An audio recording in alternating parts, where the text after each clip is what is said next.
You're tuned in to the Long Island Ducks Broadcast Network. Today's Long Island Ducks game broadcast will begin shortly. Every game this season will be broadcast live on the Long Island Ducks Broadcast Network with video and audio via Boxcast. Fans can tune into the game on the Ducks official Facebook page or YouTube channel, as well as the team's official website, liducks.com. Thank you for tuning in, and stand by for complete coverage of today's game. 22 individual game tickets are now on sale. Fans can purchase their tickets by visiting the Fairfield Properties Ballpark box office, calling 631-940-TIXX, or going online to liducks.com. Season ticket packages and many plans are also available. To find out more information and secure your seats, please call 631-940-3825 to speak with someone in the ticket office. Get your business recognized by hundreds of thousands of Long Islanders by taking advantage of the advertising and sponsorship opportunities currently available with the Long Island Ducks. For more information, please call 631-940-3825, extension 106, or check us out on the web at liducks.com. The Ducks offer many packages available for groups to enjoy a game.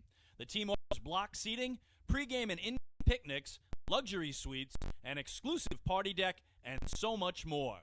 In addition, groups have the opportunity to take part in a variety of exclusive experiences, such as performing the national anthem or taking the field with the Ducks as the Nicolak Dream Team. Group ticket packages are now on sale. Please call 631-940-3825 to speak with someone in the group sales department. Looking for official Long Island Ducks merchandise, hard-to-find memorabilia, team apparel, and so much more? Then be sure to check out the Waddle Inn Shop, the official merchandise store of the Ducks. Fans can visit the shop online anytime at liducks.com by clicking the merchandise icon. Stores open on game days Monday to Friday. Stores open 10 a.m. to 5 p.m. Monday through Friday.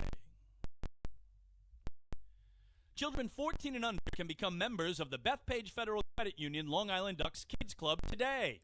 Kids will receive a unique gift package and take part in a variety of fun activities that come with being a member of the Kids Club.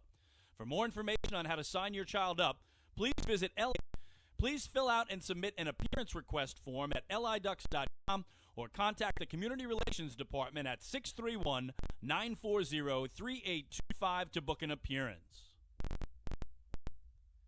Once again, thank you for tuning in to the Long Island Ducks Broadcast Network. Today's game will begin momentarily. You're tuned in to the Long Island Ducks Broadcast Network. Today's Long Island Ducks game broadcast will begin shortly. Every season will be broadcast live on the Long Island Ducks Broadcast Network with high-definition video and audio via Boxcast. Your YouTube channel, as well as the team's official website, liducks.com. Thank you for tuning in, and stand by for complete coverage of today's game. 2022 individual game tickets are now on sale. Fans can purchase tickets by visiting the Fairfield Properties Ballpark box office, calling 631-940-TIXX, or going online to liducks.com. Season ticket packages and mini plans are also available. To find out more information and secure your seats, please call 631-940-3825 to speak with someone in the ticket office. Get your business recognized by hundreds of thousands of Long Islanders by taking advantage of the advertising and sponsorship opportunities currently available with the Long Island Ducks. For more information, please call 631-940-3825, extension 106, or check us out on the web at liducks.com. The Ducks offer many packages available for groups to enjoy a game. The team offers block seating, pregame and in-game picnics, luxury suites, an exclusive party deck, and so much more.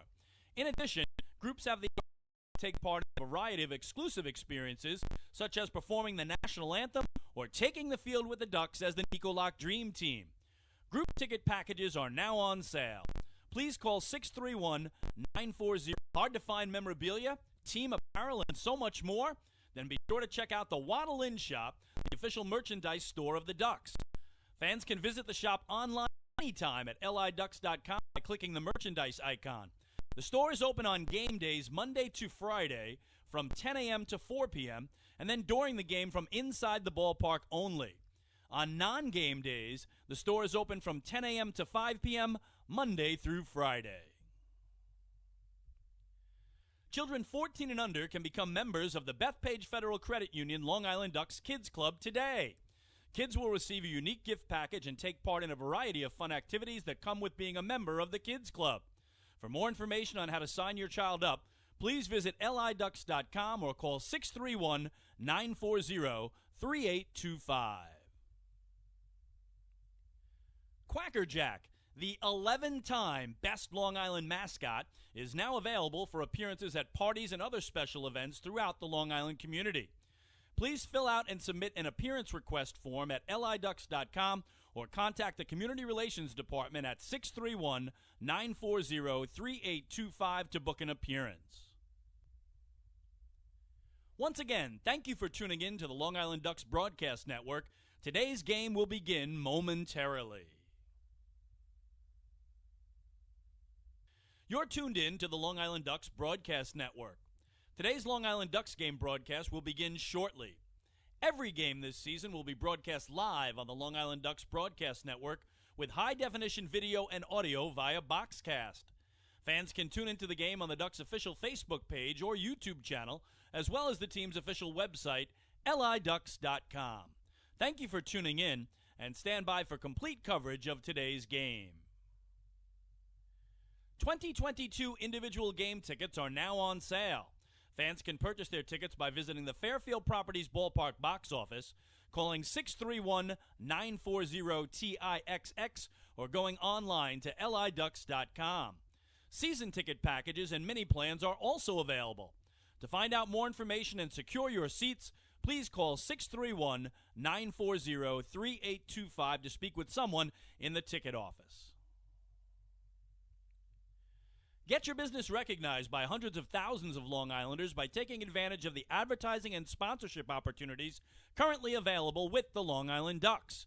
For more information, please call 631-940-3825, extension 106, or check us out on the web at liducks.com.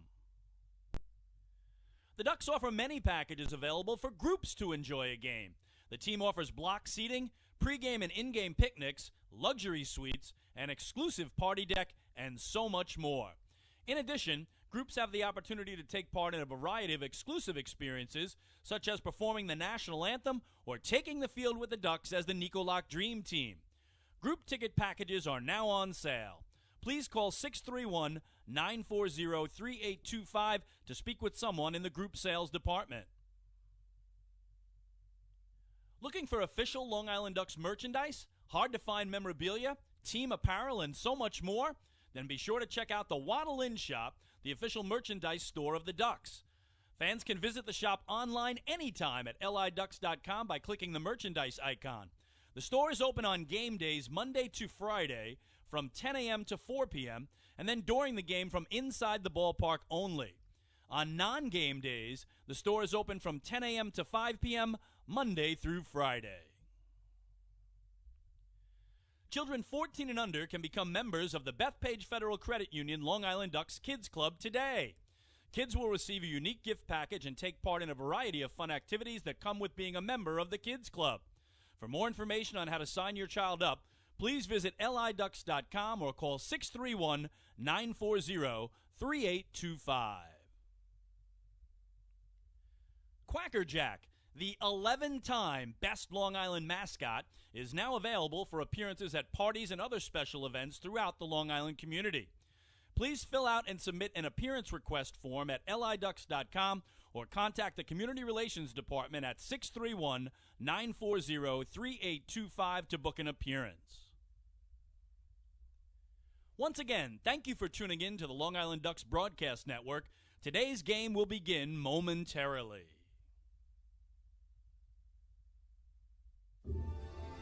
This is Long Island Ducks baseball.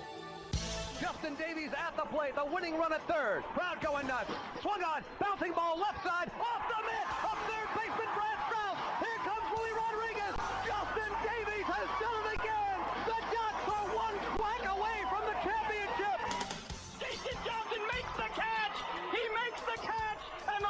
Island Ducks have swept the Camden River Sharks. They are the 2004 Atlantic League champions. Line bunt up the third baseline. Esquivel charging in. They're not going to have a play. And the Ducks are the champions of the Atlantic League here in 2012. Going back is Adam Bailey. He settles under it. He makes the catch. And for a second straight year, the Atlantic League trophy will reside on Long Island. Swung on and missed for strike three.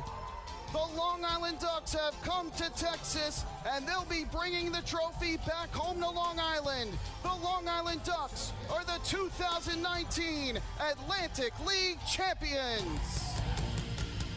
And now it's time for the Long Island Ducks pregame show. We are live here at Regency Furniture Stadium in Waldorf, Maryland. It is time once again for Long Island Ducks baseball. And on this Sunday afternoon, it is the final game of a three-game weekend series as the Long Island Ducks take on the Southern Maryland Blue Crabs.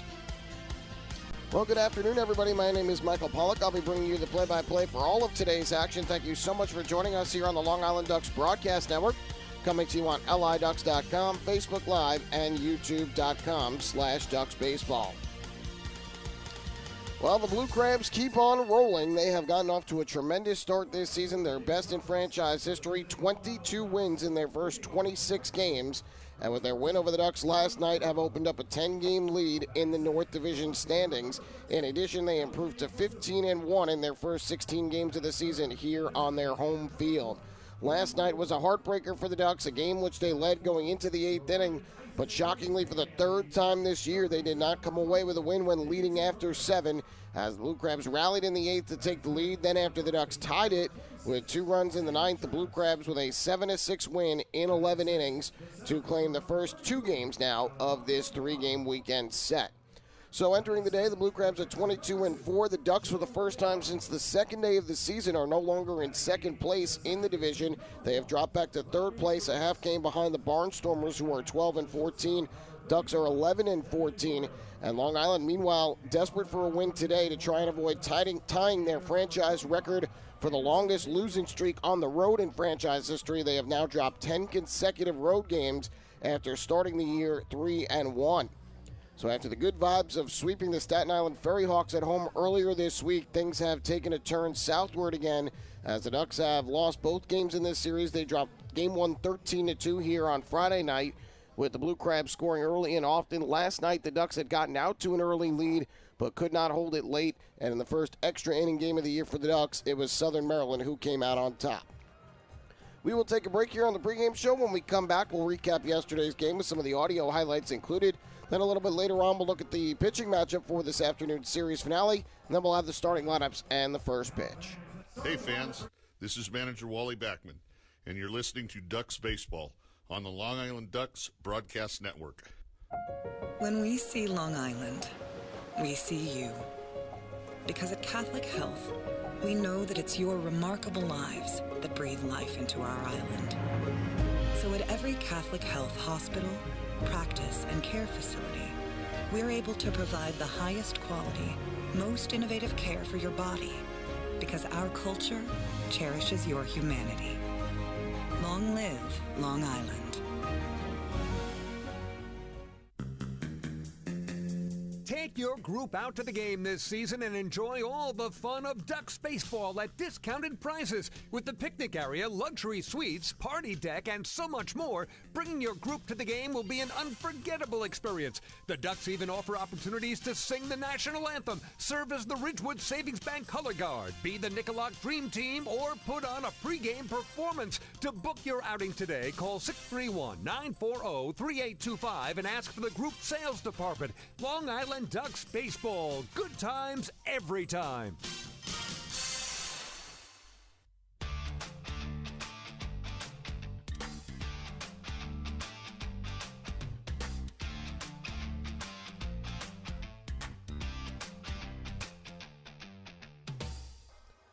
Back here on a warm and humid Sunday afternoon in Southern Maryland for the final game of a 3-game weekend series between the Long Island Ducks and the Southern Maryland Blue Crabs. Blue Crabs trying to complete a sweep, with the Ducks looking to salvage the final game of the series before the two teams head to Long Island. They will open up a 3-game set at Fairfield Properties Ballpark on Tuesday night in the back half of this home and home. Let's recap yesterday's game for you. Things started off well for the Ducks against lefty Denson Hull last night, who came in with a 0.68 ERA on the season, but ran into some early trouble with 1 on, 1 out. L.J. Mazzilli reached on an error, and then Davidson Romero singled to left to load the bases. Hull was getting into a lot of deep counts and had trouble putting hitters away, and Sam Travis was able to give the Ducks an early lead. 3-1. And that inside and low for ball 4. That'll force in a run. The third bases loaded walk of the year for Sam Travis. In to score from third is Dustin Woodcock. The Ducks strike first and take an early 1-0 lead. So the Ducks with a 1-0 lead on the bases loaded walk to Travis, his team leading 25th RBI. The next hitter was Alejandro De Aza. Again the 3-2. And De Aza almost got hit. The pitch came up and inside and missed for ball 4. That'll allow Mazzilli to trot home from third. Another bases loaded walk by Denson Hull, and the Ducks lead it 2-0. So 2-0 Ducks after 1 inning, and then they would add another run in the second inning when Vladimir Frias walked, went to second on a stolen base, to third on a flyout, and up came Johnny Turbo. 2-2. Line into center field. That'll get down for a base hit. Second hit of the day for Turbo. Vladimir Frias scores from third, and the RBI single by Johnny Turbo makes it a 3-0 ball game.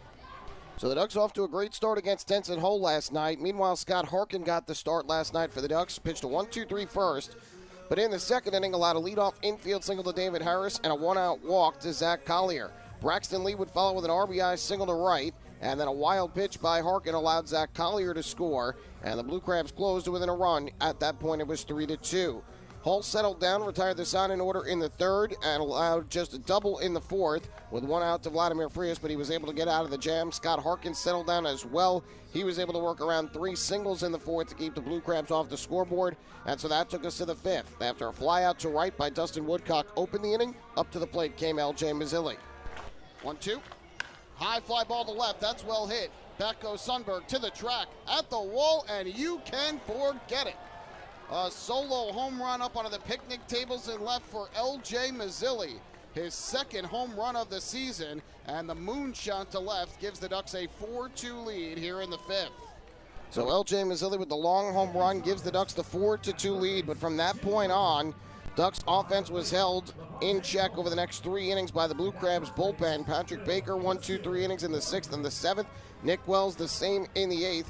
Meanwhile, Scott Harkin did a nice job over his final 3 innings. He worked out of a first and second 1-out jam in the 5th, retired the side in order in the 6th, and then with 1 on and 1 out in the 7th, ended his night in fashion.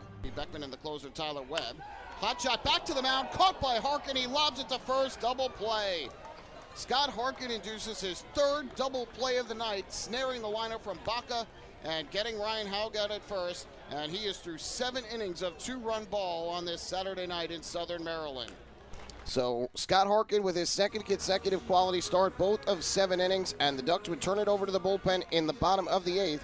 Surprisingly, it was not Tyler Webb, not Sandy Baez, the setup man, who came in. In fact, it was closer Tyler Webb who came in to pitch, and Webb immediately got into trouble as he hit pinch hitter Matt Hibbert to start the inning. But after a long delay due to an injury by the home plate umpire, who was hit with that hit by pitch as well, Webb was able to respond with back-to-back strikeouts of Raul Shaw and Jared Walker.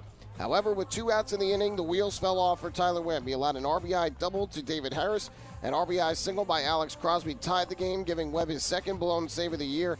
Zach Collier then singled to center, and Braxton Lee with a 2-run triple to right center field, giving the Blue Crabs their first lead of the night at 6-4. However, despite the fact that they were facing the best closer in the Atlantic League to this point in right-hander Matt Latos in the 9th, the Ducks would not go down without a fight. Alejandro De Aza singled to right and went to second on a wild pitch, and up to the plate stepped Joe DiCarlo. The 2-1 pitch, swung it and lined it to left center. There's a base hit for Joe DiCarlo. It heads into the gap. It's going to go all the way to the wall. De Aza around third. He will score, and Joe DiCarlo in at second with an RBI double. And that has closed the gap to 1. It's a 6-5 ball game. So DiCarlo's RBI double making it 6-5. Vladimir Frias would ground out, moving DiCarlo to third. Devin Marrero would draw a walk, and up to the plate stepped Johnny Turbo. 0-1. High fly ball deep in the air to left center field. Long run back for Zach Collier into the gap. It's going to be caught. Oh, Zach Collier comes up with an incredible catch, but Joe DiCarlo comes in and scores. It'll be a sac fly and an RBI for Johnny Turbo, and the Ducks have tied the game at 6.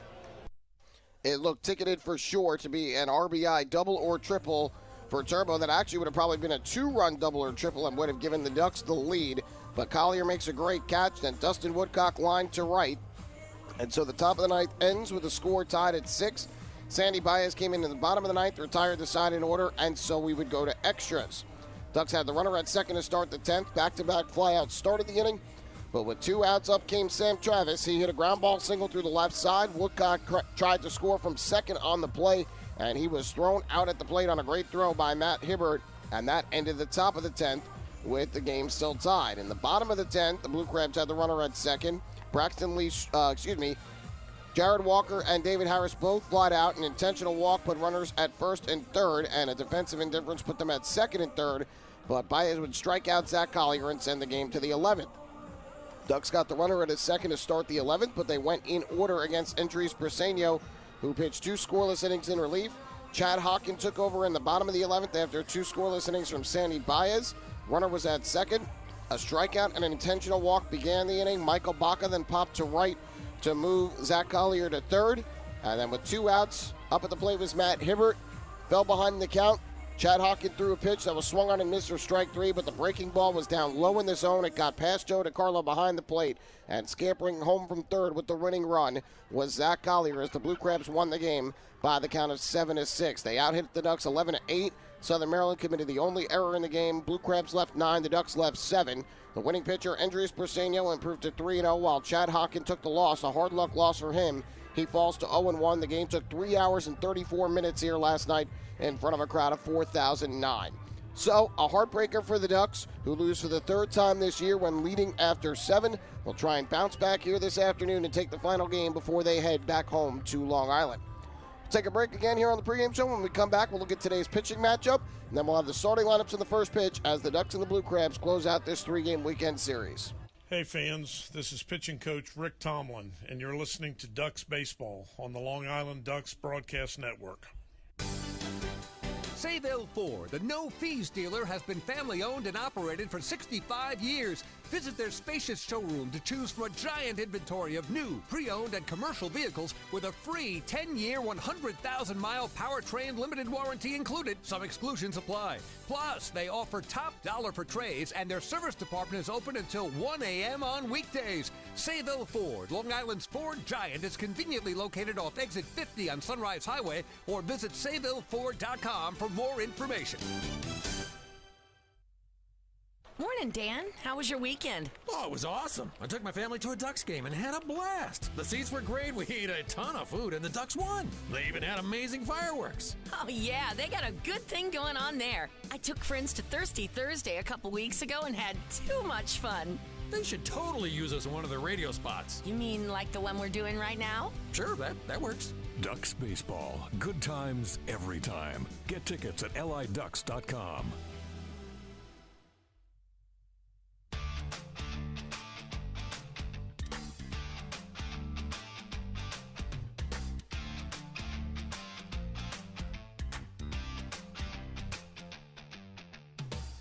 Just about ready for baseball on this Sunday afternoon as the Long Island Ducks close out a 3-game weekend series with the Southern Maryland Blue Crabs. Today they'll send right-hander Anderson De Leon to the mound, who will be making his 2nd start of the year, 9th appearance overall. Comes in 2-1 with a 3.77 ERA. 10 hits, 3 walks, 10 strikeouts in 14 1/3 innings. He made his first start of the year his last time out, which was on Tuesday night on Long Island against the Staten Island Ferry Hawks. Took a no decision but pitched well. 5 scoreless innings, allowed just 4 hits and a walk while striking out 4 through 67 pitches, 43 for strikes, and took a no decision in the Ducks' 1-0 victory.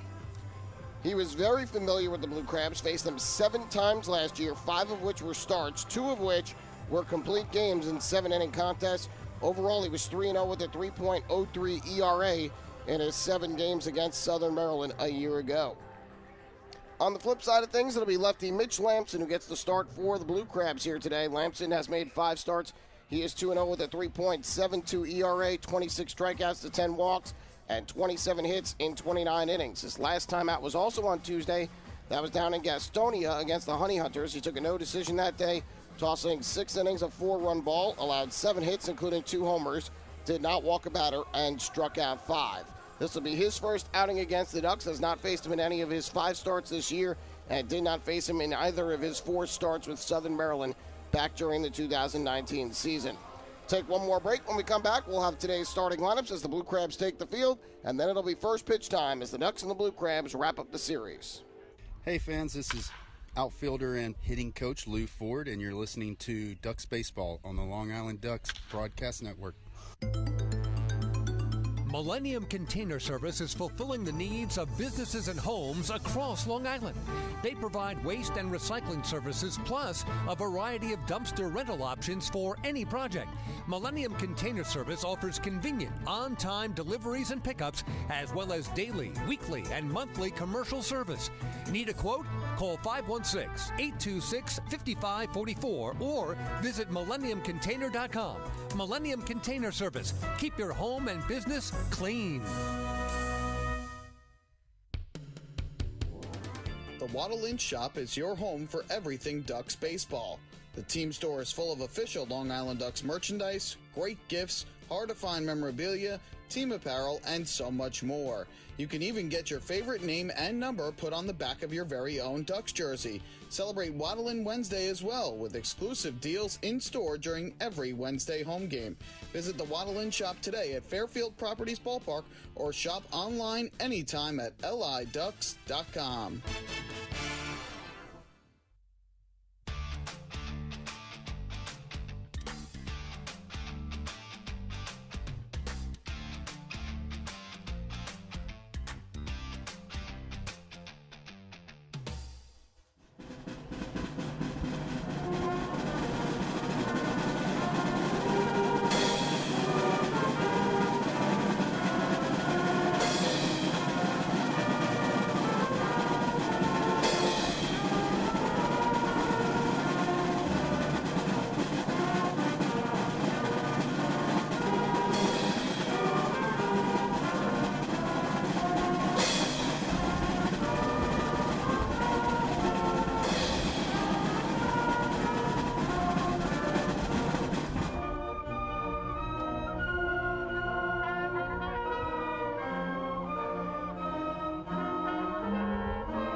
Very nice performance of our national anthem here on this Sunday afternoon by a local band, a youth band, and we are just about ready for baseball as the Blue Crabs go for a 3-game sweep of the Long Island Ducks, while the Ducks try and avoid tying a franchise record with an 11th consecutive road loss. Mitch Lamson, the left-handed starter, will get going on the mound and begin his warm-up tosses here today. As he does that, we'll go through the starting lineups for the two teams. We'll start on the Long Island Ducks side, who are 11-14 now on the season, 10.5 games in back of the first-place Blue Crabs. Johnny Turbo's going to lead things off. He is the right fielder. L.J. Mazzilli bats second, and he will play left field. In the lineup for the first time this year is Lou Ford, the 45-year-old wonder, designated hitter, bats in the number 3 spot for the Ducks. David Sin Romero will hit in the cleanup spot for Long Island. He is the third baseman. Sam Travis at first base will bat 5th. Alejandro De Aza is the center fielder, hitting in the 6th spot. Batting 7th doing the catcher today, Joe DiCarlo. The 8 hitter is the second baseman, Vladimir Frias. And rounding out the order for the Ducks today is their shortstop, Devin Marrero. On the other side for the 22-4 Southern Maryland Blue Crabs, who have won 15 of their first 16 here at home, Matt Hibbert, the left fielder, will get things started.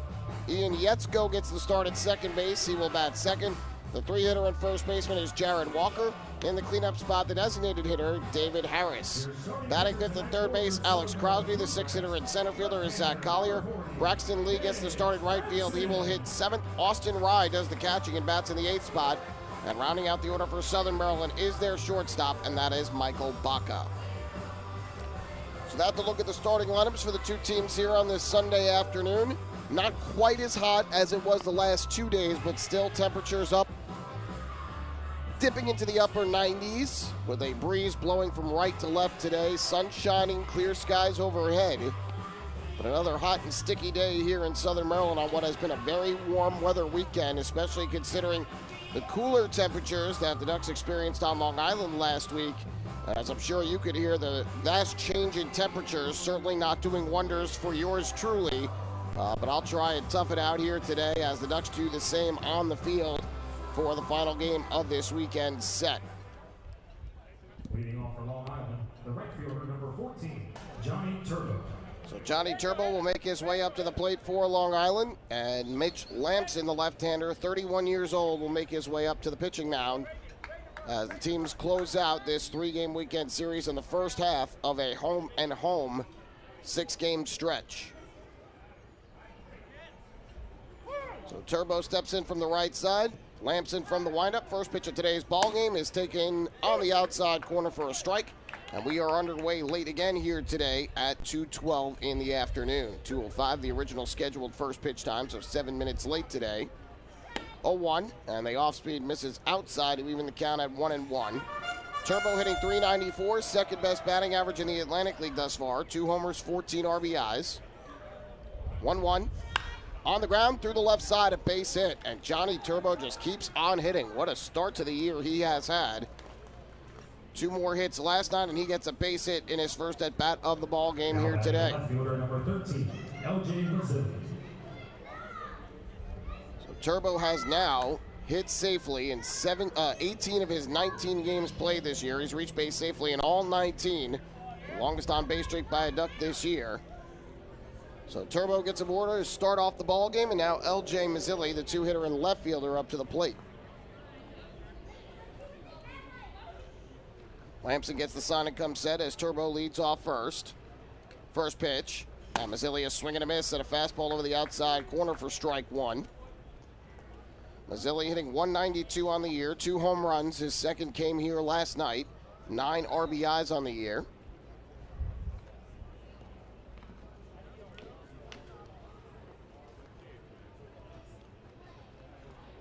On the stretch, the 0-1, up and away. Mazzilli took out of the zone to even the count at a ball and a strike. Levante Palmer is today's home plate umpire, calling balls and strikes tonight. He's joined over at first base by Bill Worthington, and a change in the crew as James Clayton, the third base umpire today, not Brian Fisher. Throw over to first, back safely there is Turbo, and presumably that is because of the injury that Fisher suffered in the 8th inning last night when Tyler Webb hit Matt Hibbert with the pitch. The ball caromed and also hit Fisher in the left wrist or arm, and he had to get some treatment from Frank DeVersa, the Ducks rehab coach. Had ice on his wrist for an inning. Finished the game yesterday, but obviously not well enough to play to umpire here today. Pitch misses up and away, 2-1. I talked to Frank about it after the game. He said it got him pretty good. His arm swelled up quite large.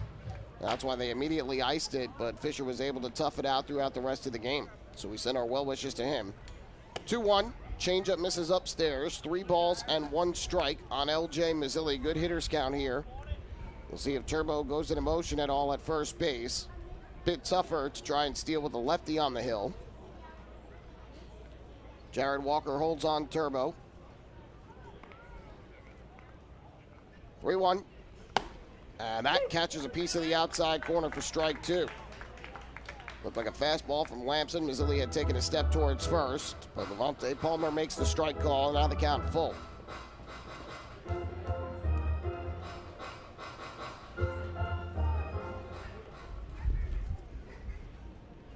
So now it's full, 3-2. Turbo ready to go off first, and he'll have to head back to first as Lampson throws over that way.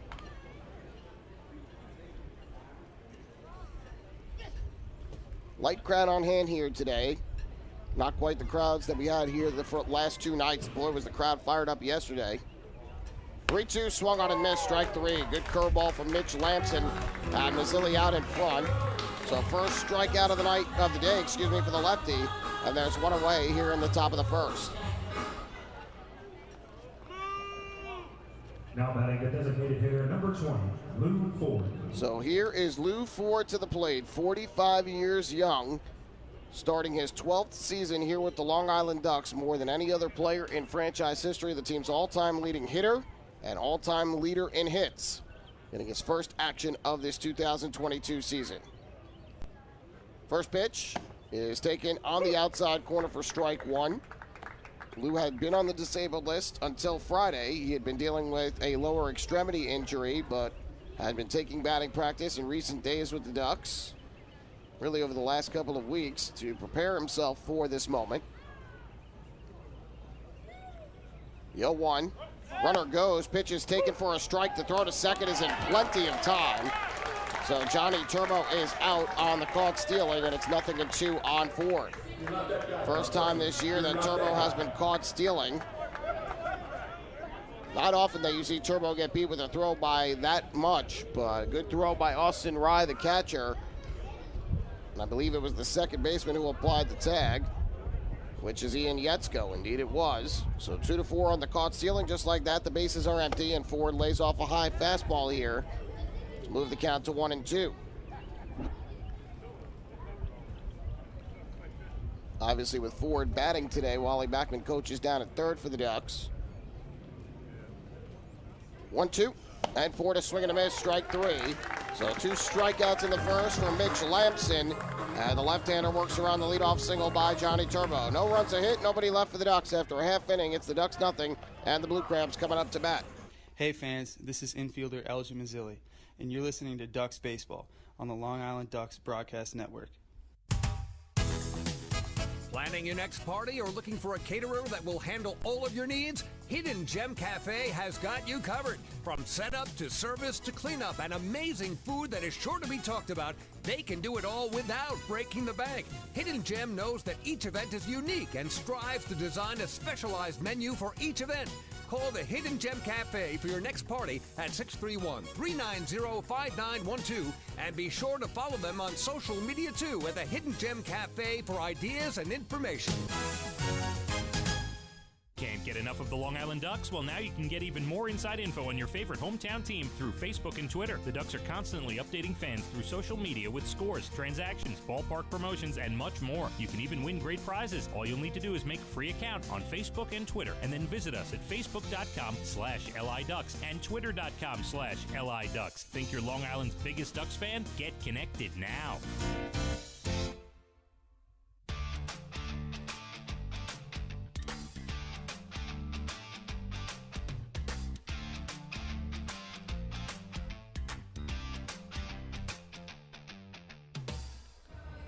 Ducks get a leadoff single from Johnny Turbo, but nothing more in the top of the first. And now Anderson De Leon will go to the mound in the bottom half of inning number 1 for Long Island. Every time a Ducks batter walks this season, it is a First National Bank LI walk to first. First National Bank LI celebrating 95 years as Long Island's truly local bank. Explore anniversary promotions and experience customer-first service for yourself. Visit fnbli.com.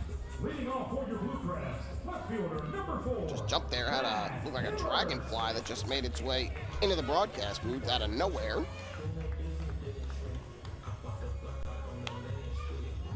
Only in Southern Maryland. So, one half inning complete. And now we make our way to the bottom of the first. And it'll be the left fielder, Matt Hibbert, to get things started for Southern Maryland. Blue Crabs are in their alternate red uniforms here today, the same ones they wore here on Friday night. The Ducks, for the third straight day, wearing their alternate orange jerseys. First pitch on the way is grounded right back to the mound. Big hop for Anderson De Leon. He lobs it over to first for the out. And on one pitch, Matt Hibbert is retired for the first out in the bottom of the first. The second baseman, number 7, Ian Yetzko. Hibbert had come in hitting .241 with a home run and 6 RBIs. So one away, that'll bring up the second baseman, Ian Yetzko, to the plate. He bats from the right side. First pitch fastball from De Leon, misses the inside corner for ball 1. Yetzko, 10 for his first 38, a .263 average. No homers and a run batted in. 1-0. Fastball on the outside corner for a strike that time. 1-1. This is De Leon's second start of the year. He made his first on Tuesday against Staten Island on Long Island. Fouled back to the screen by Yetzko, 1-2. And in that start, he tossed 5 scoreless innings, allowed just 4 hits and a walk while striking out 4. Ducks won the game 1-0 en route to a 3-game series sweep. 1-2. Breaking ball taken down in the dirt, blocked there by Joe DiCarlo, who's catching once again. Wally Backman electing to continue putting Joe DiCarlo behind the plate. Jake Zarello, the backup, remains on the bench. Wally Backman knows how important it is to take this series finale after losing the first 2 games, including last night's heartbreaker. 2-2 is fouled off to the first base side and out of play. It was tough to tell from our vantage point whether that ball was down in the dirt that ended the game last night or just got through the legs of DiCarlo without hitting the dirt, but either way, tough way for the game to end for the Ducks last night. 2-2 swung on and missed, strike 3. De Leon blows the fastball by Ian Yetzko. First strikeout of the day for De Leon, and he's retired the first 2 here in the first inning. Now batting, the first baseman, number 24, Jared Walker. So with 2 down and the base is empty, that'll bring up the cleanup hitter, or the 3-hitter rather, in first baseman Jared Walker. He bats from the left side.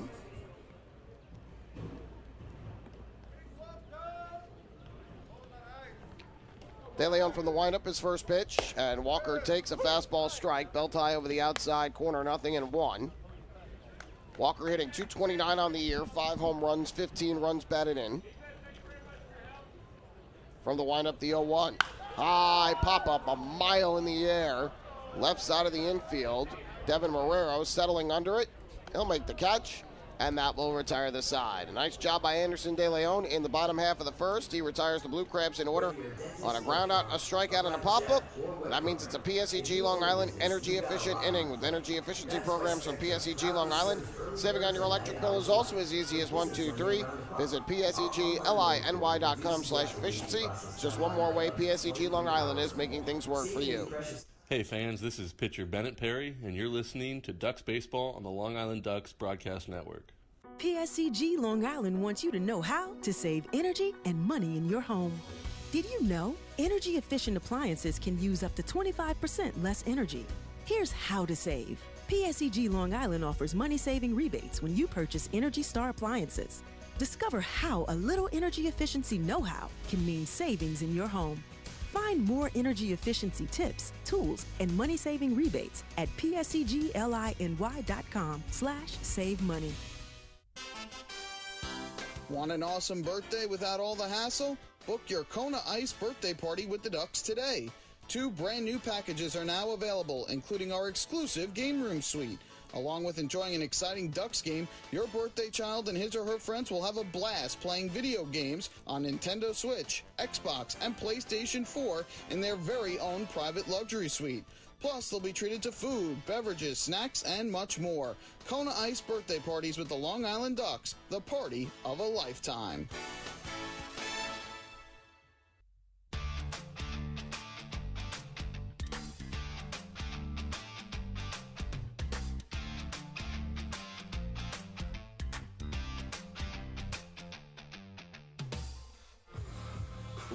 One inning in the books here in Southern Maryland.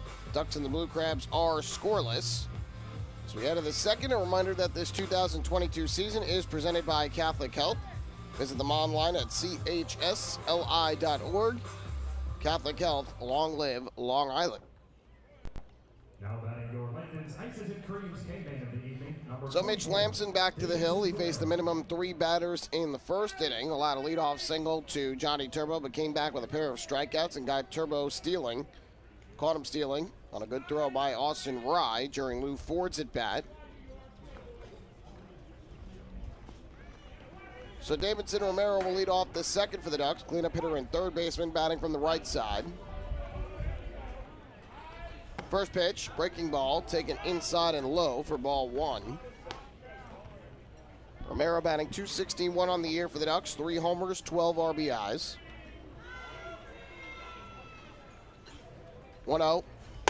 Fastball misses high, and that'll move the count to 2 balls and no strikes. Handful of fans with umbrellas in the crowd today to shade themselves from the sun. It's a very strong sun once again here today. High fly ball in the air down the left field line. Heading back into the corner goes Matt Hibbert to the warning track. He's at the wall, jumps up, and you can forget it. A solo home run over the left field fence off the bat of Davidson Romero. His 4th home run of the season. And the Ducks strike first here in the Sunday matinee. They lead it 1-0. Well, that left field wall inviting for righty pull hitters. It's just 310 feet down the line and left. And that ball just got over the fence. But got over it, and that's all that matters for Romero. Homer number 4, RBI number 13, and run number 14 on the year. And the Ducks have a 1-0 lead. For Lamson, that's the 5th home run he has allowed this year. First pitch to Sam Travis. He swings it, it's a bullet, but right at third baseman Alex Crosby for out number 1. Tough break there for Travis, who was all over that first pitch from Lamson, but hit a bullet right at Crosby. Travis came into the game hitting .308 with 5 homers, 25 RBIs.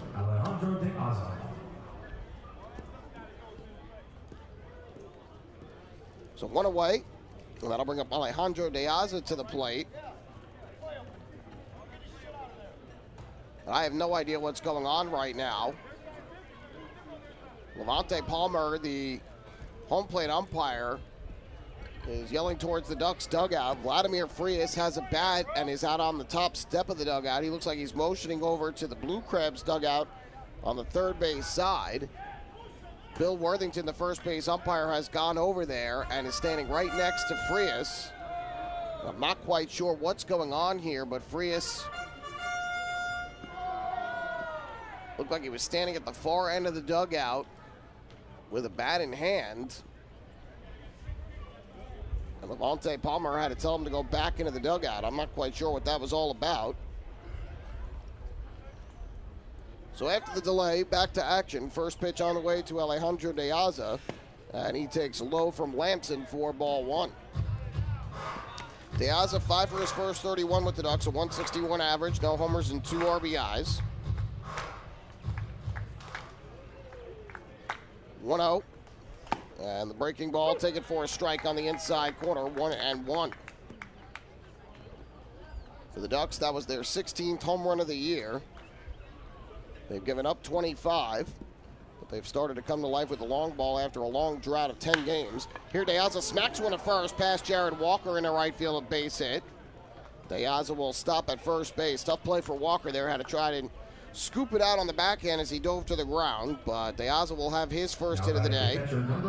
The Ducks with their 3rd hit of the ball game. Much like yesterday, they seem to be seeing the ball fairly well in the early going against the southpaw. Denson Holt came into the game yesterday having allowed no more than 2 runs and no more than 1 earned run in any start. And the Ducks scored 4 runs, 3 earned off of him. Ultimately didn't come away with the win, but still a good performance against Hull. And now DeCarlo smacks one to left, well hit. Back goes Hibbert. He turns and looks. That smacks off the wall. De Aza around second. He'll go for third. DeCarlo digging for second. He is going to be out by a country mile there. Way over aggressive was Joe DeCarlo trying to go to second base on the ball off the left field wall. He'll get credit for the hit, but instead of first and third, 1 out, it's now just a runner at third with 2 out. That's where the over-aggressiveness hurts. Ducks would have loved to get 2 in scoring position, but knowing the situation there, if he gets a single, you got first and third, a fly ball could make it a 2-run game. Now the fly ball won't get you a run. So DeCarlo singles to left, put out at second base, and the put out goes 7-4, especially after yesterday with Matt Hibbert throwing out Dustin Woodcock at the plate in the 10th inning on the single to left by Sam Travis. Hibbert's got a good arm. First pitch fastball taken on the inside corner for a strike, 0-1. So DeCarlo gets the singles, put out 7-4. De Aza goes first to third on the play. Now 2 outs in the inning. 0-1. Ripped to the left side and fair inside the bag at third, down the line, a base hit. De Aza will score easily. Frias around first base. He heads for second, and he'll make it in there safely with an RBI double that extends the Ducks' lead to 2-0.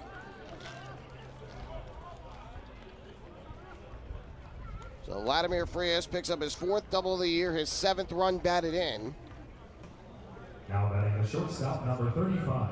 Of course, you don't know that all else would have gone the exact same way. But Ducks would have potentially scored 2 runs there had DeCarlo not gone for second on the ball off the left field wall. Either way, 1 run is in, and now runner at second base with 2 down. 5 hits now for the Ducks. And here is Devin Marrero to the plate, batting from the right side. Lamson looks to second, deals to the plate. Marrero takes a breaking ball on the outside corner for strike 1. So a home run from Romero. Back-to-back singles by De Aza and DeCarlo. And an RBI double by Vladimir Frias have given the Ducks 2 runs here in the second.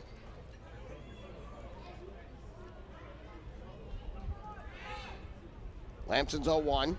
Marrero chases a breaking ball way down and out of the zone. And that will run the count to 0-2 on Marrero, who comes in hitting .208 with no homers and 12 RBIs.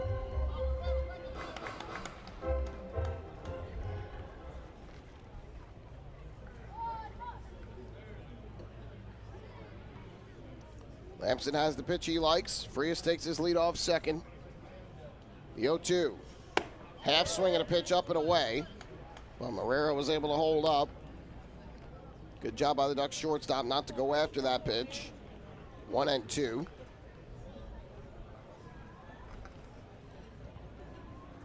Lamson at 6'1", 205 pounds, 31-year-old lefty in his second season with the Blue Crabs. 1-2. Marrero takes another breaking ball way outside. Evens up the count at 2-2. Lamson has thrown 27 pitches to this point, 17 for strikes. Ducks jump out to the early lead for the second straight game. We'll see if they can hold it this time.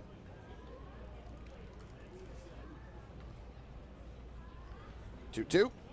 Marrero takes again out of the zone. Keeps trying to keep the ball away. And now Frias was dancing off second. Catcher Austin Rye bluffed a throwdown, so Frias scampered back to second.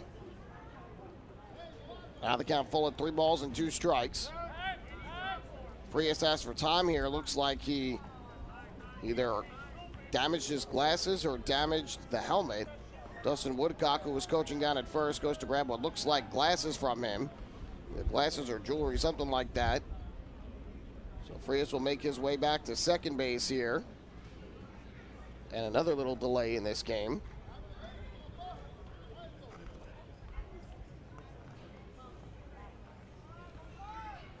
So now Frias is ready. Marrero digs in at the plate. Lamson a long look in, now has the sign. Here comes the payoff pitch, and Marrero pops it up in the air to shallow right behind first. Going back out is Jared Walker, and he makes the catch. Tough catch for Jared Walker, having a range back, reached up with a glove over his shoulder, but he comes away with it. That'll end the inning. So the Ducks will get 2 runs on 4 hits in the inning. No errors. They leave 1 man on base. And after an inning and a half here on this Sunday afternoon, it's the Ducks 2, the Blue Crabs nothing. Hey fans, this is first baseman Sam Travis, and you are listening to Ducks Baseball on the Long Island Ducks Broadcast Network. Hey, Ducks fans, the official hotel of the Long Island Ducks is the Radisson Hotel Hauppauge, Long Island. It's centrally located on the north shore of Long Island and offers a home away from home for both business and leisure guests. The Radisson Hotel Hauppauge, Long Island features an indoor pool, 24-hour business center, a fitness center, and complimentary Wi-Fi in all guest rooms. Enjoy the contemporary American cuisine at the Fountain Grill restaurant or grab a quick bite to eat at Cafe Pronto. And best of all, it's only minutes away from Bethpage Ballpark. The Radisson Hotel Hauppauge, Long Island, the official hotel of the Long Island Ducks. Call 631-231-1100 today. That's 631-231-1100. Your source for everything Ducks is liducks.com. The official website of the Long Island Ducks is the best place to stay up to date with Long Island's hometown team. Purchase tickets to the game, see the full promotional schedule, visit the online store, read the latest news stories, and watch every game live right on the homepage. The site offers an optimal browsing experience on either your computer or mobile device. liducks.com, the official website of the Long Island Ducks, your one-stop shop for all things Ducks baseball.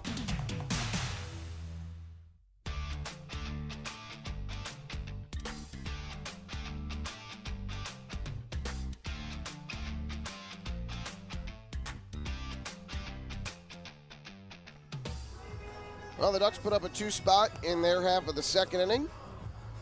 So they get a 2-0 lead.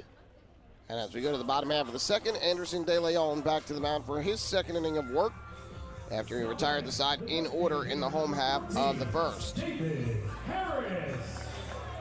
RBI double by Vladimir Frias, following the solo home run by Davidson Romero that gave the Ducks the early lead. The Ducks with 2 runs on 5 hits off Mitch Lamson over the first 2 innings of the ballgame.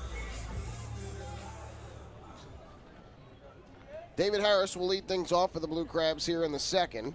First pitch, and he takes upstairs for a ball. Went off the glove of DiCarlo behind the plate. 1-0.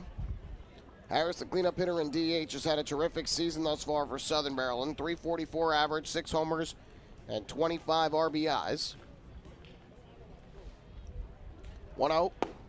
And De Leon misses downstairs for ball 2. Harris has also been a thorn in the Ducks' side in this series. Had a career day here on Friday. 5 RBIs, 4 hits. Here he taps one into the ground, foul at home plate. And the count 2-1.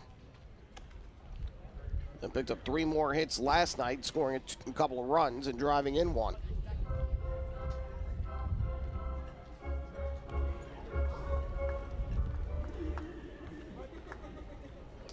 Two ball, 1 strike pitch from De Leon.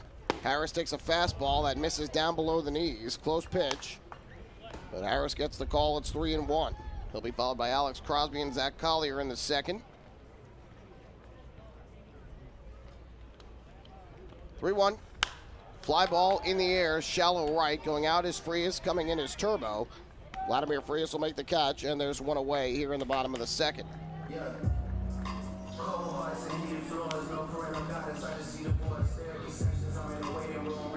Now batting, the third baseman, number 15, Alex Crosby.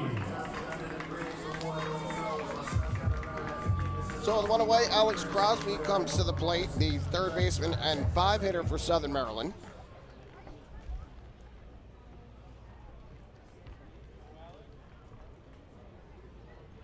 First pitch from De Leon on the way to the plate.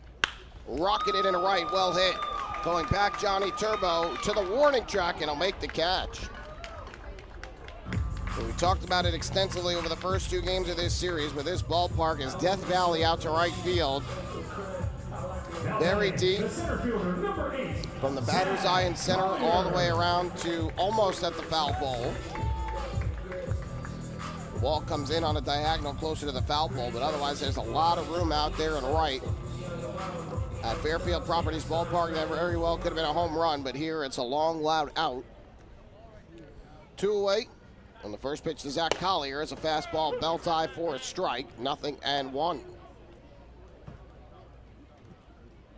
Collier comes in hitting .232 on the year, 3 homers, 11 runs batted in. Crosby was at .330 before the fly out. 0-1. On the ground is second. Vladimir Frias can't feel the tough hop. Bounces off the heel of his glove and trickles out in a right. And so Zach Collier is aboard with 2 down in the inning. Kind of an in-between hop there for Frias, who misjudged it, kind of surprised him a little. And that'll be his first error of the season. Now batting, the right fielder, number 13, Braxton Lee. So that gives the Blue Crabs some life here in the second.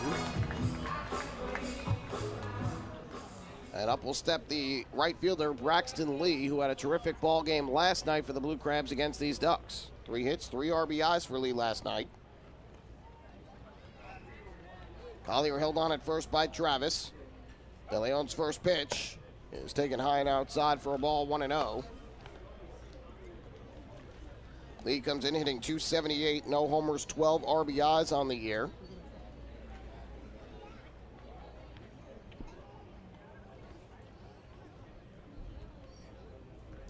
.1-0 pitch.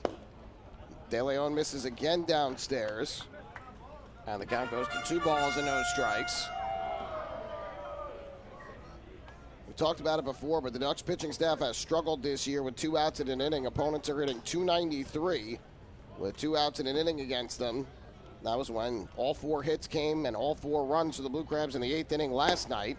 De Leon misses again, and it's 3-0. That's something that Rick Tomlin has been trying to work on. Ducks have given up 14 of their 25 home runs allowed this year with 2 outs in an inning. And it almost seems like the pitchers start to relax a little bit too early when they get to 2 outs. 3-0, and that's right down the chute for a strike, 3-1. Obviously nothing De Leon could have done about that, as Frias misplays the baseball on the ground ball hit by Zach Collier. But now it's on De Leon to try and bounce back from it and keep the 0 up on the board. 3-1. Chopped on the ground up the first base line. That is going to roll just foul. Sam Travis picked it up and applied the tag, but the ball had just hooked to the right of the foul line when Travis picked it up. And so the count goes full at 3 balls and 2 strikes. Again, the error. Frias' first of the year. He is playing at second base every game this year rather than his usual shortstop role, which Devin Marrero has been in. Frias had done a nice job to this point playing that position. But handcuffed on the ground ball. Good job here by De Leon to work the count full after falling behind 3-0 on Lee.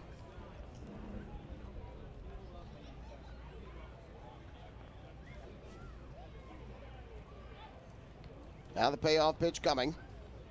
De Leon gets the sign and comes set. Kicks and fires, home runner goes. Pitch is swung on and fouled back. Talked to De Leon after his start on Tuesday, and he said that he was very happy with the performance, and mainly he was happy with the fact that he was starting again. Loved to start, said it's his favorite thing to do.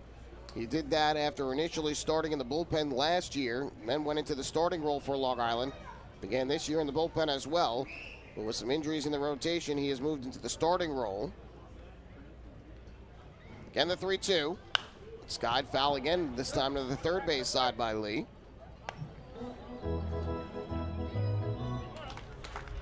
Looks are without Bennett Parry in the rotation. He remains out on the disabled list with an injury. Stephen Tarpley is on the DL as well after he had gone into the rotation. Hunter Caudell was originally one of the starters for Long Island. He's been moved into the bullpen due to ineffectiveness. So De Leon into his starting role for the Ducks, making his second start of the year. Runner will go again with 3-2 count and 2 outs. He does, and the pitch is popped foul again. Boy, Braxton Lee giving De Leon a tough time here with a runner on and 2 outs. Now 3 2-strike foul balls in this at-bat. Has knocked De Leon's pitch count up to 25 on the day. 17 for strikes. That's the biggest thing with the error. It's now made De Leon throw another 8 pitches in this at-bat that he wouldn't have had to if the ball was fielded cleanly. Again, the 3-2 to Lee is fouled off again, almost to the exact same spot. De Leon keeps trying to beat him with the fastball. He keeps knocking it foul. Back to the third base side behind the plate.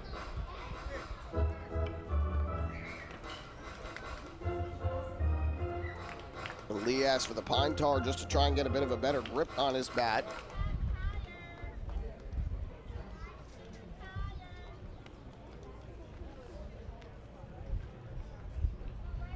So De Leon having a tough time trying to retire Braxton Lee and get out of this inning without any damage done after the 2-out error. Travis plays behind Collier at first, just behind him. And another payoff pitch from De Leon is taken low and outside. No, a called strike 3. Blue Crabs cannot believe it. Half their team jumps up to the top step of the dugout as Braxton Lee goes down looking, and that will retire the side here in the bottom of the second. No runs, no hits, one error, and one man left. We'll head to the third inning. Blue Crabs trailing the Ducks 2-0. Hey fans, this is pitcher Joe Iorio, and you're listening to Ducks Baseball on the Long Island Ducks Broadcast Network. This is it. Check it out. See what everyone's talking about. Let Nicolak Pavers pave your way. Bring your outdoor living dreams to life. Visit Nicolak's Outdoor Design Center at 200 Henry Street in Lindenhurst and see thousands of square feet of pavers, retaining walls, fire pits, and outdoor living accents on display. Only Nicolak paving stones are made with Paver Shield technology for more vibrant color options than anyone else. Visit Nicolak.com to request a free sample or their Outdoor Design Center at 200 Henry Street in Lindenhurst. Nicolak. Ask for it by name. You'll see the difference. Visit Nicolak.com. That's Nicolak.com. Let Nicolak Pavers pave your way. Pave your way.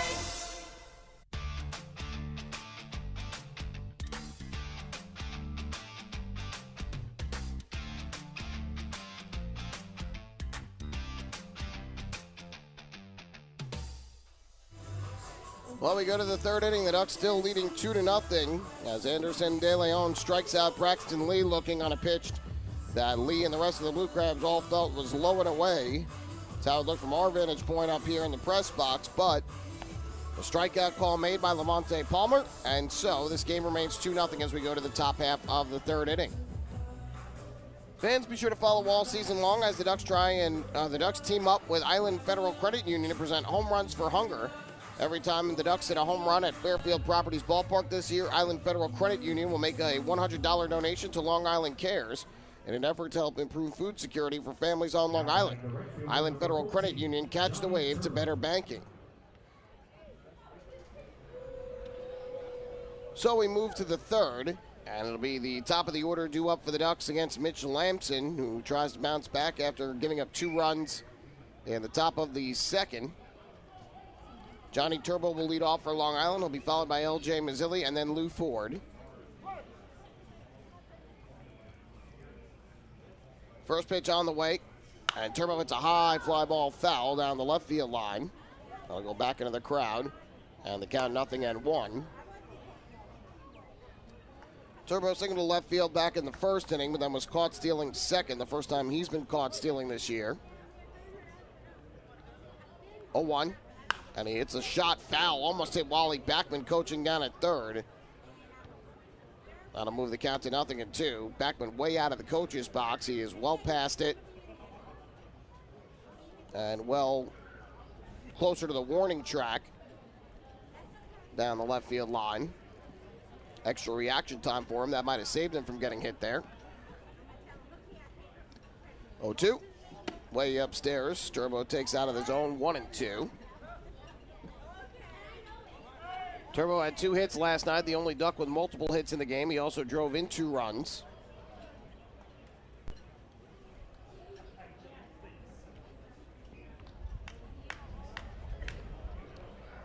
Lamson's 1-2 pitch, and Turbo fouls it off. Kind of a defensive swing there, protecting the plate with 2 strikes. He's able to foul it off back to the screen behind home plate. So we'll do it again at 1-2.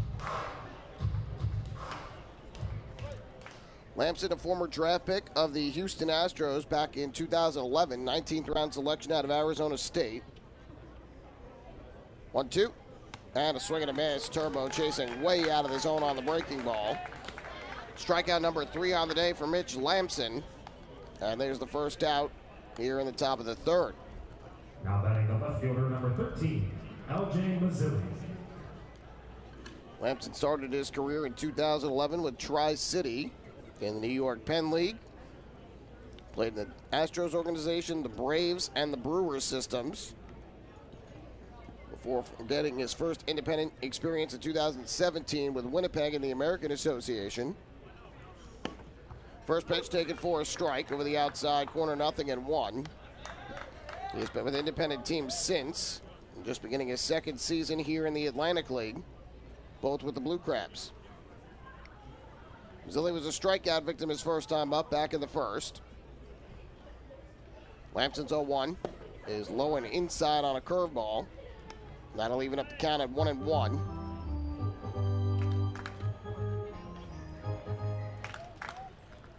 From the windup, here's the pitch. Zilli able to hold up and take it down and away to move the count to 2 balls and 1 strike. Breeze continues to blow from right to left here. Fairly moderate breeze here this afternoon. 2-1.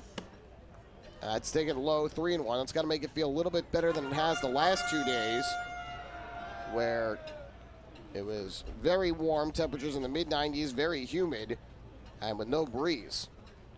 3-1. High fly ball in the air to shallow center. Moving in into his right is Zach Collier to make the catch, and there are 2 away.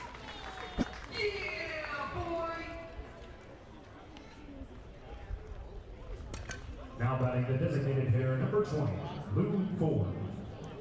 So 2 down and the base is empty for the Ducks, and that'll bring Lou Ford to the plate for his second at bat of the day.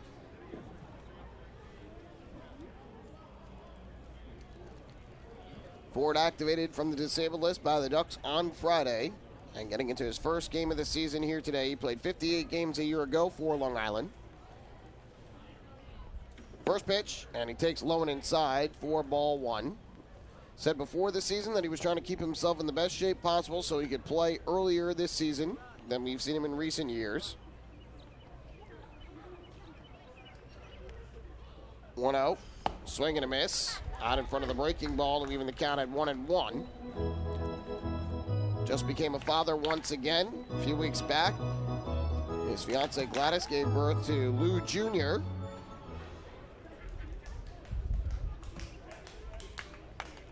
Lamson's 1-1. Misses the inside corner. Good eye by Ford. And the count 2-1. Ford had .311 a year ago. 3 homers, 31 RBIs in his 58 games worth of action. 2-1. Chopped into the ground, foul. It's out in front of the pitch. Knocked it down into the dirt. That's one thing for Ford, is that he's trying to keep himself in the best playing shape. He still wants to play. He thinks that a lot of his focus is now in his coaching. That's become more of the emphasis for him, trying to help the hitters on this team out and guide the players that he's teammates with. But he still wants to play, still has that itch, and gets into game action for the first time this year. 2-2. High fly ball, right center field. That ball's going to get down for a base hit, and it's going to head into the gap. Ford on his way to second base. Could he go for 3? No. He's going to pull up at second and hold on there with a double. Boy, I thought off the bat in that open real estate and right, Lou Ford might have himself a 3-base hit. But Ford, rightly, I'm sure, playing it safe. You don't want to go too hard. He had a lower extremity injury that kept him out on the disabled list earlier this season. So better to play it safe there, and he'll settle for the double to earn his first hit of the season and his franchise-leading 969th hit. Comes into this season 32 hits shy of 1,000 in the Atlantic League. So we'll see if he's able to reach that feat this year. He's at second with 2 out. Here's Davidson Romero. First pitch to him is a breaking ball strike over the outside corner, 0-1. Romero gave the Ducks a 1-0 lead in the second with a leadoff solo home run that just cleared the high wall and left. His 4th homer of the season.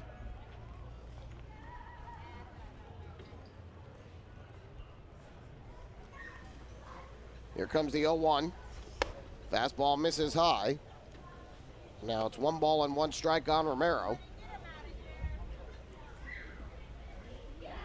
Well, on any base hit, can't assume Ford will score from second. It's got to be more down the line or in the gaps with Ford's speed at second. Takes his lead. Lamson looks back that way. Now deals to the plate. Romero a swing and a miss. Late on the offering from the lefty. And now it's 1-2.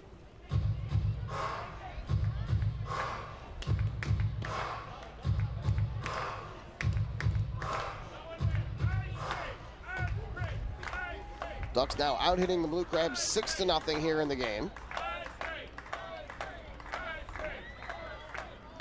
Lamson is ready. Looks back towards Ford. Here's the pitch. And Romero hits a pop-up in the air, shallow right. Going out are Walker and Yetzko, and it is going to fall in. Ford will come in to score as Davidson Romero's pop-up to right falls in, and the Ducks now lead it 3-0. Into the Bermuda Triangle in shallow right. Walker, the first baseman, Yetzko, the second baseman, and Lee, the right fielder, all converged, and neither able to come up with it. And Ford scores from second to make it a 3-0 ball game. So we'll see how that one is scored. But the Ducks add another run with a little two-out rally of their own here in the third. And now up to the plate will step the first baseman, Sam Travis.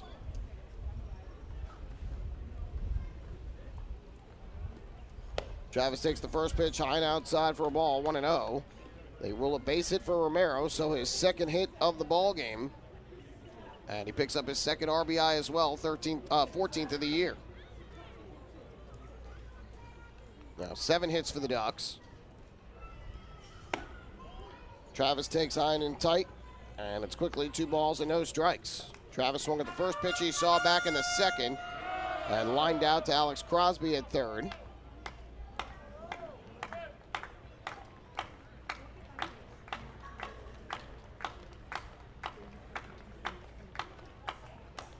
.2-0 pitch. Travis swings away, pops it in the air down the right field line. Long run for Braxton Lee towards the line, and he'll make the catch in fair territory for the final out of the inning.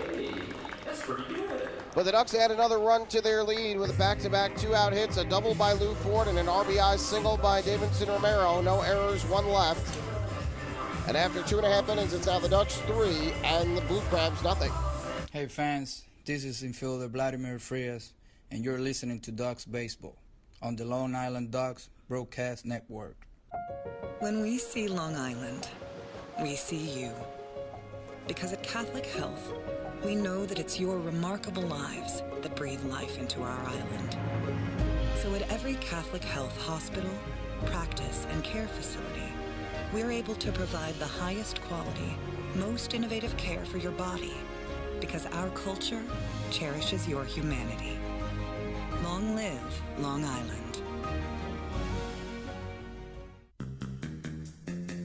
Take your group out to the game this season and enjoy all the fun of Ducks baseball at discounted prices with the picnic area, luxury suites, party deck, and so much more. Bringing your group to the game will be an unforgettable experience. The Ducks even offer opportunities to sing the national anthem, serve as the Ridgewood Savings Bank color guard, be the Nickolock Dream Team, or put on a pregame performance. To book your outing today, call 631-940-3825 and ask for the group sales department. Long Island Ducks baseball. Good times every time.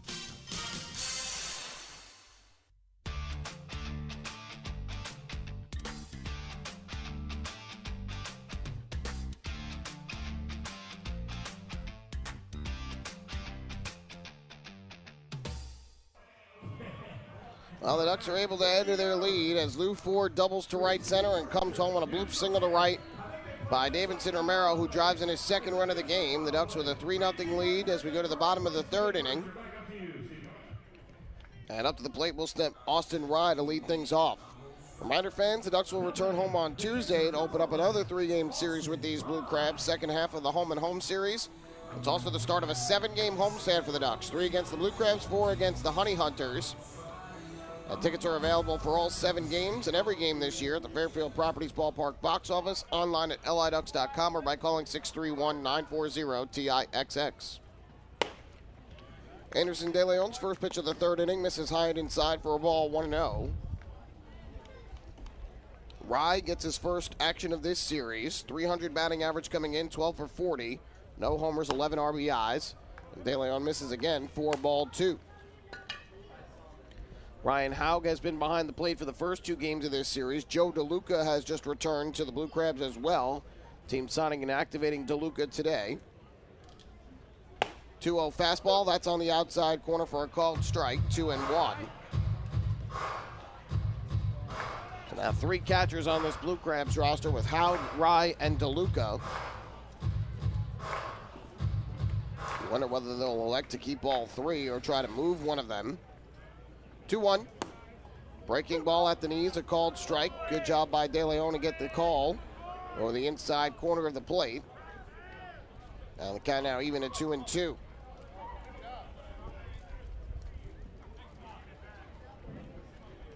From the windup, De Leon's pitch. And it is taken high for ball 3. So now the count full on Rye, who will be followed by Baca and Hibbert. 3 righties due up here in the bottom of the 3rd inning.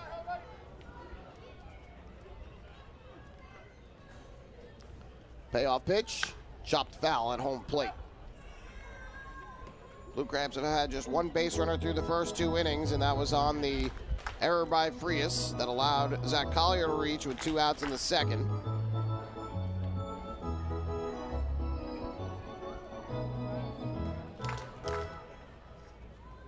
Plate umpire Levante Palmer brings the baseball all the way out to the mound to give Austin Rye some extra time after fouling the ball off his foot.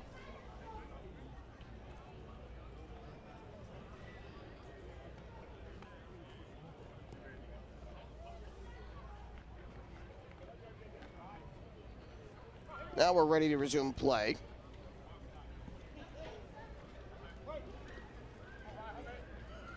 Three-2 from De Leon on the way. It's grounded foul again, this time to the 3rd base side of the field.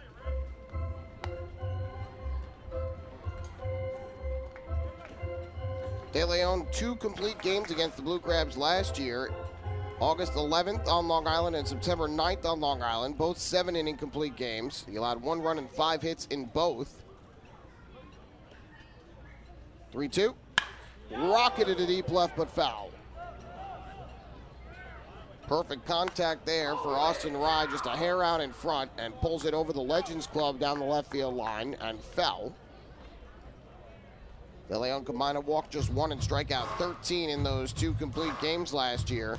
It was 3-0 with a 3.03 ERA in his 7 games, 5 of which were starts against Southern Maryland in 2021. Again, the 3-2. That's crushed in the air to deep left field, and you can't forget it. Austin Rye did not miss this time, way over the picnic tables and off the clubhouses behind the left field wall. A solo home run for Austin Rye, his first of the season. The Blue Crabs are on the scoreboard. They close to within 3-1.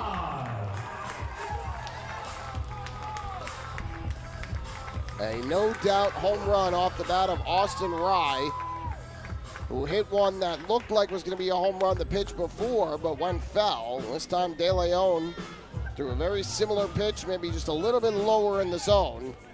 And Rye did not miss it that time. The clubhouses for both teams sit in a building that's behind the left field fence where the picnic tables are atop, and that went over the picnic tables and off of the roof of the clubhouse. What a shot.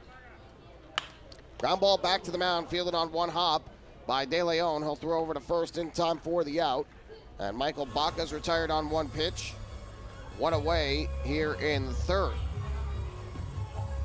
Now 26 home runs given up by the Ducks pitching staff this year. That's the 3rd that De Leon has allowed.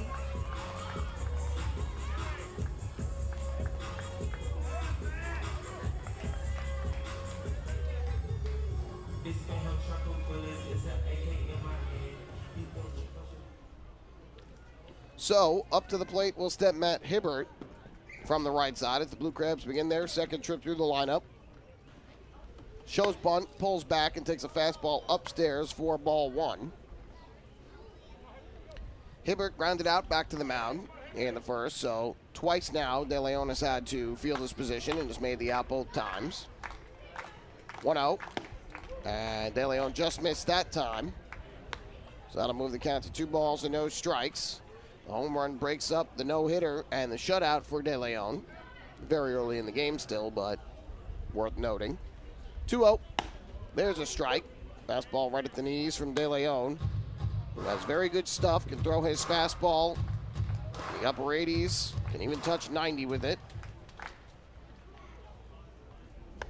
That one hits Hibbert up on the left arm. First batter that Anderson De Leon has hit with a pitch this year, the 3rd time that Hibbert has been hit, 2nd time in as many days. The second baseman, number 7, Ian. Well, the Ducks hit 3 Blue Crabs batters in the first game of this series and hit 2 here last night. So now 6 Blue Crabs have been hit in this series. I have to imagine at some point Southern Maryland's going to get a little frustrated with that. But they've won the first 2 games in this series, so they don't really have much to be frustrated about. But either way, 6 hit batters now in 3 games for the Blue Crabs offense against this Ducks pitching staff. So now the tying run comes to the plate with 1 on, 1 out. First pitch to Ian Yetzko from Anderson De Leon is taken low and outside for ball 1. Yetzko was a strikeout victim his first time up back in the opening inning.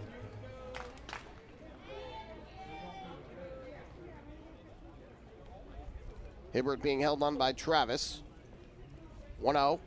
Low and outside. That gets past DiCarlo back behind the plate. Down to second will go Hibbert. So we'll see if that's a wild pitch or a pass ball. It sounded like it went off the glove of DiCarlo, but it went to his right. Pitch was kind of yanked down into his right.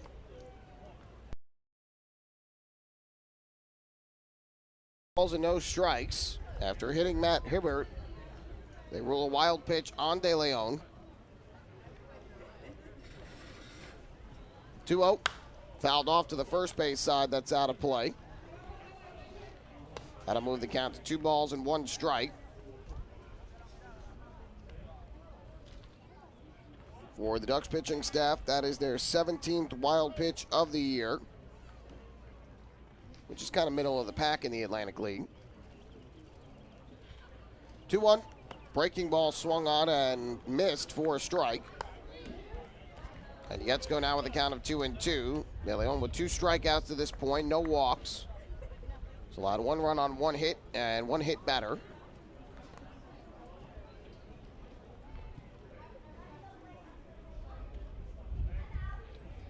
De Leon gets the sign and comes set. Here's the 2-2. Swinging a foul tip. Try to get him to chase. He did, but just got a little piece of it to stay alive. Blue Crabs making De Leon work here. He's up to 45 pitches now in the game. Actually 46. 30 for strikes.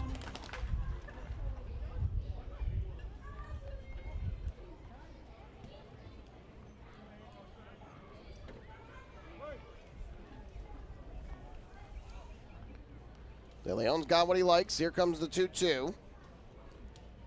Kicks and fires home. And Yetzko takes low. Good eye by Yetzko. That was a close pitch from De Leon, but appeared to miss down in the zone. So now the count full of 3 balls and 2 strikes. First base is open, but a walk would put the tying run aboard and bring Jared Walker to the plate.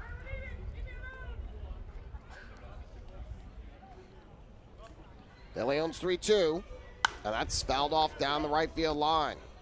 Another defensive swing by Yetzko. He's able to fight it off and keeps the at-bat going. De Leon, a 5'8", 150-pound right-hander in his 4th season of professional baseball, 3rd with the Ducks. 25 years old, from Brooklyn, New York.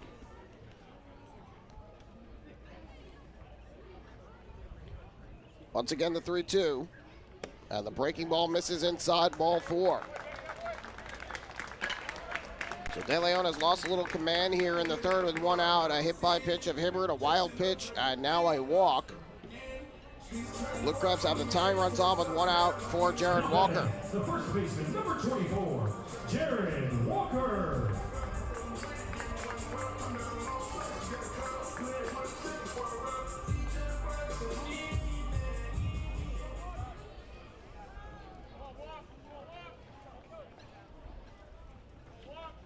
So Jared Walker to the plate, who popped to short his first time up. 2 on, 1 out. With the Ducks leading 3-1.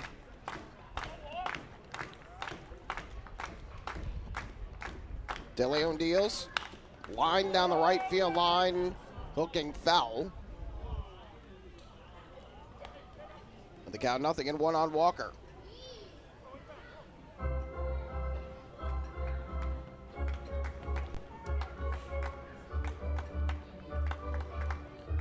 Last night, Walker was 0 for 5 at the plate, and 1 for 3 with a couple RBIs in the series opener.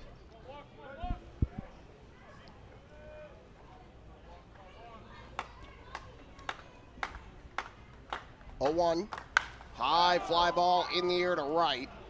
Johnny Turbo goes back a couple steps, now moving in on it. Makes the catch. Runners will stay put as the throw comes into third base. So De Leon gets a big second out, inducing the fly out to right from Jared Walker. Number 14, David Harris. But now big batter to face with 2 outs and 2 on in the inning as the cleanup hitter in DH, David Harris, will make his way to the plate.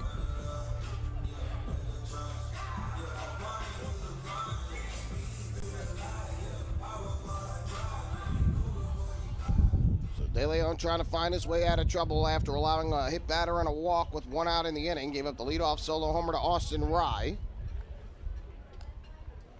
And now here is David Harris from the right side. First pitch. Harris takes a breaking ball that misses the inside corner, 1-0. 3 for 5 last night, a double, an RBI, and 2 runs scored. 4 for 5 with a double and a homer and 2 singles. 5 RBIs, 2 runs in the series opener. De Leon misses low with a fastball here and now falls behind in the count at 2-0 on Harris.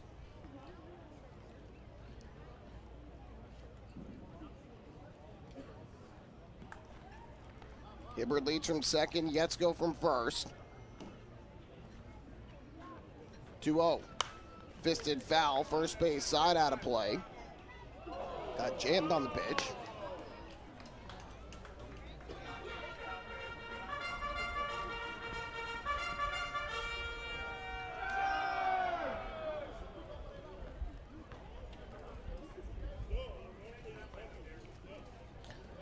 So the count now 2-1 on Harris.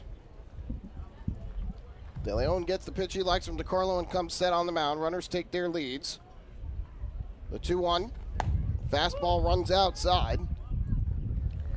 So now De Leon behind at 3-1. Another out of the zone would bring up the 5-hitter and third baseman Alex Crosby to the plate. But a good hitter's count here for Harris. With the way he's been swinging in the bat this year, you know he'll be ready. De Leon comes set, the 3-1.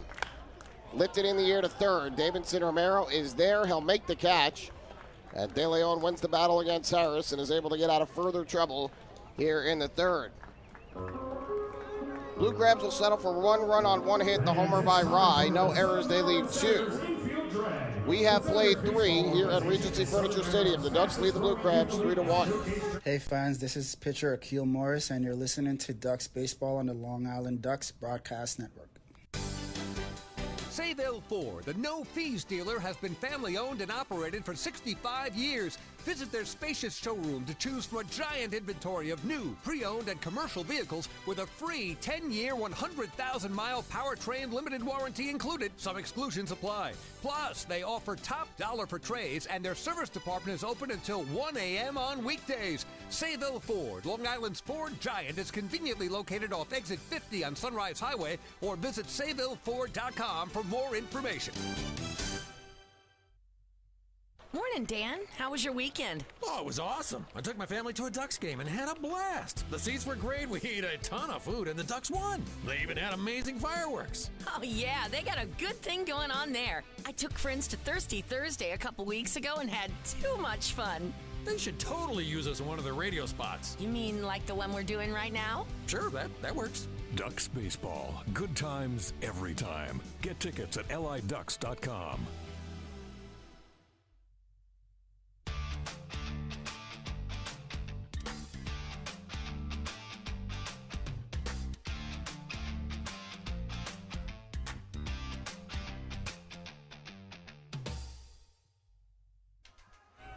Fourth inning coming up at Regency Furniture Stadium. The Long Island Ducks with 3 runs on 7 hits and 1 error. The Blue Crabs 1 run on 1 hit. The solo homer by Austin Ryan, the bottom of the third. And so we head to the fourth with the Ducks leading by 2 in the series finale.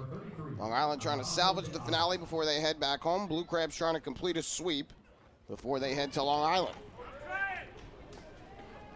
Mitch Lamson back to the mound as he'll begin his 4th inning of work. It'll be Alejandro De Aza, Joe DiCarlo, and Vladimir Frias due up for the Ducks. First pitch on the way from Lamson, and De Aza takes a strike, 0-1.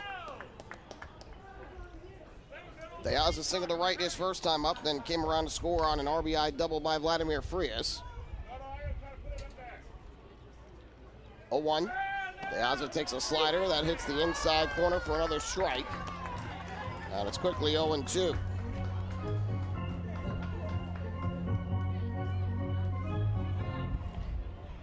Lamson has 3 strikeouts thus far today. Breaking ball here, taken down in the dirt. Good eye by De Aza. 1-2. De Aza did not play the series opener. Last night he went 1 for 4 at the plate.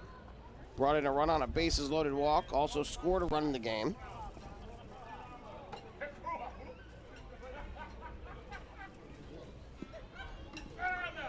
Here's the 1-2. And that on the outside corner, strike 3 called. De Aza disagreed, and he lets Levante Palmer know about it as he makes his way back to the first base dugout. So De Aza down looking for the strikeout of the game for Mitch Lamson, and there's one away.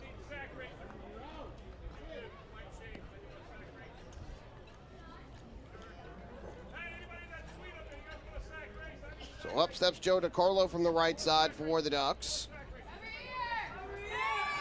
DiCarlo singled his first time up today. That pitch taken for a strike, 0-1. And on that single, he smacked it off the wall and left. DiCarlo tried to stretch it into a double and was thrown out. Ducks have made a lot of outs on the bases this year. Either guys thrown out at home or outs on the bases. Bit of a concern early on. Breaking ball here, misses up and away. That'll even the count at 1-1 strike. Carlo had 1 hit and 5 at-bats last night, a double. Drove in a run and scored a run that came all in the 9th inning. Takes a curveball outside this time. That'll move the count to 2-1.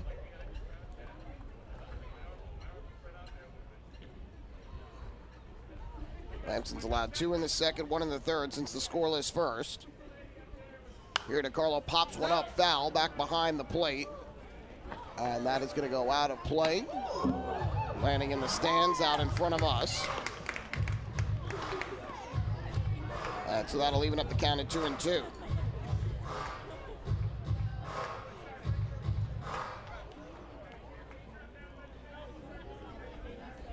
Lamson at 29 innings coming into today had allowed just 3 walks. On the ground to the left side, to his left, Alex Crosby. He fields, he throws low to first. Nice scoop out of the dirt by Jared Walker to save Crosby of his 9th error of the year. And DiCarlo retired for the second out of the inning. My apologies, Lamson had allowed 3 walks a couple starts ago. He's allowed 4 walks this year total. 19 strikeouts for Lamson. Came in 2-0 with a 3.72 ERA through 5 starts this year. First pitch to Frias. And the fastball's taken over the inside corner for a strike, 0-1. Frias with an RBI double his last time up. Inside the bag at third, down the left field line with 2 outs in the second inning. 0-1. Foul back to the screen. And Frias quickly goes behind in the count at 0-2 as Lamson tries to work his first 1-2-3 inning of the ball game.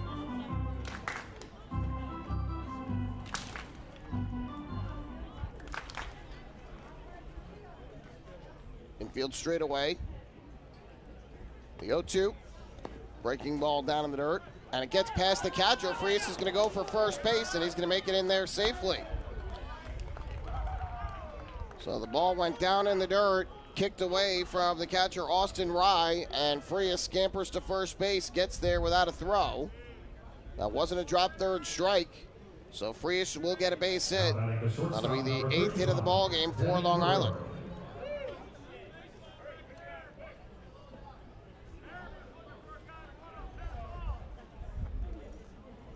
So the Ducks take advantage of the miscue there, make it down to first base.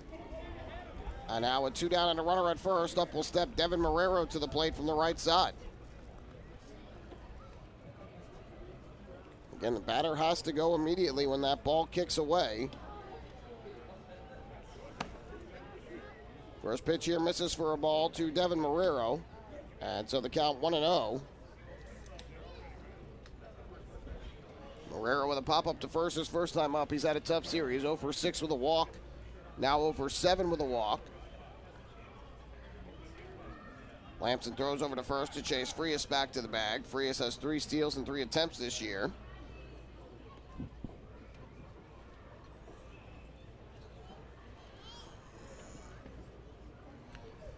Again, it's on the batter to immediately break for first. Frias looked like he hesitated slightly, but they say it was still within the time frame that it was okay for him to go and try and take first. Here, Marrero is swinging a miss, and the count even up at 1-1.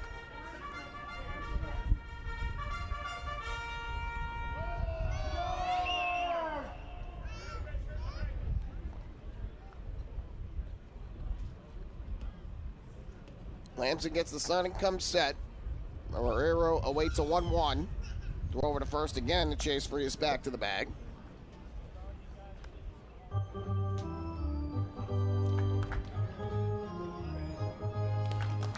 Blue Crabs have paid a lot of attention to the Ducks base runners in this series, especially Denson Hull yesterday.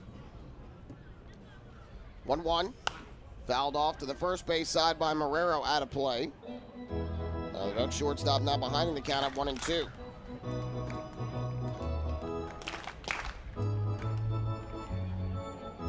Lamson did not pitch last year. In 2020, he pitched with Winnipeg in the American Association, was 4-4 with a 4.82 ERA in 12 starts.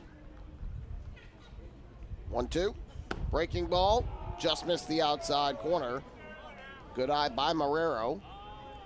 Volante Palmer calls the pitch outside. And so the count 2-2. If Marrero can get aboard, Johnny Turbo would be next. Frias takes his lead, held on there by Walker. To kick the pitch. On the ground towards second. A worm burner off the end of the bat. Yetzko throws out Marrero, and that'll retire the side. From the top of the fourth for the Ducks, no runs. They get 1 hit. And there's 1 man left on base.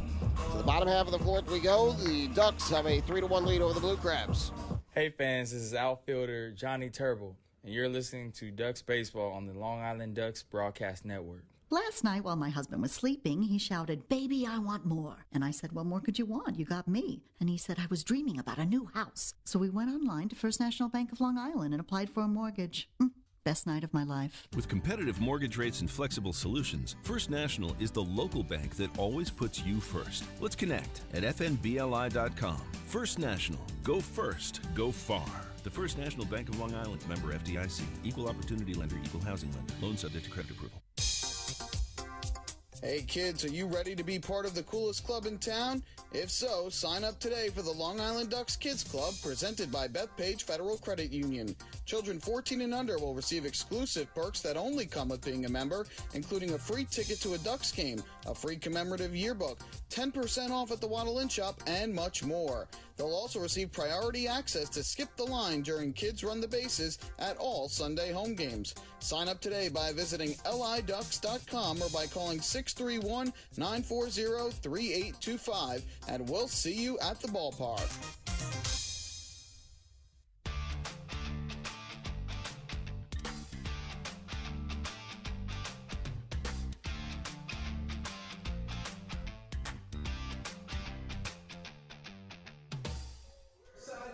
Well, this game goes to the bottom half of the fourth inning. The Long Island Ducks leading the Southern Maryland Blue Crabs 3-1.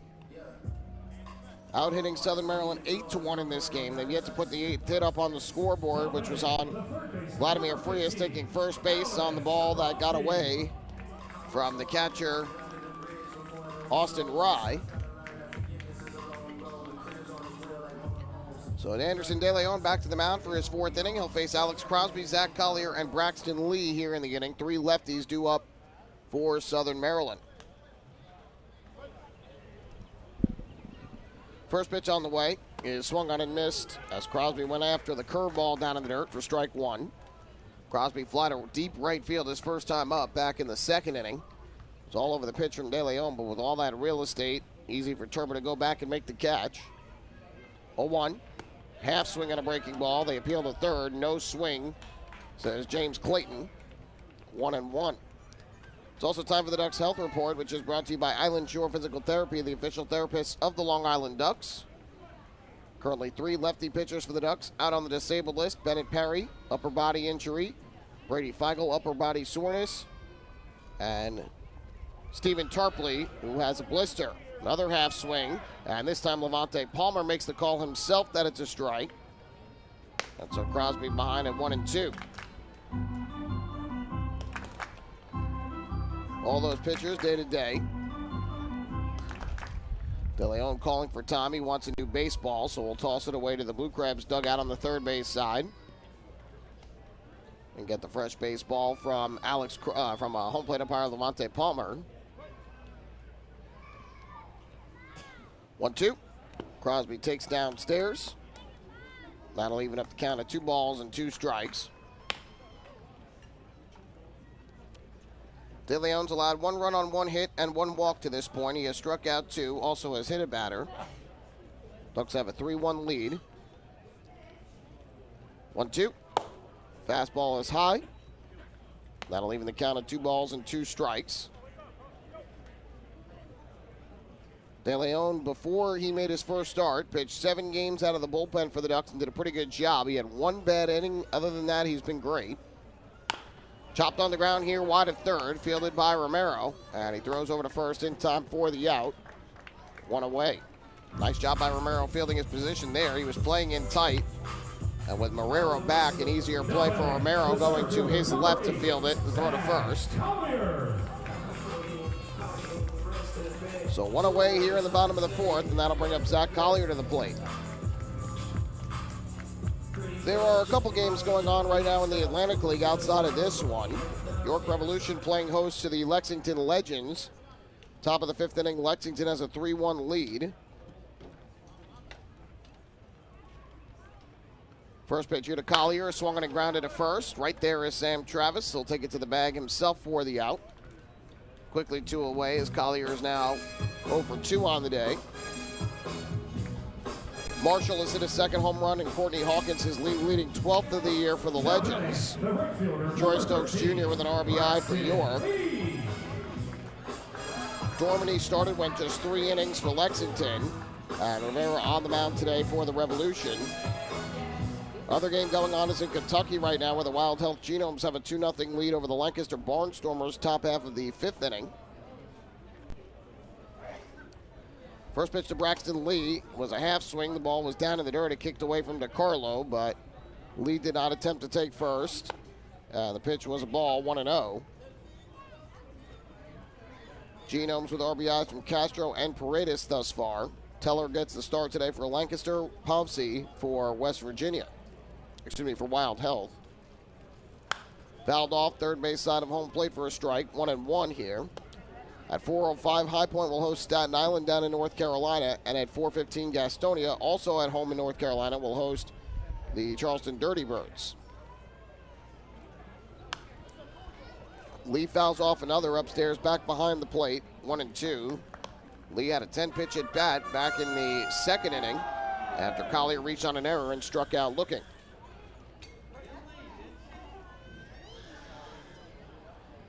Be a 1-ball, 2-strike pitch here from De Leon. He winds, he fires, and Lee hits a high pop-up in the air to shallow left center. Piazza in and to his right. He'll make the catch, and that will retire the side here in the bottom of the 4th. Second 1-2-3 inning of the day for Anderson De Leon as the Blue Crabs go in order. That means we'll go to the 5th. Ducks 3, the Blue Crabs 1. Hey fans, this is Scott Harkin, right-handed pitcher, and you're listening to Ducks Baseball on the Long Island Ducks Broadcast Network. Planning your next party or looking for a caterer that will handle all of your needs? Hidden Gem Cafe's got you covered. From setup to service to cleanup and amazing food that is sure to be talked about, they can do it all without breaking the bank. Hidden Gem knows that each event is unique and strives to design a specialized menu for each event. Call the Hidden Gem Cafe for your next party at 631-390-5912. And be sure to follow them on social media too at the Hidden Gem Cafe for ideas and information.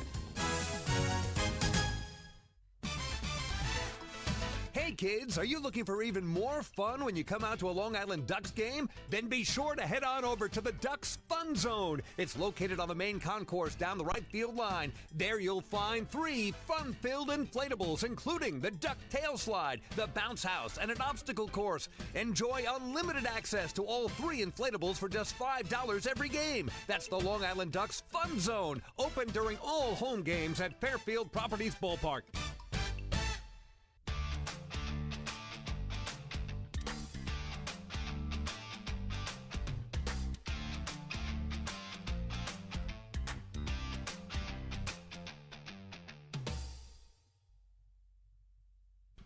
Michael Pollack back with you here at Regency Furniture Stadium in Waldorf, Maryland. Ducks holding a 3-1 lead over the Blue Crabs here in the series finale. We move to the top of the 5th inning. Mitch Lamson back to the hill to begin his 5th inning of work. He has allowed 8 hits over the first 4 innings, but has only conceded 3 runs. Ducks have stranded 3 on the bases and also have had 2 base runners thrown out on the bases. Turbo's caught stealing. DeCarlo trying to stretch a single into a double. Speaking of Johnny Turbo, he'll lead things off in the 5th. First pitch, and he fouls one back behind the plate. 0-1 the count. Turbo singled to left back in the 1st, then got caught stealing 2nd, struck out swinging his last time up, which was in the 3rd.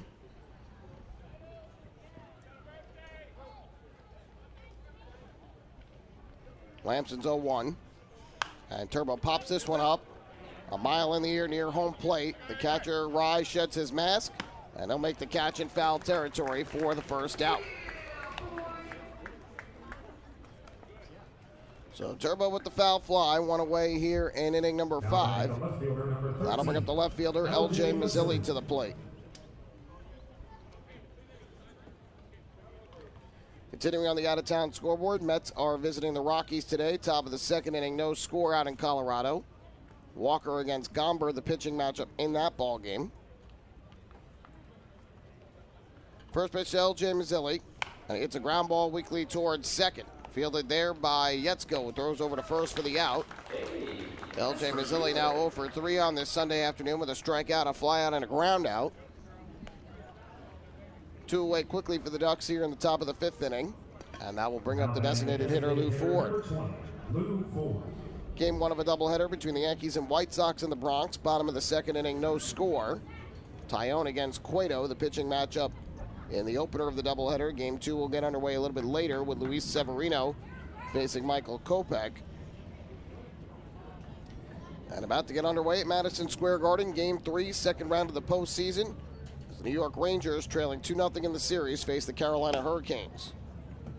First pitch here misses up and away for a ball, 1-0. Ford 1 for 2 in his season debut. He doubled to right center with 2 outs in the 3rd and then scored 1 batter later.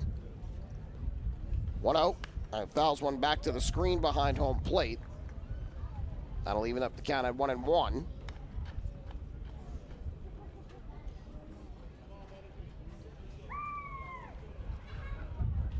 Last at bat, that double to right center by Ford shows what he can still do at the age of 45. Such a good hitter, 1-1. That's fouled back behind the plate. Ball went out of, the bat went out of the hands of Ford. It went almost all the way out to Wally Backman down at 3rd base. So Ford lost a little bit of grip on the bat there as he swung and fouled it off. Backman gives Ford the bat back. And he checks the grip on it to make sure that he can still use it.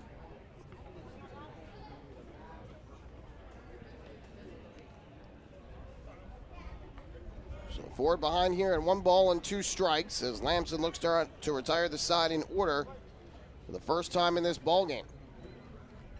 1-2. Ford takes the fastball high. That'll even the count at 2 balls and 2 strikes. Now just 31 hits away from 1,000 in his Atlantic League career is Lou Ford. 2-2.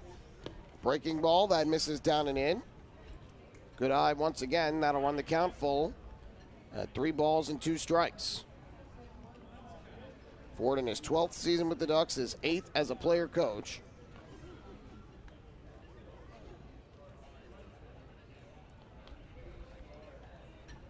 Three-two. Fastball on the outside corner, strike 3 called. Ford didn't like it. But Mitch Lamson with his 5th strikeout of the ball game, and that'll retire the side in the 5th. Ducks go in order. We're halfway through in the series finale. The Ducks leading the Blue Crabs 3-1. Hey fans, this is outfielder Dustin Woodcock, and you're listening to Ducks Baseball on the Long Island Ducks Broadcast Network. Millennium Container Service is fulfilling the needs of businesses and homes across Long Island. They provide waste and recycling services, plus a variety of dumpster rental options for any project. Millennium Container Service offers convenient, on-time deliveries and pickups, as well as daily, weekly, and monthly commercial service. Need a quote? Call 516-826-5544 or visit millenniumcontainer.com. Millennium Container Service. Keep your home and business clean. Want an awesome birthday without all the hassle? Book your Kona Ice birthday party with the Ducks today. 2 brand new packages are now available, including our exclusive game room suite. Along with enjoying an exciting Ducks game, your birthday child and his or her friends will have a blast playing video games on Nintendo Switch, Xbox, and PlayStation 4 in their very own private luxury suite. Plus, they'll be treated to food, beverages, snacks, and much more. Kona Ice birthday parties with the Long Island Ducks, the party of a lifetime.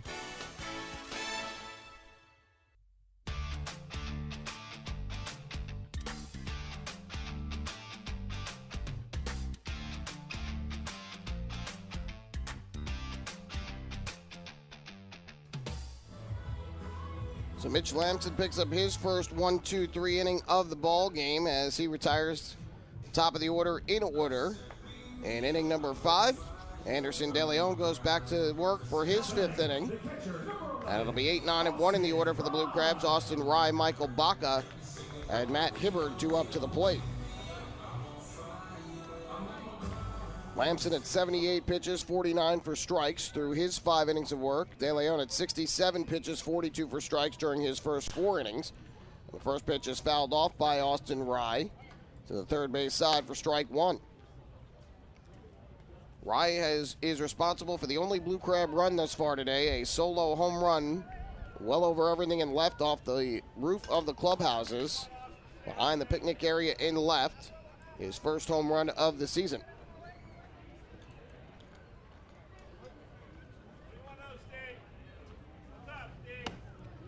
Rye takes a breaking ball that misses down and away. That'll even up the count at 1-1.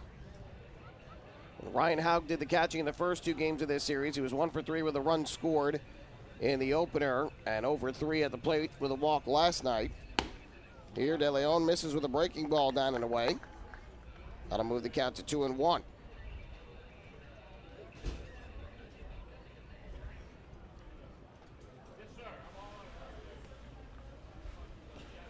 De Leon winds and fires. Curveball catches the inside corner for a strike. Good pitch there. Kind of backdoored Austin Rye. So that'll even things up at 2 balls and 2 strikes.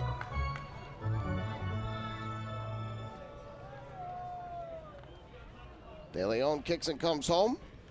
And the fastball misses high and inside. So now the count full at 3-2 on the leadoff hitter here in the 5th, and De Leon wants to be careful, can't make the same mistake he made last time. Ryan fouled off a pitch, hit it so well, but fouled it off. Then he hit the home run, 3-2, and that breaking ball is low for ball 4. So Austin Rye works a leadoff walk here in the 5th inning, second walk of the game issued by Anderson De Leon. And the leadoff man is on for Southern Maryland in the bottom of the 5th.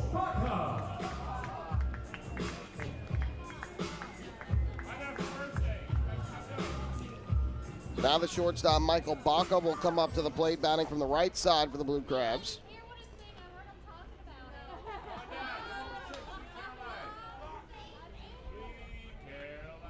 First pitch from De Leon is a fastball taken up and away, 1-0, and that is going to have Joe DiCarlo come out from behind home plate to talk to his right-hander, see something that he doesn't like. So he wants to go out there and have a quick conversation just to try and settle him down. De Leon has had good stuff. He had one appearance where he struggled. May 1st at Lexington, he allowed 6 runs on 4 hits and 2 walks in 1 inning. Took the loss in the 12-9 defeat to the Legends. Aside from that, he has not given up a run this year coming into today. For a total of 13 1/3 scoreless innings outside of that one game. And again, today has allowed 1 run through 4. 1-0. High pop-up in the air, middle of the infield. Devin Marrero, the shortstop, making the call, and he will make the catch. So there is out number 1. Baca now 0 for 2 in the ball game. 1 on and 1 out. The lineup flips over. Matt Hibbert back up to the plate as the Blue Crabs begin their 3rd trip through the order.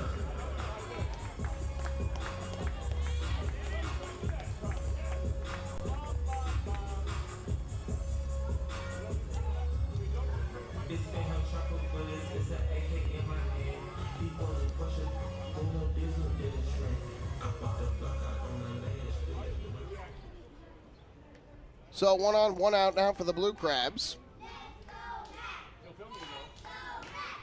Matt Hibbert from the right side, squares to bunt, pulls back, takes low.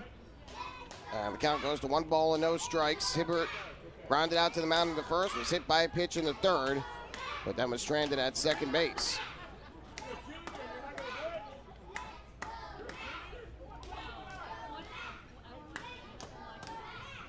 De Leon gets the sign and comes set. Is 1-0. The fastball that nips the outside corner for a strike. That'll even up the count at 1-1.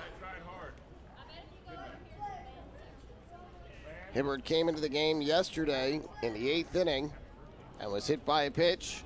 The first batter that Tyler Webb faced.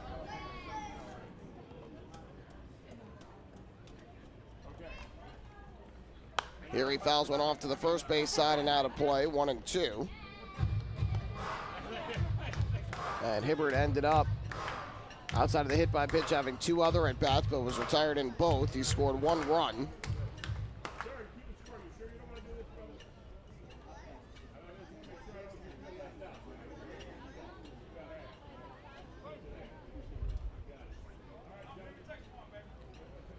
So 1 ball and 2 strikes the count.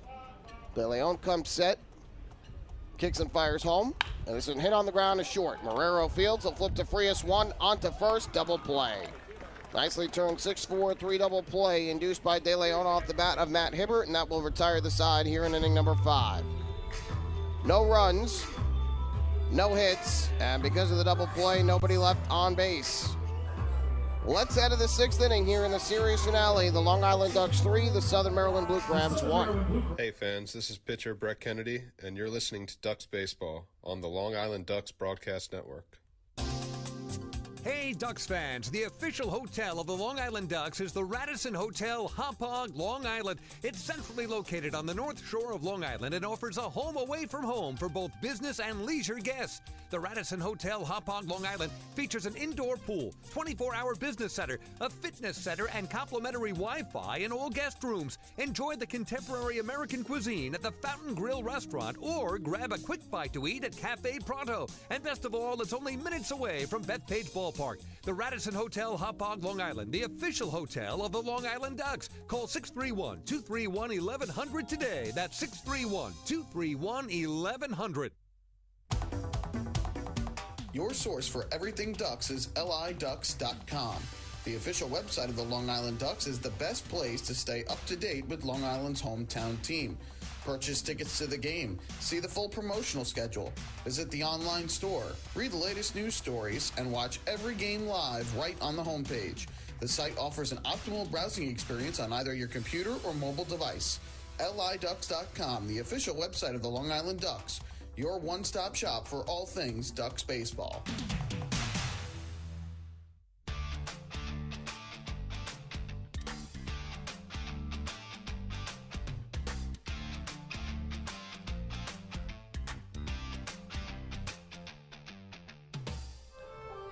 Ducks fans, don't forget to stop by the Waddle Inn Shop on your next visit to Fairfield Properties Ballpark, where exclusive hard-to-find Ducks memorabilia is now on sale. Proceeds benefit the Quacker Jack Foundation, the charitable arm of the Long Island Ducks.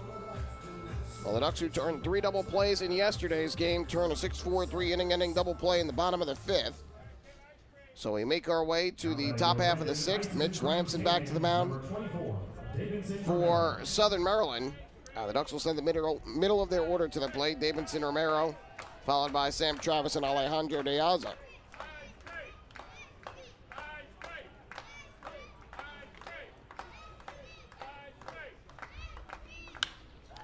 Swinging first pitch, Romero wraps it into deep left field, and you can forget it.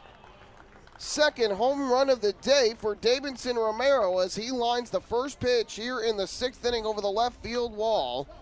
His second home run of the day, his fifth home run of the season, and the Ducks now lead it 4-1. Well, Romero hasn't had to hit it all that deep in either of his at-bats today, but he has snuck the ball over the fence twice today. A solo home run for Romero, his 3rd hit and 3rd RBI of the day. What an afternoon for Davidson. And Long Island now in front by 3 once again. First pitch to Sam Travis is taken at the knees for a called strike, 0-1. So the first multi-homer game for a Duck this year. And Romero now tied with Travis for the team lead in long balls. Travis takes outside. That'll leave in the count at 1-1. And if Romero can start doing that on a consistent basis, boy, would that be a big lift for this Ducks offense. Especially hitting in the cleanup spot. 1-1. Travis foul tips one into the glove of Rye. That'll move the count to 1-2. So Romero with 3 hits, 2 of them homers, 3 RBIs, 2 runs. He's up to 15 RBIs and 15 runs on the year.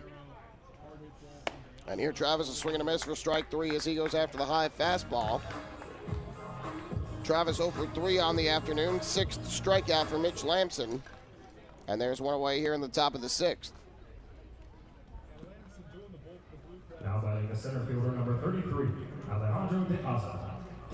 That'll bring up the center fielder and 6th hitter Alejandro De Aza to the plate. He bats from the left side.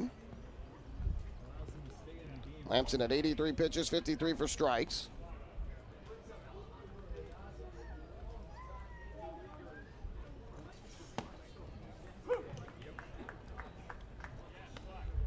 First pitch taken for a strike, 0-1 on De Aza, who singled to right and scored back in the 2nd, struck out looking on a pitch he disagreed with in the 4th. Breaking ball grounded to first, big hop, but fielded by Jared Walker. He'll take it to the bag himself. Good job getting his body in front of it, knocking it down. So, 3 unassisted on the ground out. De Aza now 1 for 3. Joe DiCarlo. And with 2 away, that'll leave it up to the catcher, Joe DiCarlo.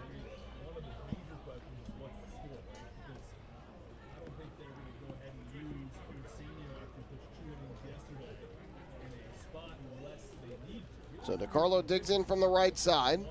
Lamson works out of the windup. First pitch, a half swing. DiCarlo went around. Levante Palmer, the home plate umpire, making the call. And the count 0-1.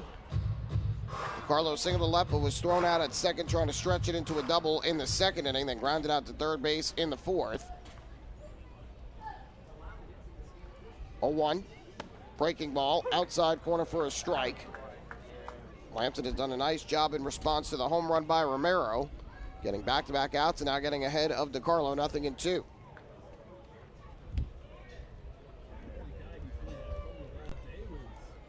From the windup, here's the kick in the pitch, and DiCarlo pops this one up to the right side of the infield.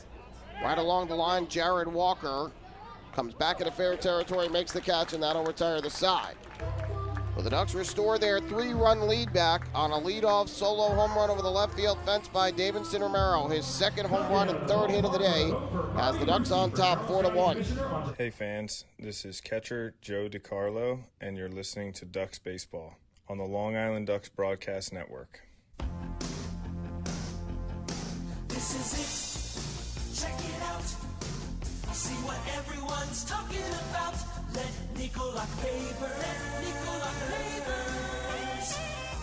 pave your way. Bring your outdoor living dreams to life. Visit Nicoloc's Outdoor Design Center at 200 Henry Street in Lindenhurst and see thousands of square feet of pavers, retaining walls, fire pits, and outdoor living accents on display. Only Nicoloc paving stones are made with Paver Shield technology for more vibrant color options than anyone else. Visit Nicoloc.com to request a free sample or their Outdoor Design Center at 200 Henry Street in Lindenhurst. Nicoloc. Ask for it by name. You'll see the difference. Visit Nicoloc.com. That's Nicoloc.com. Let Nicoloc Paver, let Nicoloc Pavers pave your way. Pave your way.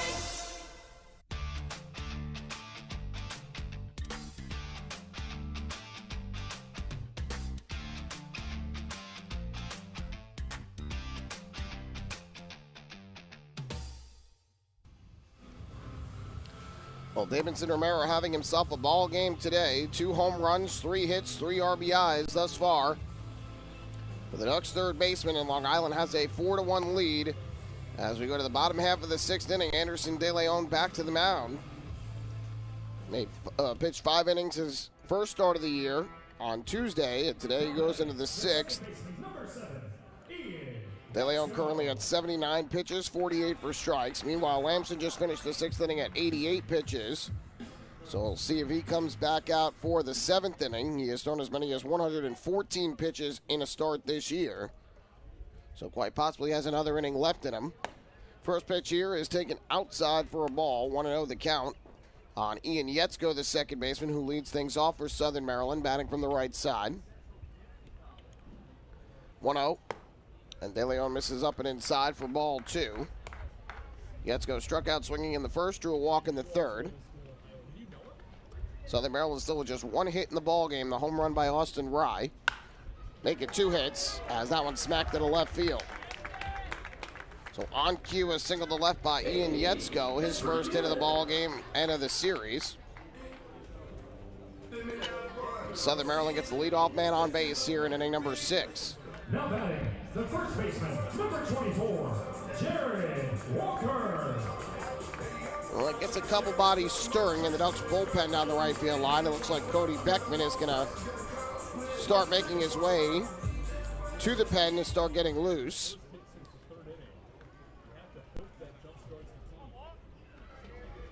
Jared Walker comes up to the plate, 0 for 2 on the day thus far.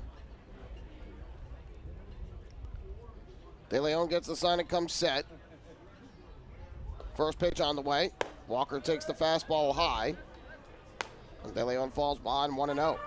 Walker popped to short in the first, fly to right in the third.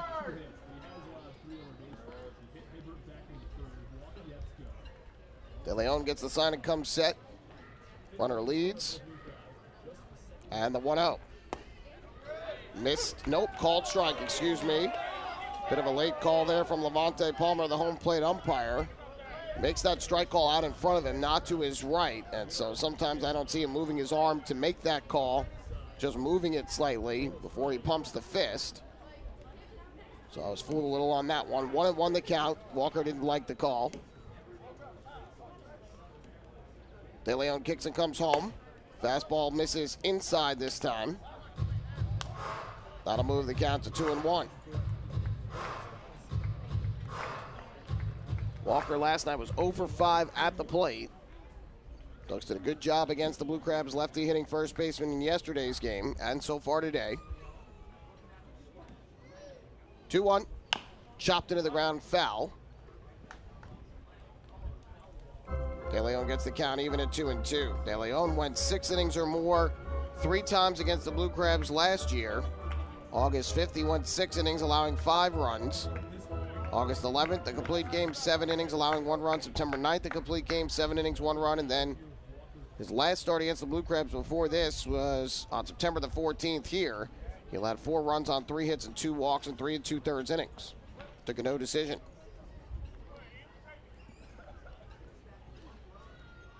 Here comes the 2-2. De Leon fires home, and Walker takes a fastball that misses up and away. And now the count full at 3 balls and 2 strikes. So a full count here on Walker. We'll see if that gives Yetzko the green light. He is 0 for 1 in the stolen base department this year. So we'll pay attention to see if he takes off trying to go for second. De Leon has what he likes. 3-2 runner does not go, and the pitch misses inside, ball 4. So Anderson De Leon off to a rough start here in the 6th. A single and a walk that put the first 2 men on base. And now the designated hitter, David Harris, will come up to the plate for Southern Maryland. Well, depending on what happens here, this could very possibly be De Leon's final batter of the game. You've got 3 lefties due up after Harris. And it appeared as though Cody Beckman was going to the bullpen after the inning opening single.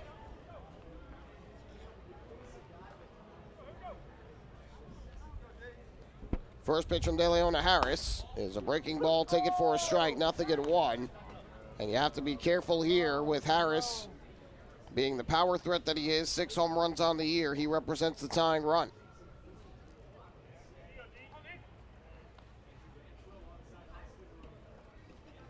Oh, 1 pitch. Breaking ball, misses inside.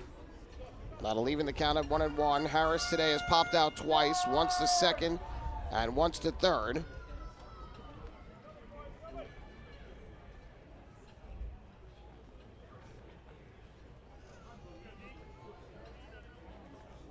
De Leon looks back towards second, deals to the plate. Harris hits a fly ball to right, well hit, and Turbo was shaded over to right center. So that ball's going to get down for a base hit. Yetzko will score. Stopping at third is Walker, and in at second with an RBI double is David Harris. That has trimmed the Ducks' lead to 4-2, and now the tying runs in scoring position with nobody out.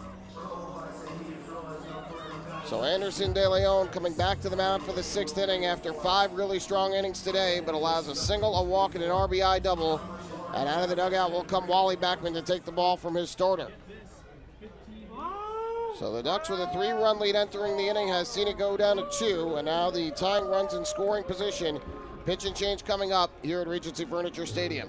Hey fans, this is pitcher Cody Beckman, and you're listening to Ducks Baseball on the Long Island Ducks Broadcast Network. Planning your next party or looking for a caterer that will handle all of your needs? Hidden Gem Cafe has got you covered. From setup to service to cleanup and amazing food that is sure to be talked about, they can do it all without breaking the bank. Hidden Gem knows that each event is unique and strives to design a specialized menu for each event. Call the Hidden Gem Cafe for your next party at 631-390-5912, and be sure to follow them on social media too at the Hidden Gem Cafe for ideas and information. Hey kids, are you ready to be part of the coolest club in town? If so, sign up today for the Long Island Ducks Kids Club presented by Bethpage Federal Credit Union. Children 14 and under will receive exclusive perks that only come with being a member, including a free ticket to a Ducks game, a free commemorative yearbook, 10% off at the Waddle Inn Shop, and much more. They'll also receive priority access to skip the line during Kids Run the Bases at all Sunday home games. Sign up today by visiting liducks.com or by calling 631-940-3825, and we'll see you at the ballpark. Morning, Dan. How was your weekend? Oh, it was awesome. I took my family to a Ducks game and had a blast. The seats were great. We ate a ton of food, and the Ducks won. They even had amazing fireworks. Oh, yeah. They got a good thing going on there. I took friends to Thirsty Thursday a couple weeks ago and had too much fun. They should totally use us in one of their radio spots. You mean like the one we're doing right now? Sure, that works. Ducks Baseball. Good times every time. Get tickets at liducks.com.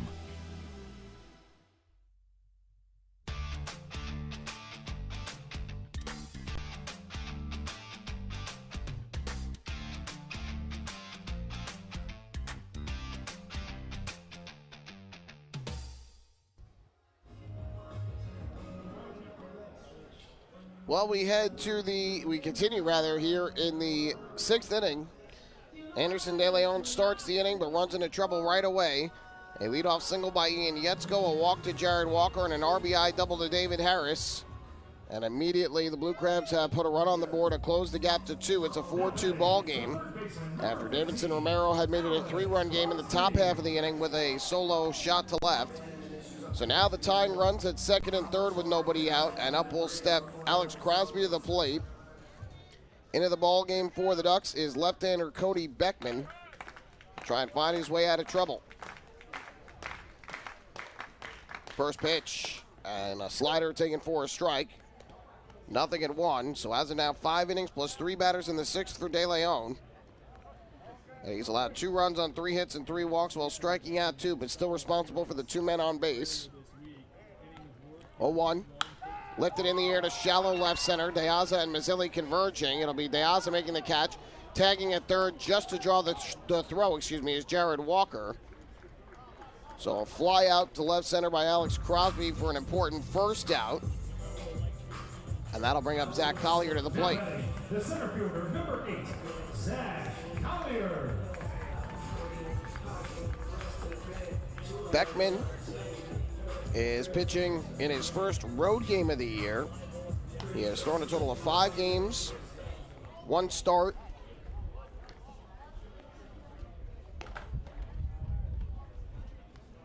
My apologies, this is not his first road game.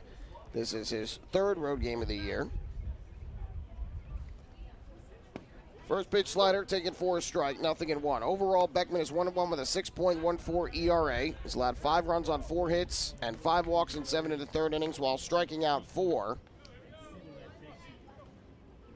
But has held lefties to 0 for 4 now on the season. Here's his 0-1 to Collier, another lefty, and the fastball is taken high and inside. That'll even the count at 1-1. Beckman took part in the Atlantic League player tryout down in Vieira, Florida back in March. Impressed, the Ducks traded with the Genomes to move up to the number 2 pick in the draft and selected Beckman with the pick. 1-1. Breaking ball is taken inside. A lot of fans were shouting for a balk. They believe Beckman had balked, and so a run should have scored there. Several players from the Blue Crabs dugout yelling at James Clayton, the third base umpire. Blue Crabs have been chirping all series long from the third base dugout. 2-1. Fastball strike over the inside corner. And that'll even up the count at 2-2.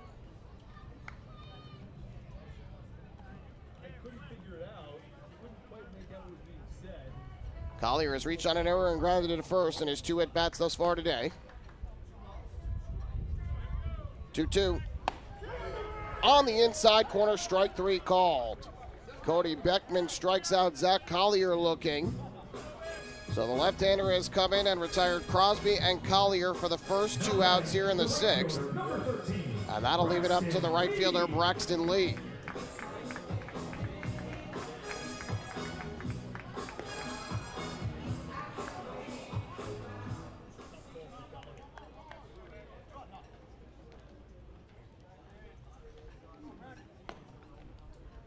So another first pitch coming up in this lefty-lefty matchup.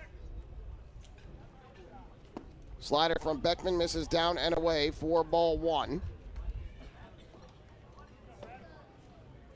Lee today is 0 for 2. He has struck out looking and fly to center in his 2 trips to the plate thus far after his 3-hit, 3 RBI performance last night. Walker leads at third, Harris at second with 2 down. 1-0. And again, Beckman misses down and away. So falls behind in the count here at 2 balls and no strikes. De Leon finished his day with 91 pitches, 53 for strikes. Blue Crabs, meanwhile, have gotten a righty loose in their bullpen down the left field line.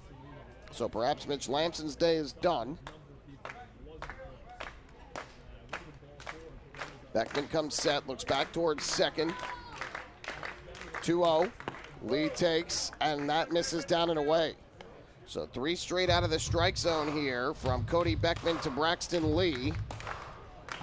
First base is open, but a walk would put the go-ahead run on.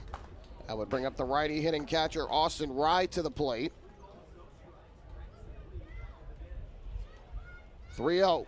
Lee takes, fastball strike on the outside corner. So Beckman doesn't give in and just allow the walk. It looks like there is action for the Ducks in their bullpen down the right field line.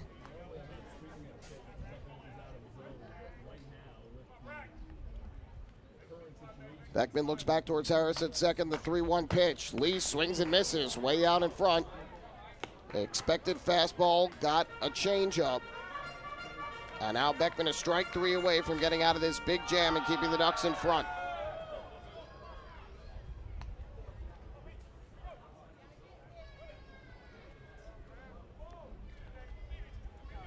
Payoff pitch on the way from the left-hander. Kicks. Fires. Lee, a swing and a miss. Strike 3, and what a job by Cody Beckman here in the bottom of the 6th inning. The left-hander comes in with runners at second and third. Nobody out. The tying runs aboard. And he gets Alex Crosby to fly to center. Strikes out Zach Collier looking. And comes back from 3-0 down to strike out Braxton Lee swinging. So in the inning, the Blue Crabs get 1 run on 2 hits and a walk. No errors. They leave 2 in scoring position. And we will head to the top half of the 7th with the Ducks still in front by the count of 4-2. Hey fans, this is left-handed pitcher Brady Feigl, and you're listening to Ducks Baseball on the Long Island Ducks Broadcast Network. When we see Long Island, we see you. Because at Catholic Health, we know that it's your remarkable lives that breathe life into our island. So at every Catholic Health hospital, practice, and care facility, we're able to provide the highest quality, most innovative care for your body, because our culture cherishes your humanity. Long live Long Island. Take your group out to the game this season and enjoy all the fun of Ducks baseball at discounted prices with the picnic area, luxury suites, party deck, and so much more. Bringing your group to the game will be an unforgettable experience. The Ducks even offer opportunities to sing the national anthem, serve as the Ridgewood Savings Bank color guard, be the Nickolock Dream Team, or put on a pregame performance. To book your outing today, call 631-940-3825 and ask for the group sales department. Long Island Ducks baseball. Good times every time.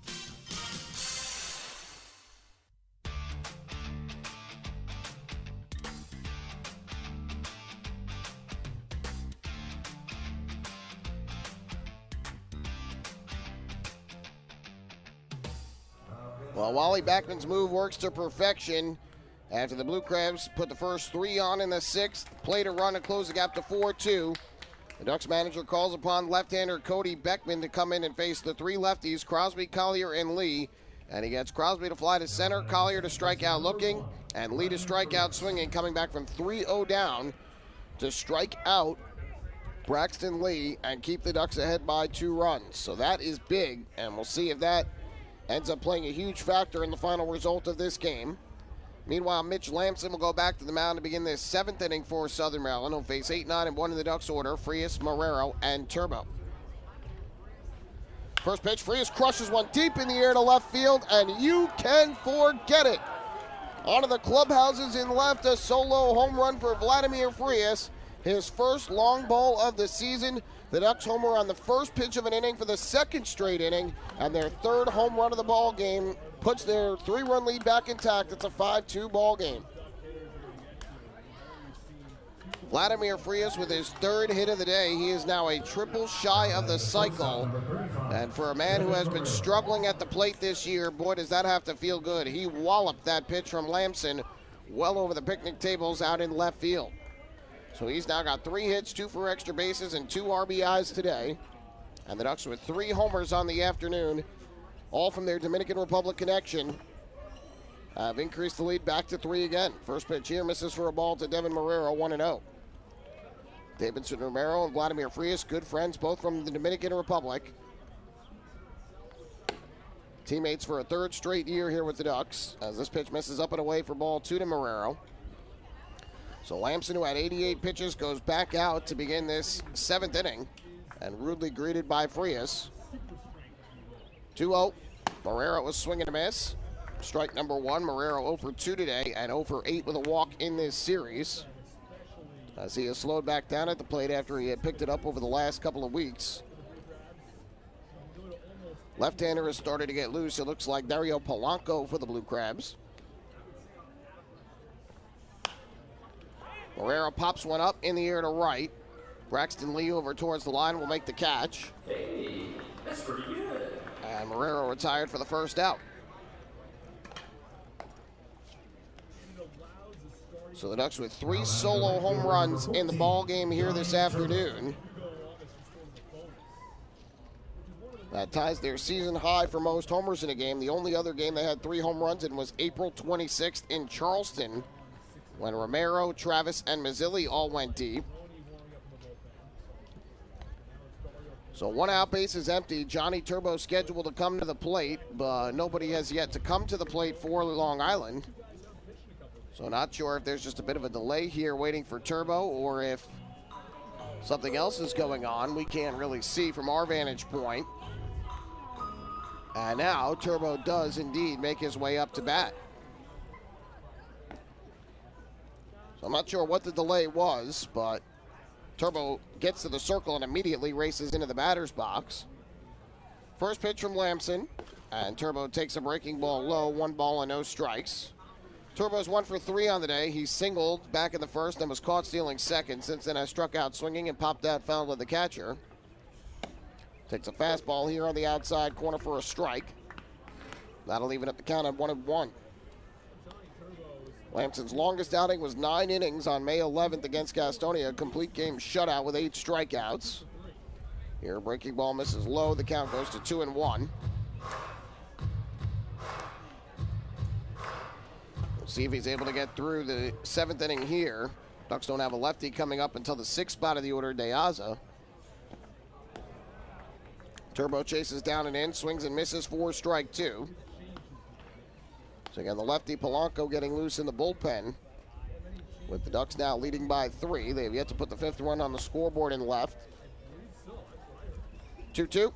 Turbo, a ground ball through the left side, a base hit. So Johnny Turbo has himself his 2nd hit of the ball game. Another multi-hit game for him. Seems like those have been a regular occurrence of late. Now batting the left fielder, number 13. And with that, out of the dugout comes Stan Clyburn, the manager for the Blue Crabs, and that is going to be all for Mitch Lamson. So Clyburn tries to stick with his starter Lamson here into the 7th inning, but runs into trouble. A home run by Frias to start the inning, and then a 1-out single by Johnny Turbo will end the day for Lamson. He'll make his way to the third base dugout, and another lefty will come in out of the bullpen in Dario Polanco. Pitch and change coming up here at Regency Furniture Stadium. The Ducks lead at 5-2. Hey fans, this is manager Wally Backman, and you're listening to Ducks Baseball on the Long Island Ducks Broadcast Network.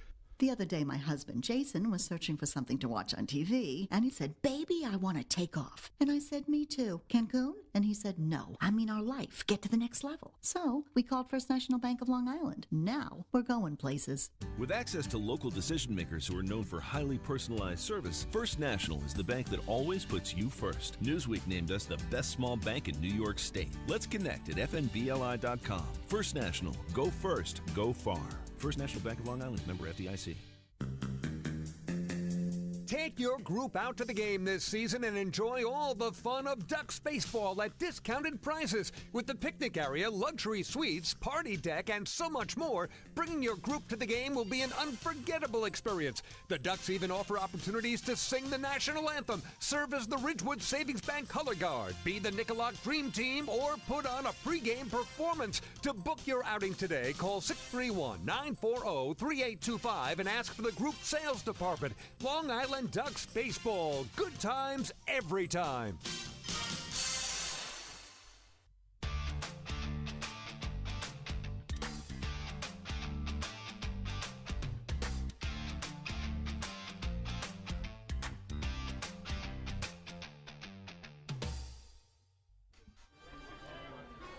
Well, Mitch Lamson's day is done. The lefty starter for Southern Maryland pulled after 6 1/3 innings. Allowed a leadoff solo homer to Vladimir Frias here in the 7th, and then a 1-out single to Johnny Turbo, which ends his day. Into the game will be the left-hander Dario Polanco to pitch. We'll see him for the first time in this series, and he'll come on to face the left fielder L.J. Mazzilli. So the Ducks trying to come up with a win here in the series finale after dropping the first 2 games of this series.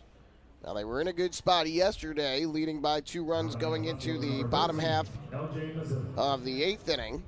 So there's still a long way to go in this one, but they are out hitting the Blue Crabs today 11-3 and lead it 5-2. Here's L.J. Mazzilli to the plate from the right side. Polanco gets the sign and comes set. First pitch. Mazzilli takes a fastball up and away for ball one. Polanco has struggled out of the bullpen this year for Southern Maryland. 7 games. He has 2 wins, but he's allowed 9 runs on 10 hits and 9 walks in 7 innings, striking out 5. Opponents hitting .345 against him. 1-0. And Mazzilli takes off the inside corner for ball 2. L.J. Mazzilli today 0 for 3. He has struck out, fly to center, and rounded to second in his 3 at-bats.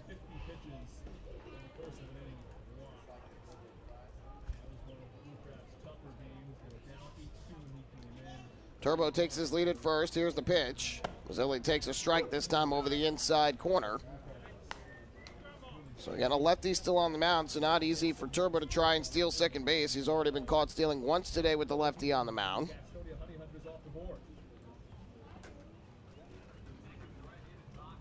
2-ball, 1-strike pitch from Polanco. Kicks and comes home. Line drive right field. On the run, Braxton Lee won't get it. It'll land for a base hit. Turbo to second. He's in there safely.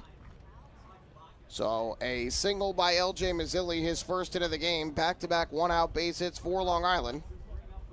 And they've got 2 men on base for their designated hitter, Lou Ford. So a chance here for Lou to drive in his first run of the season. He picked up his first hit back in the 3rd with a double into the right center field gap with 2 outs. So Ford will dig in from the right side as Turbo leads from second and Mazzilli from first. Good speed on for the Ducks. Polanco gets the sign and comes set. First pitch, Ford foul tips one at home plate. Just caught a little piece of the offering from Polanco for strike 1. Polanco spent part of last season with the Gastonia Honey Hunters in the Atlantic League. 10 appearances. He allowed 15 runs on 14 hits and 11 walks in 10 innings. He also pitched with the Tri-City Valley Cats in the Frontier League and the Gateway Grizzlies in the Frontier League. Struggled with all 3 teams he was with last year. Combined 0-1 with a 12.39 ERA in 16 games.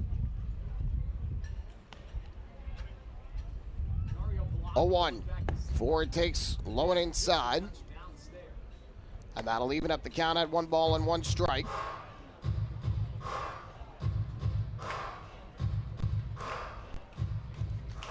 Runner at second, the responsibility of Lamson. The runner at first, Polanco's responsibility. Turbo and Mazzilli take their leads. First baseman plays behind and past Mazzilli. 1-1. Ford a drive deep but foul down the left field line. Off the roof of the Legends Club and hopped right over it. So that'll move the count to 1-2, and meanwhile we'll have a bit of a delay because a basketball has once again gotten loose behind the center field fence. Zach Collier will pick it up, fire it over the fence, and off into the distance. So the count remains 1-2 here on Ford. Davidson Romero with his 3 hits and 2 home runs waits in the on-deck circle. 1-2. Ford takes a breaking ball. That misses down in the dirt. Good block, though, by Austin Rye. Kept the ball close enough to him that it did not skip enough away where the runners could advance. So that'll even up the count at 2 balls and 2 strikes. Ford struck out looking his last time up in the 5th on a call he disagreed with. One of several that have not agreed with certain ball and strike calls in this game. Polanco comes set. The second baseman, Yetzko, had crept into second base. So they thought about trying to pick off Turbo, but throw never made by Polanco.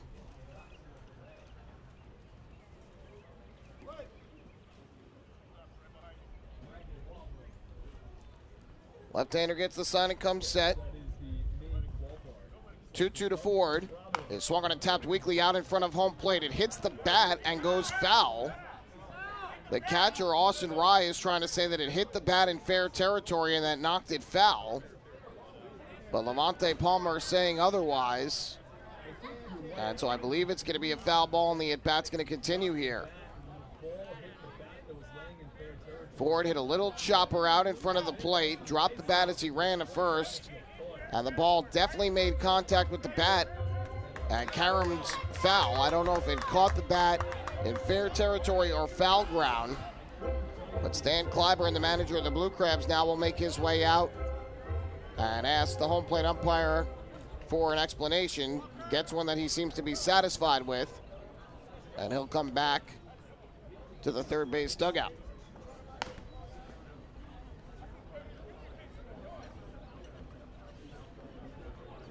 This game just over 2 hours old. We play in the top of the 7th. 1 run already in on Vladimir Frias' first homer of the year. First and second, 1 out for the Ducks. Dario Polanco, the first reliever out of the Blue Crabs bullpen, into the game. He's got a 2-2 count on Lou Ford.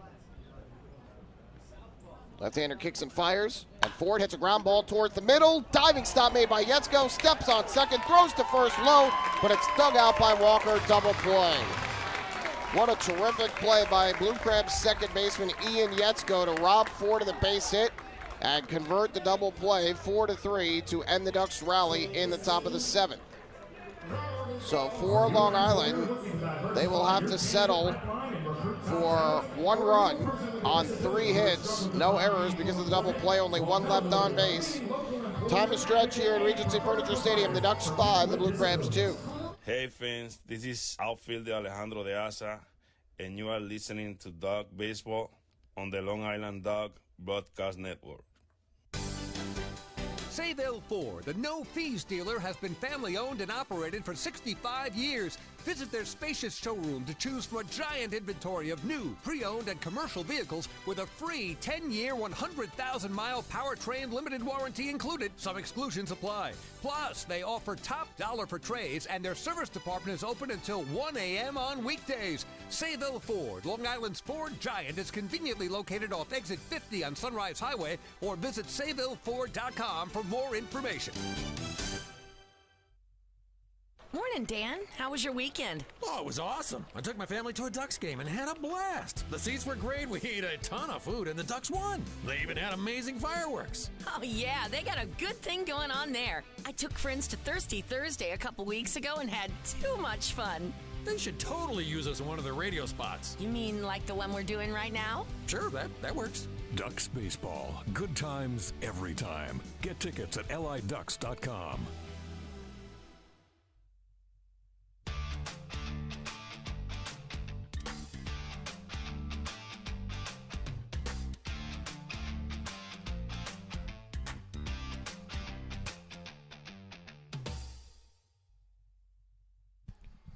Well, fans, the 2022 season of Ducks Baseball is presented by Catholic Health with a talented roster full of Major League experience and exciting promotions every night. A day at the ballpark is truly a good time every time. Tickets are on sale right now for every Ducks home game this year, and you can get your tickets by visiting the Fairfield Properties Ballpark box office, going online at liducks.com, or by calling 631-940-TIXX. Well, we head to the bottom of the 7th inning. The Ducks have their 3-run lead back again. It's 5-2 as Vladimir Frias hits his first home run of the year, a solo shot leading off the 7th. Could have been more. Ducks had 2 on, 1 out. But a great play by Ian Yetzko starts an inning, ending 4-3 double play. And now Cody Beckman back to the mound for his second inning of work. First pitch that he throws misses the inside corner. Ball 1 to Austin Rye, the catcher and 8-hitter. So Beckman came in and faced 3 lefties in the 6th, with second and third nobody out, retired all 3 and kept the lead intact. Now he's got 3, maybe 4 righties due up here to begin this 7th inning. Breaking ball this time is on the inside corner for a strike. 1-1 on Rye, who homered to deep left field back in the 3rd and walked in the 5th. So 4 home runs between the teams today, all solo shots, 3 for the Ducks, 1 for the Blue Crabs. 1-1, and Rye takes a strike at the knees over the outer half of the plate. Rye did not like the call. And now the count 1-2, and now Rye in a discussion with home plate umpire Levante Palmer.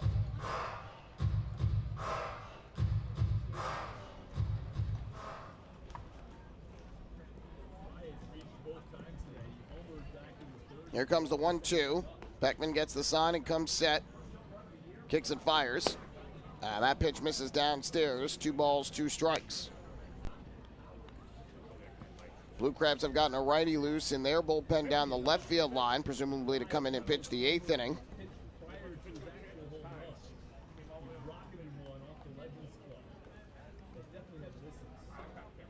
2-2. Fastball taken, and I'm guessing that just missed outside. Beckman thought he had strike 3. It was close. But just off the outside corner until the count full at 3-2. It's tough for these teams. They don't want to leave pitchers out over the plate, but sometimes they need to get the strike calls. And here Beckman misses downstairs for ball 4. So not the way the southpaw wanted to start off the 7th after he did a tremendous job in the 8th. Start off the 7th after he did a tremendous job in the 6th. He gives up a leadoff walk. 4th walk of the day issued by the Ducks pitching staff. So Rye reaches for the 3rd time in this game, and that'll bring up the 9-hitter and shortstop Michael Baca, who is 0 for 2.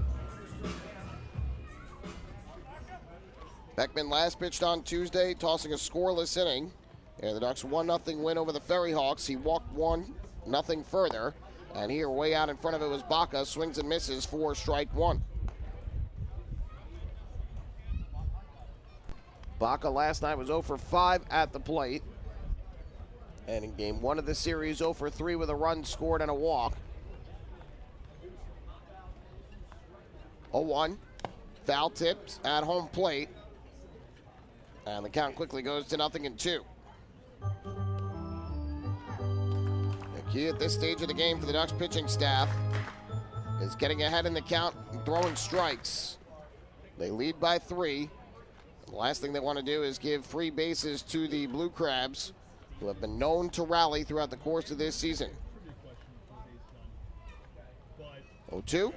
Swing and a miss, strike 3. Beckman got him to fish for it and swung on and missed. First strikeout of the inning, 3rd of the game for Cody Beckman. 3 of the 4 batters he's retired have been on strikeouts. 1 away here in the bottom of the 7th. Now batting, the left fielder, number 4, Matt Hibbert. On the out-of-town scoreboard, Lexington leads York 4-1. They're through 7 in Pennsylvania. Courtney Hawkins is league-leading 12th home run. Marshall with his 2nd of the year for Lexington. Troy Stokes Jr. has the lone RBI for York.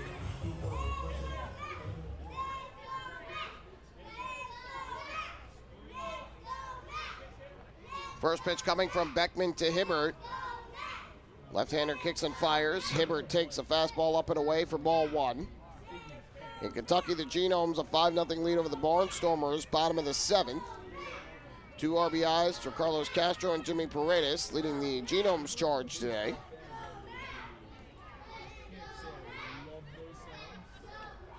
Beckman gets the sign and comes set. A 1-0. Fastball strike at the belt. That'll even up the count at 1-1 on Hibbert, who has grounded to the mound, been hit by a pitch, and grounded into a 6-4-3 inning-ending double play his last time up. That was in the 5th. Beckman's 1-1. Breaking ball at the knees, a called strike. Once again, the Blue Crabs don't like the call from Levante Palmer as Hibbert walks all the way out of the batter's circle and back in. And it's now 1-2. Ferry Hawks have an early 1-0 lead over the Rockers in North Carolina, bottom of the 2nd inning. Ben Ruda with the lone RBI in that ball game. 1-2 way up and outside. It goes off the glove of DiCarlo, back behind him, but not far enough away for Rye to try and take 2nd. Until the count 2-2. And they're scoreless in the bottom of the 1st down in Gastonia. Honey Hunter is hosting the Dirty Birds.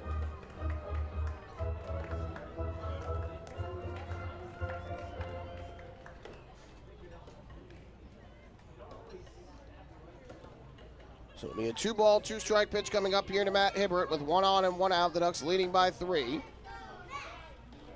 Beckman kicks and comes home, and Hibbert a swing and a miss, strike 3. Another strikeout for Cody Beckman, his 4th of the ball game. 2 away here in the 7th, and that'll bring up the second baseman, Ian Yetzko. Now batting, the second baseman, number 7, Ian Yetzko.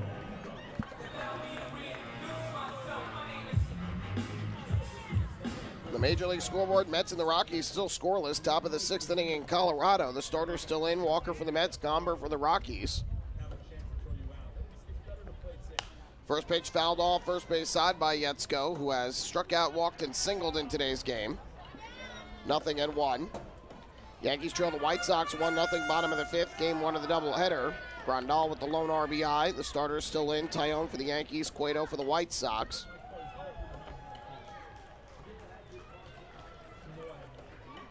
Oh-1, foul tipped. Back behind the plate, 0-2. Game 2 will be later tonight. Severino for the Yankees, Kopech for the White Sox. And the Rangers have a 1-0 lead through 1 in Game 3 of the second round of the postseason. Mika Zibanejad, a power play goal for the Rangers, has them out in front.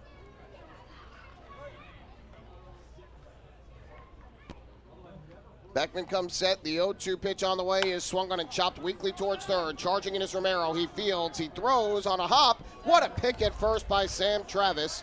And that will retire the side. So Cody Beckman finishes off a second consecutive scoreless inning out of the bullpen for the Ducks. Works around the leadoff walk by Austin Rye and strands the base runner. No runs, no hits, 1 left for the Blue Crabs. We head to the 8th inning here in Southern Maryland. The Ducks 5, the Blue Crabs 2.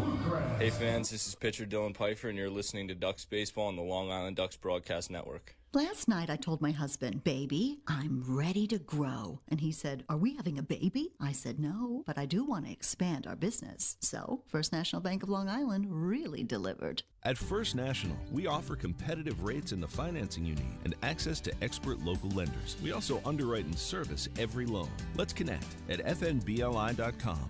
First National. Go first. Go far. The First National Bank of Long Island, member FDIC, equal opportunity lender, equal housing lender. Loan subject to credit approval. The Waddle Inn Shop is your home for everything Ducks baseball.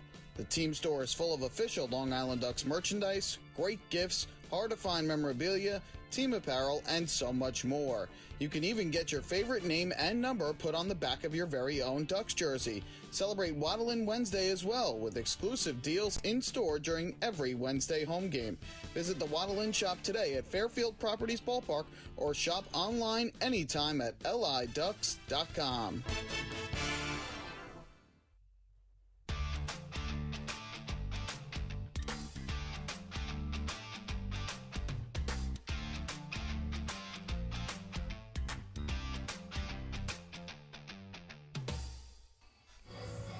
Well, we move to the top half of the 8th inning. The Ducks enter the 8th inning with a lead for the second straight day. 5-2 this time. It was 4-2 yesterday. Dario Polanco back to the mound for a second inning out of the bullpen. First full inning, he came in with 1 out in the 7th. Gave up a single to L.J. Mazzilli before getting the double play ball by Lou Ford to end the inning. And for the Ducks, it'll be Davidson Romero, Sam Travis, and Alejandro De Aza to the plate. 4, 5, and 6 in the order for Long Island. Fans, there's no better time than right now to sign up the Young Ducks fan in your life for the Bethpage Federal Credit Union Ducks Kids Club. Children 14 and under will receive exciting gifts, discounts on merchandise, and unique experiences that only come with being a member. Sign up today by visiting liducks.com or by calling 631-940-TIXX. So here is Romero. What an afternoon the Ducks third baseman has had here today. First pitch from Polanco. And it's taken low and inside for ball 1. Romero, a solo homer to left in the 2nd, an RBI single to right in the 3rd, and a solo homer to left in the 6th. First multi-home run game from a Ducks player this season.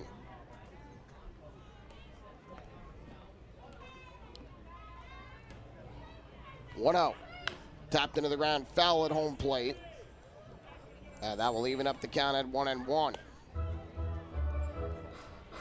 Ducks are out hitting the Blue Crabs 12-3 here this afternoon.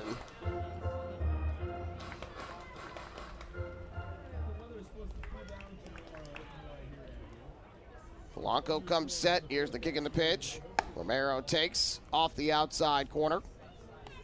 Missed with the fastball, did Polanco. And it's 2-1. We'll see who comes out for the 8th inning for Long Island after Beckman tosses 2 innings out of the bullpen for the Ducks. 2-1 fastball runs inside. And now Romero with a good hitter's count at 3 balls and 1 strike.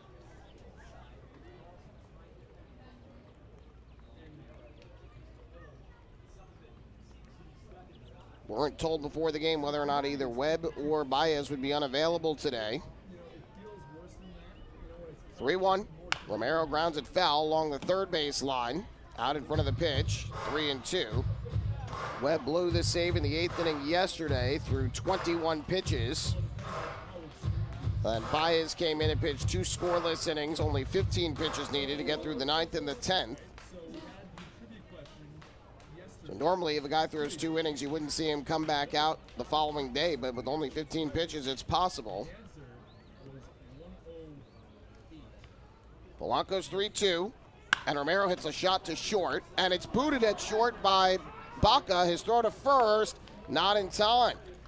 So Romero beats out the ground ball that was misplayed by Baca. That'll go down as his 4th error of the year. The Ducks get the leadoff man on here in inning number 8. Now batting the first baseman, number 26. First error of the game for the Blue Crabs. So Davidson Romero gets to the base paths for the 4th time today. But he's now 3 for 4. And that'll bring up Sam Travis, who's had a tough afternoon, 0 for 3 to this point.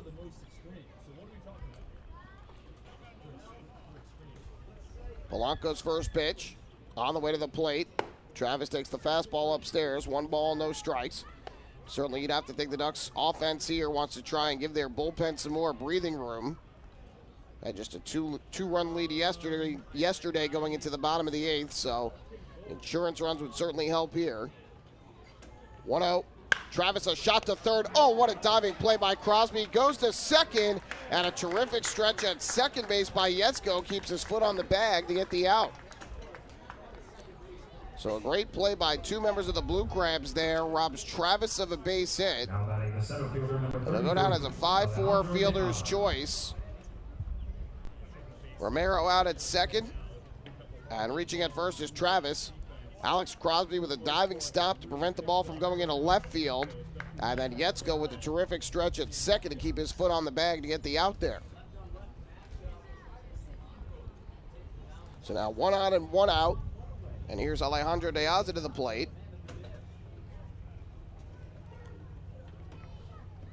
First pitch on the way from Polanco to De Aza. And the fastball misses up and inside for ball 1. De Aza singled to right and then scored back in the 2nd inning. Since then has struck out looking and grounded to first.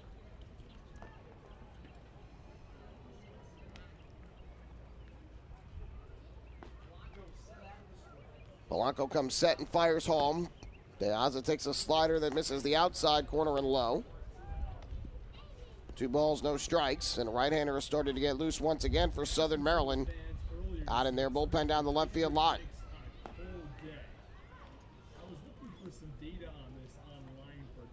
Travis takes his lead off first. Here's the kick and the pitch. De Aza, fly ball in the air to right. Backing up is Braxton Lee.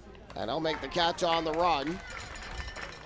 So De Aza flies out for the 2nd out here in the 8th inning. And with 2 away in the 8th, that'll leave it up to the catcher, Joe DiCarlo. Catcher number 2, Joe DiCarlo. Trying to look down the right field line to see if I can tell if anybody is throwing. I see some movement, but I can't tell if any pitches are being thrown. We're kind of blocked by the way the stands curl in towards home plate. First pitch to Joe DiCarlo, and he takes a changeup up and away for ball number 1. DiCarlo singled but was thrown out trying to stretch it into a double back in the 2nd inning. Grounded to third in the 4th and popped out foul to first in the 6th. Been a good hitter in this season with 2 outs and men on base. Throw over to first, and Travis scampers back to the bag.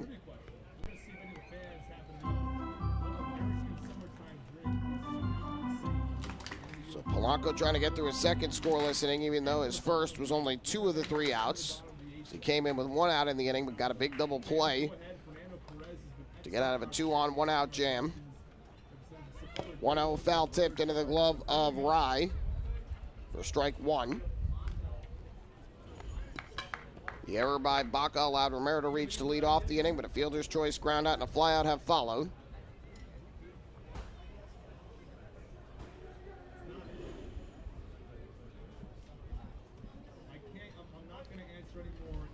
Polanco gets the sign. He's ready to go. Travis takes his lead. The pitch. Grounded foul to the Blue Crabs dugout on the third base side. And now it's 1-2 on Joe DiCarlo. Polanco is 6'2", 220-pound left-hander out of Miramar, Florida. 28 years old. His second season here in the Atlantic League. Runner goes from first. The 1-2 pitch. Swung on and missed. Strike 3.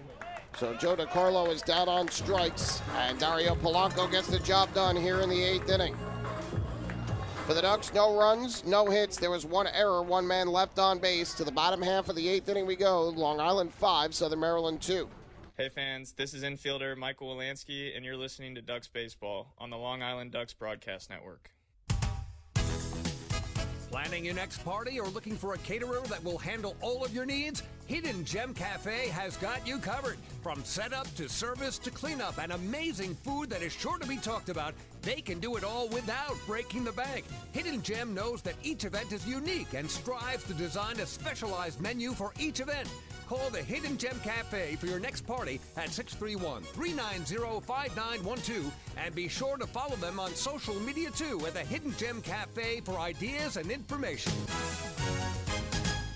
Can't get enough of the Long Island Ducks? Well, now you can get even more inside info on your favorite hometown team through Facebook and Twitter. The Ducks are constantly updating fans through social media with scores, transactions, ballpark promotions, and much more. You can even win great prizes. All you'll need to do is make a free account on Facebook and Twitter, and then visit us at facebook.com/LIDucks and twitter.com/LIDucks. Think you're Long Island's biggest Ducks fan? Get connected now.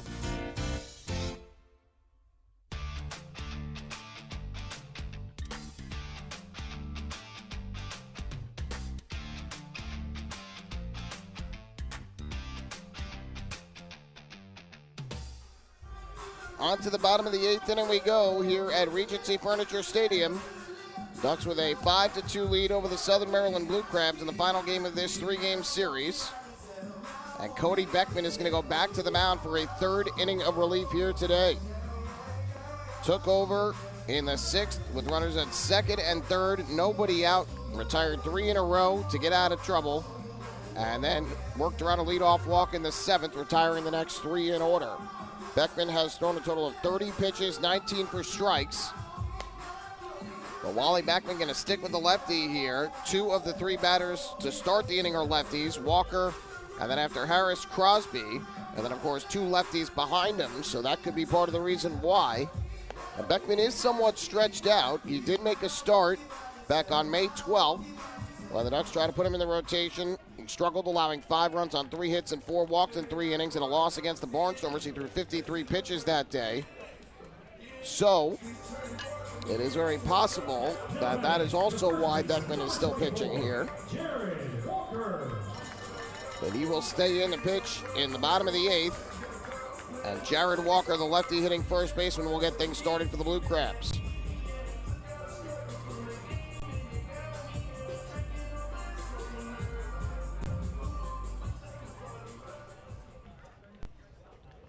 So Walker digs in from the left side as Beckman toes the rubber for the Ducks. First pitch here in the bottom of the 8th. And Walker takes inside for ball 1. Walker drew a walk his last time up in the 6th against Anderson De Leon. Prior to that, a fly out to right and a pop up to short.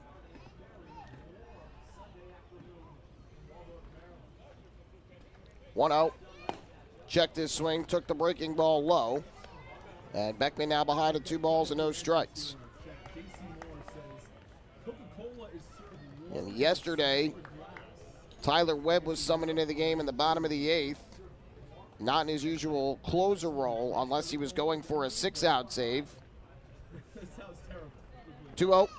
Chopped foul, first base side. Typically we have seen Sandy Baez in the setup role in the 8th and then Tyler Webb in the 9th in the closer role. But Webb came in the 8th. Got 2 outs with 1 on, and then gave up 4 straight 2-out hits to plate 4 runs that turned a 2-run lead into a 2-run deficit for the Ducks. Baez then ended up pitching the 9th and the 10th, tossed 2 scoreless innings.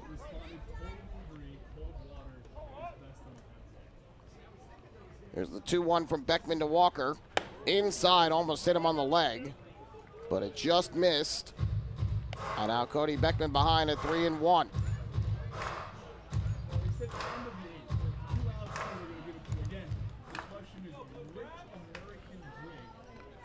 The dangerous David Harris waits in the on-deck circle.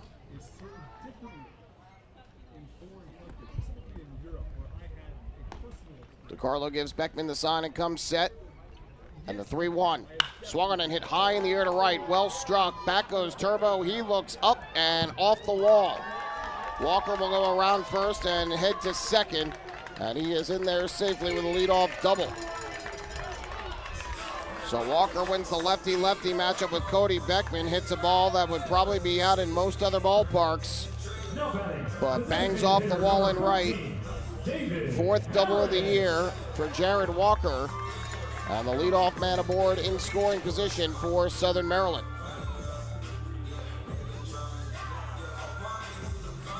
We mentioned this note earlier today, but last night's loss for the Ducks was Long Island's third of the year when leading after 7 innings. They're now 8-3 when leading after 7.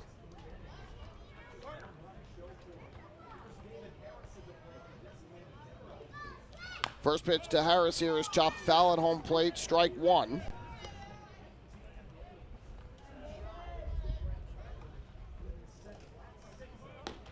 We mentioned that stat is noteworthy because last year the Ducks lost 5 games all season when leading after 7. Long Island with 3 thus far through their first 25 games. 0-1. Harris will swing and a miss. Good breaking ball diving down in the zone. And that moves the count to 0-2 on Harris, who popped out on the infield his first 2 times up, but hit an RBI double to right back in the 6th inning.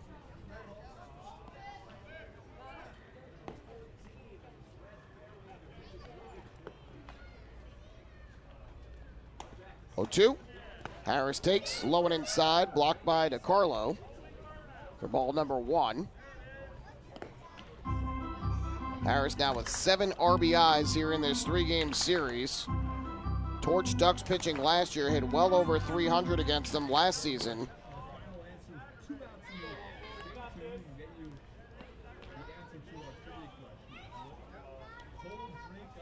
Continuing to do more of the same here out of the gate early this year.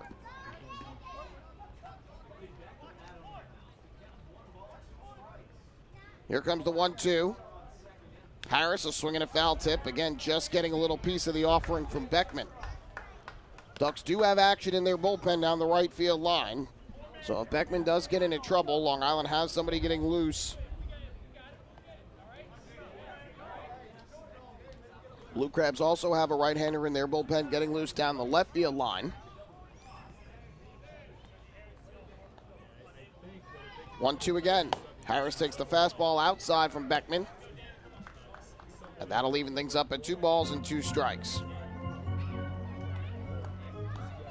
Again, this game has certainly felt like for the better portion of it, the Ducks have been in control, but Southern Maryland, despite allowing 12 hits, has only limited the damage to the 5 runs. Been able to keep their team within striking distance. 2-2. Harris grounds another one foul to the third base side this time.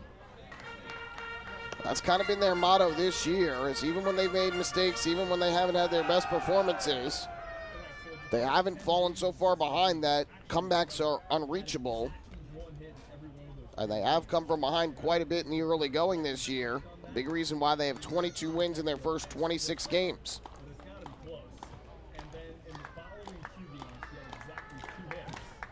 2-2 again. Swing and a miss, strike 3. Cody Beckman beats David Harris, picks up his 5th strikeout of the ball game.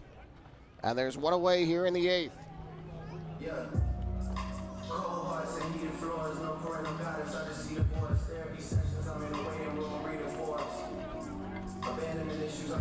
Well, that will bring Wally Backman out of the dugout. 3 lefties are set to follow. Backman will take the baseball from Beckman and go to his bullpen. So Cody Beckman, who had retired the 3 lefties that are set to follow back in the 6th inning with 2 on and 1 out, or no out when he took over, he's going to give way to Tyler Webb, who's going to come in here for a second straight day in the bottom of the 8th, and this time we'll once again be trying to preserve a lead. Pitching change coming up here in Southern Maryland. Hey fans, this is pitcher Cody Beckman, and you're listening to Ducks Baseball on the Long Island Ducks Broadcast Network. Planning your next party or looking for a caterer that will handle all of your needs? Hidden Gem Cafe has got you covered. From setup to service to cleanup and amazing food that is sure to be talked about, they can do it all without breaking the bank. Hidden Gem knows that each event is unique and strives to design a specialized menu for each event. Call the Hidden Gem Cafe for your next party at 631-390-5912 and be sure to follow them on social media too at the Hidden Gem Cafe for ideas and information. Hey kids, are you ready to be part of the coolest club in town? If so, sign up today for the Long Island Ducks Kids Club presented by Bethpage Federal Credit Union. Children 14 and under will receive exclusive perks that only come with being a member, including a free ticket to a Ducks game, a free commemorative yearbook, 10% off at the Waddle Inn Shop, and much more. They'll also receive priority access to skip the line during Kids Run the Bases at all Sunday home games. Sign up today by visiting liducks.com or by calling 631-940-3825, and we'll see you at the ballpark. Morning, Dan. How was your weekend? Oh, it was awesome. I took my family to a Ducks game and had a blast. The seats were great. We ate a ton of food, and the Ducks won. They even had amazing fireworks. Oh, yeah. They got a good thing going on there. I took friends to Thirsty Thursday a couple weeks ago and had too much fun. They should totally use us in one of their radio spots. You mean like the one we're doing right now? Sure, that works. Ducks Baseball. Good times every time. Get tickets at liducks.com.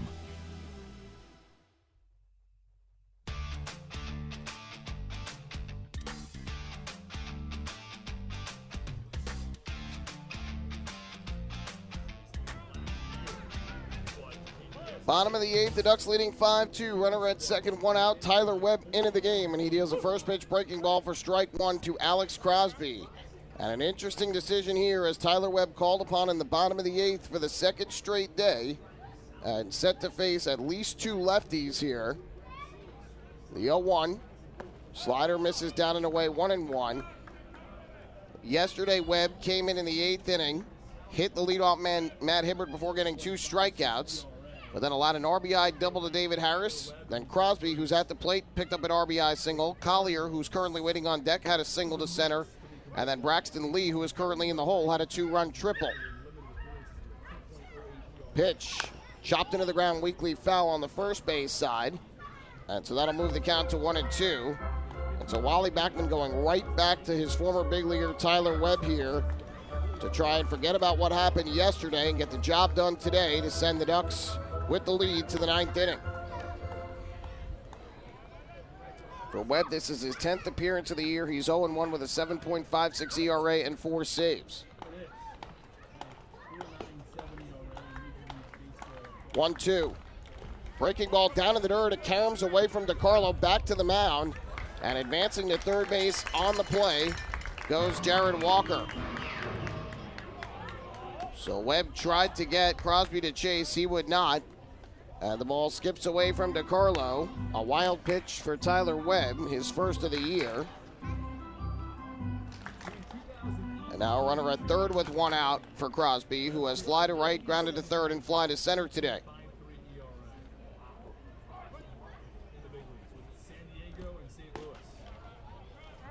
2-2. Crosby takes a fastball on the outside corner, strike three called. Crosby knew it. Big strikeout there for Tyler Webb, his first of the game, the 8th for the Ducks pitching staff today. And with two down, that'll leave it up to Zach Collier. Number 8, Zach Collier. So Cody Beckman goes 2 1/3 innings out of the bullpen for the Ducks, allows just one hit, one walk, strikes out 5, and throws 42 pitches, 26 for strikes.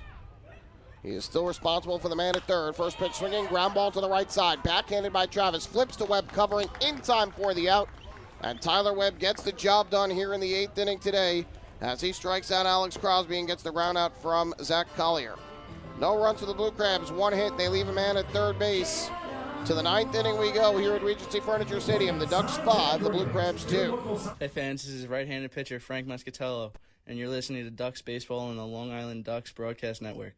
PSCG Long Island wants you to know how to save energy and money in your home. Did you know energy-efficient appliances can use up to 25% less energy? Here's how to save. PSCG Long Island offers money-saving rebates when you purchase Energy Star appliances.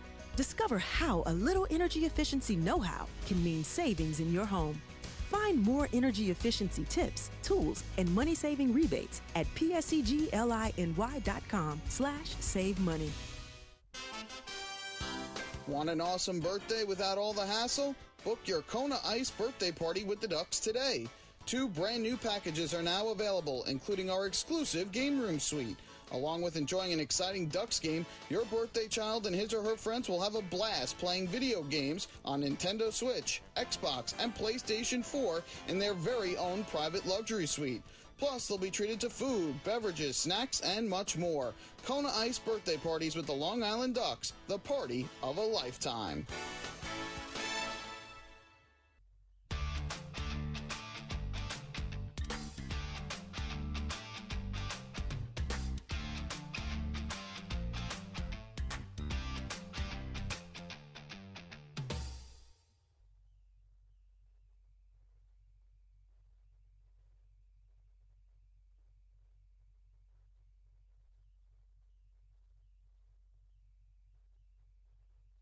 We head to the ninth inning in Southern Maryland. The Long Island Ducks leading the Southern Maryland Blue Crabs 5-2.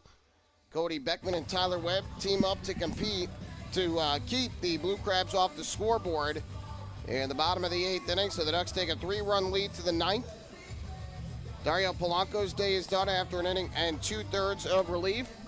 The righty Alex Merrithew will take over on the mound for Southern Maryland as he'll pitch for the second time in this series. And I'll be facing the 8, 9, and 1 hitters in the order for the Ducks. Vladimir Frias, Devin Marrero, and Johnny Turbo set to come up to the plate for Long Island.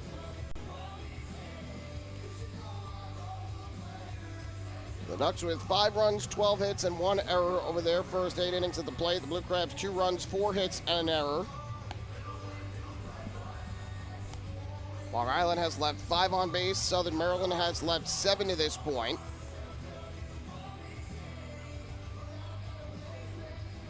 And now Vladimir Frias, who's had himself a terrific day, will make his way up to the plate to get things started for Long Island in the 9th as they look for some insurance up on the big scoreboard.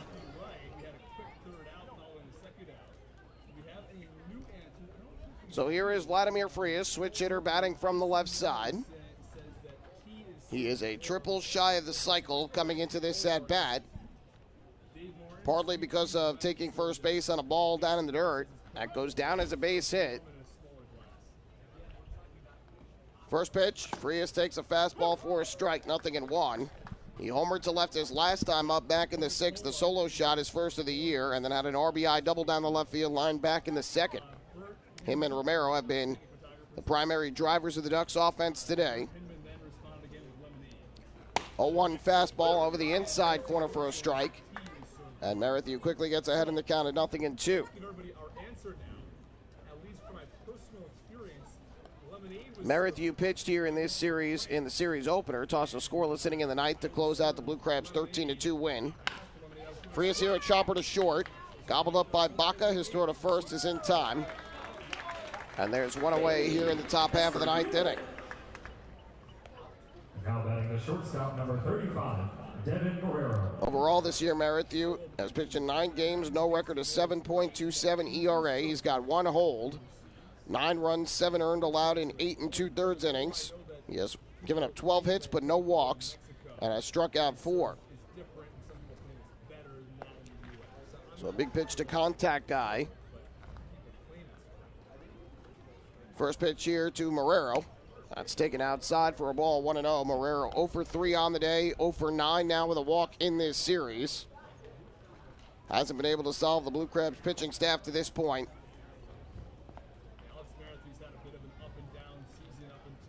1-0, popped up in the air, foul, first base side, over to the stands. And making the catch on the warning track is Jared Walker. So Devin Marrero pops out, foul to first. He is now 0 for 4, second out here in the ninth. And with 2 away, that'll leave it up to the right fielder, Johnny Turbo. Johnny Turbo. Looking ahead to the bottom half of the ninth, it'll be the bottom 3 in the order for the Blue Crabs. Braxton Lee, who's over 3 today with a pair of strikeouts. Austin Rye, who's been on base all 3 times today with a solo homer and 2 walks. And Michael Baca, who is over 3 with a strikeout.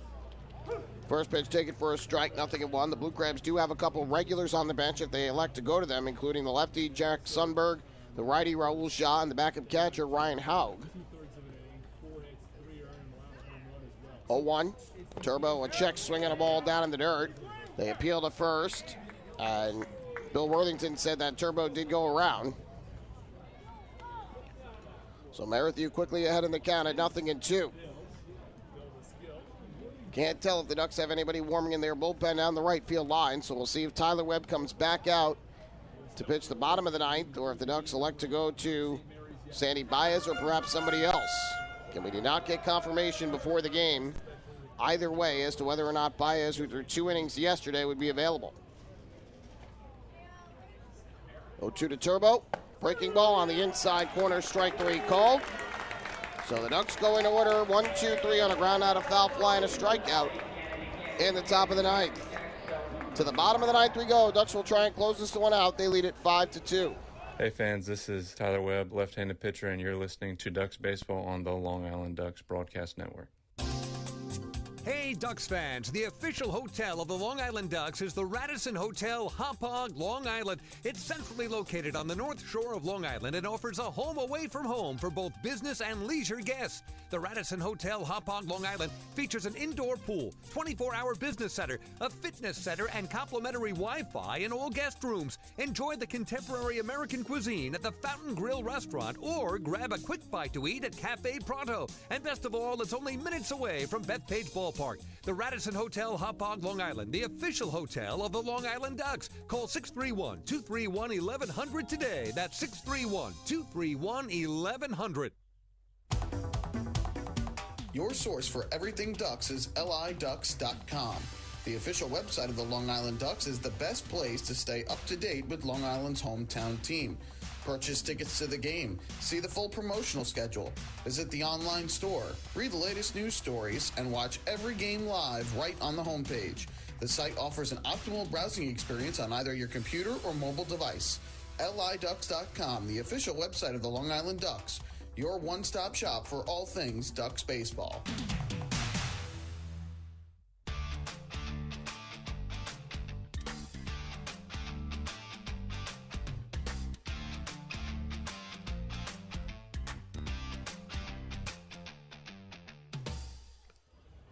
To the bottom half of the ninth inning we go. The Long Island Ducks with a 5-2 lead over the Southern Maryland Blue Crabs, trying to take the series finale before they head back to Long Island to enjoy an off day tomorrow.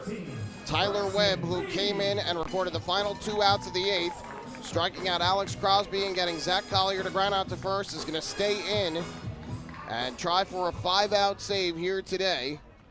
Or at the very least, he's going to face one batter, the lefty Braxton Lee, to start. First pitch on the way, and Lee takes a fastball for a strike, 0-1.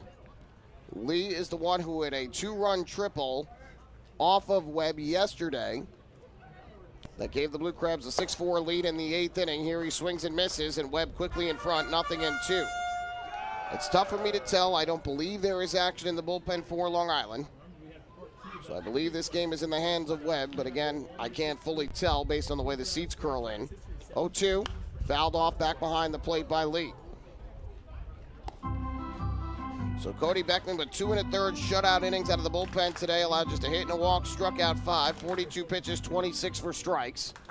He certainly did his part. Webb needed just 6 pitches to get through the rest of the 8th. So he comes back out here in the bottom of the 9th. At 0-2 on Braxton Lee, who has struck out twice today. He's 0 for 3. Pitch, breaking ball downstairs, blocked by DiCarlo. And those are going to be important. If Webb throws pitches down in the dirt, Carlo's got to do a good job blocking those pitches. If the ball gets away, you could bet the Blue Crabs will be running for first, even if it's not a drop third strike.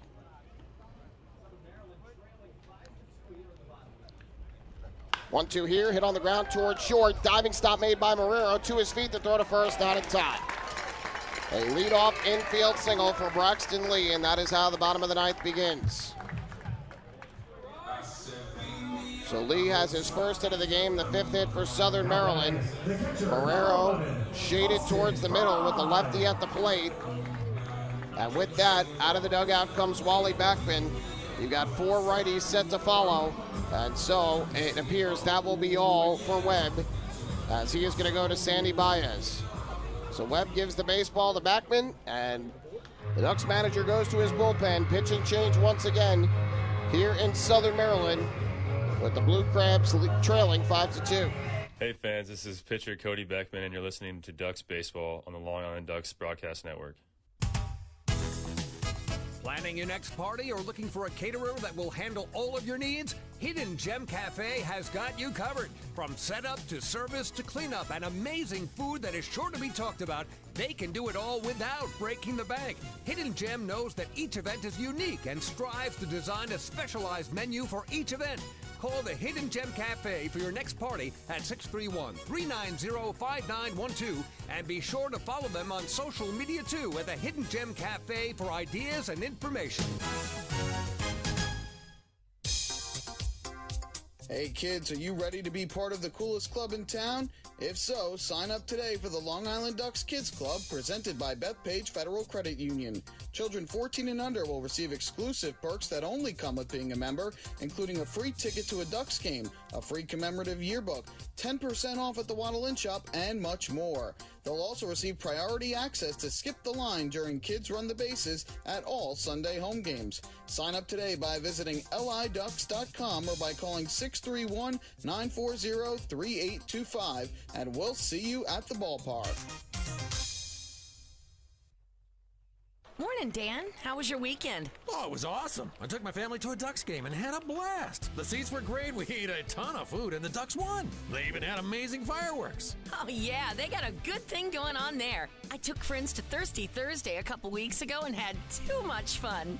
They should totally use us in one of their radio spots. You mean like the one we're doing right now? Sure, that works. Ducks Baseball. Good times every time. Get tickets at liducks.com.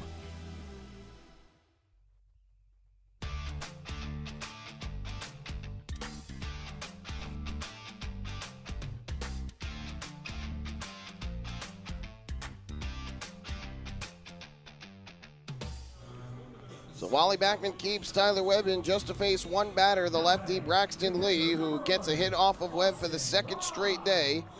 An infield single to short. And so Southern Maryland gets the leadoff man on, trailing by 3 in the ninth. And now Sandy Baez is called upon to try and pick up the save. He will face the catcher and 8-hitter Austin Rye. First pitch from Baez on the way, and Rye takes a fastball at the belt for a strike, 0-1. Baez pitched 2 innings in relief, scoreless innings in the 9th and the 10th yesterday, allowed just 1 base runner on an intentional walk and struck out 1.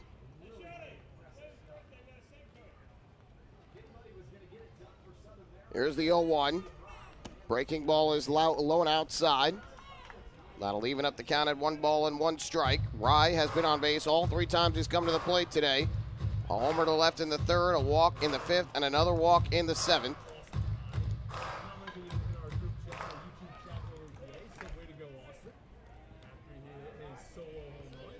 Lee takes his lead at first base, held on there by Travis. 1-1. Lined in the left center, racing over is Deaza. He'll make the catch. So a line drive out by Austin Rye, who's retired for the first time today. And there's 1 away in the 9th. Baez this season has pitched in 10 games for the Ducks. No record, a 0.84 ERA. 3 holds, 3 saves. He has allowed just 4 hits and a run in 10 2/3 innings. Has walked 6 and has struck out 12. With the shortstop, Michael Baca, coming to the plate, who is 0 for 3 today and has struggled. Manager Stan Clyburn is going to go to his bench. He's going to call upon Jack Sundberg, a lefty hitter, to pinch hit. So we'll have a lefty batter, righty pitcher matchup here instead of the righty with the struggling Baca. So Sundberg makes his way to the plate, and Baez will step back up onto the rubber as Levante Palmer gets back behind the plate.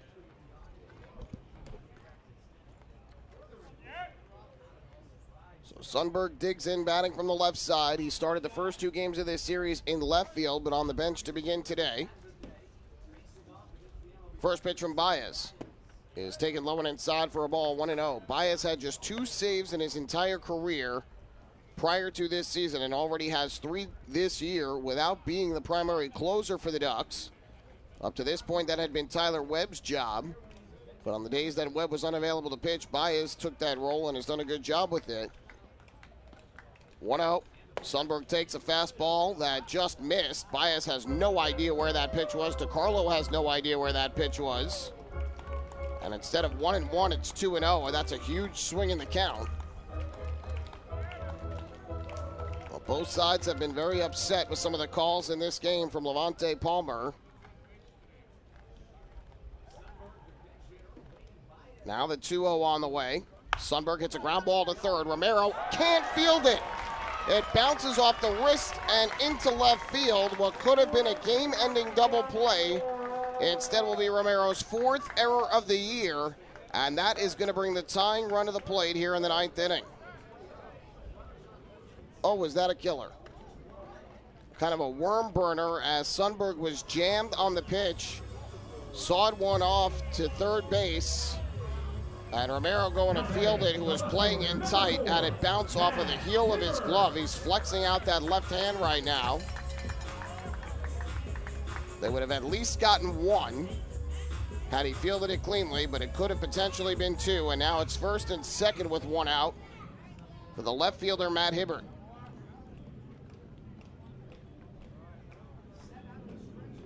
First pitch from Baez. Hibbert swings, smacks one on the ground, but foul down the left field line. That was a hanging breaking ball. Hibbert hit it hard, but fouls it off, and it's 0-1. Hibbert today is 0 for 3. The only time he got aboard was in the 3rd on a hit by pitch. Struck out swinging his last time up in the 7th. Grounded into a double play in the 5th. Bounced back to the mound in the 1st. 2nd error of the day for Long Island.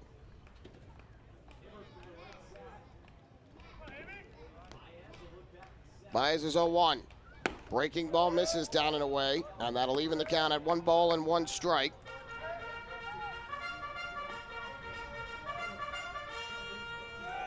Webb responsible for the runner at 2nd. The runner at 1st is Baez's responsibility.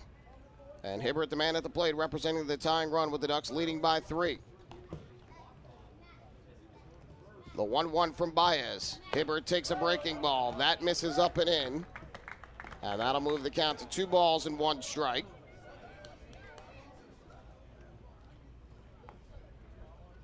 Blue Crabs have a righty getting loose if Southern Maryland is able to come back and tie this ball game.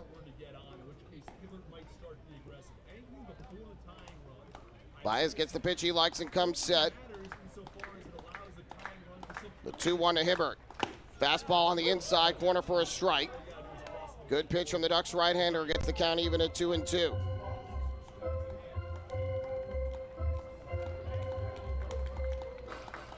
Ian Yetzko, the second baseman, waits in the on-deck circle for Southern Maryland.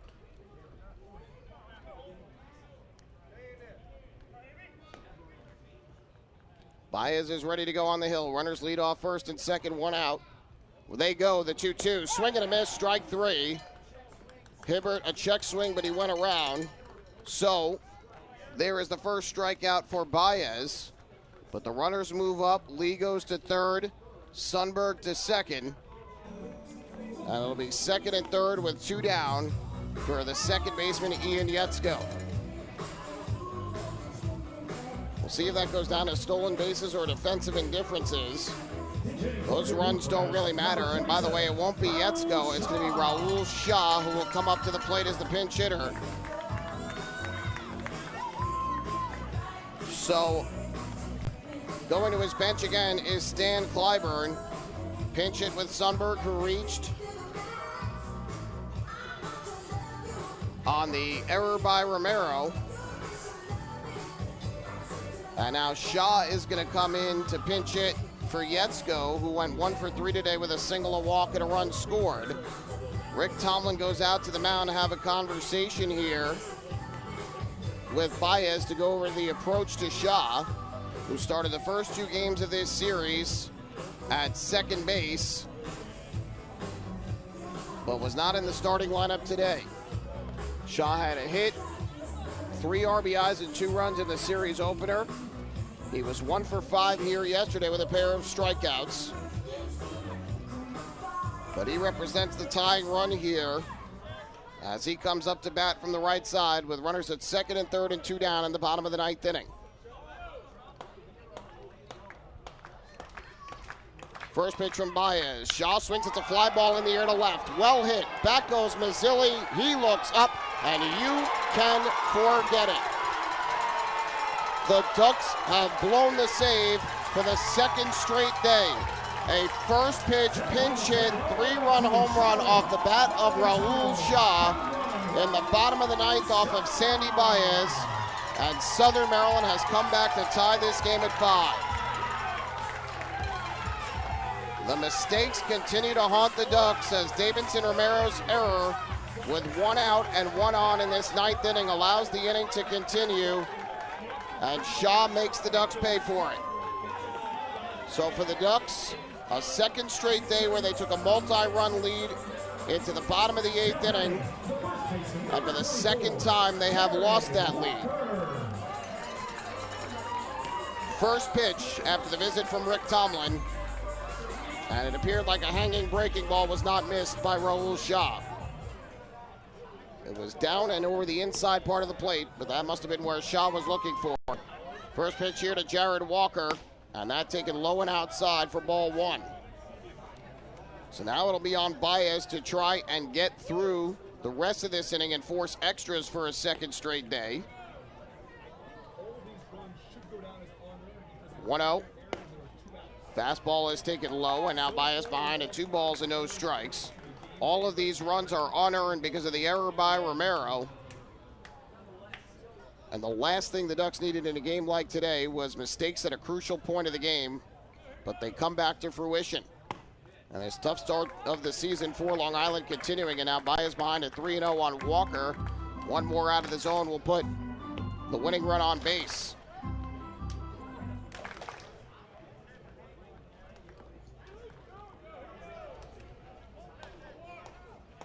Baez is 3-0, and Walker takes a fastball for a strike, 3-1.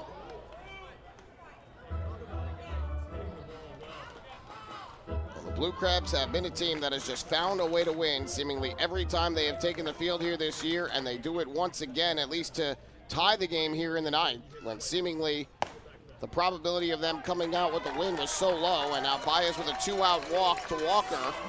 Another mistake as it gets a free base once again to the Blue Crabs. So now the winning run is on at first base with 2 down, and David Harris will come up to bat for Southern Maryland.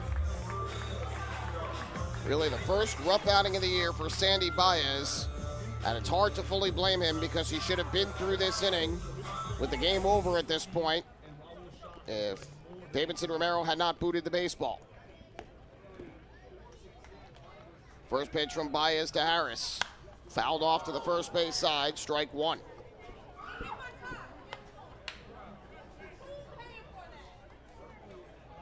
Harris today 1 for 4 with an RBI double. Struck out his last time up in the 8th against Cody Beckman, the final batter that Beckman faced.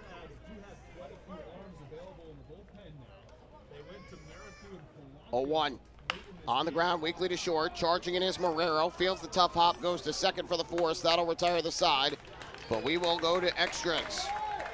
In the 9th, 3 runs, all unearned because of 2 hits and 1 giant error One man left on base. Bonus baseball for the second day in a row. We go to the 10th. The Ducks 5 and the Blue Crabs 5. Hey fans, this is pitcher James Varela, and you're listening to Ducks Baseball on the Long Island Ducks Broadcast Network.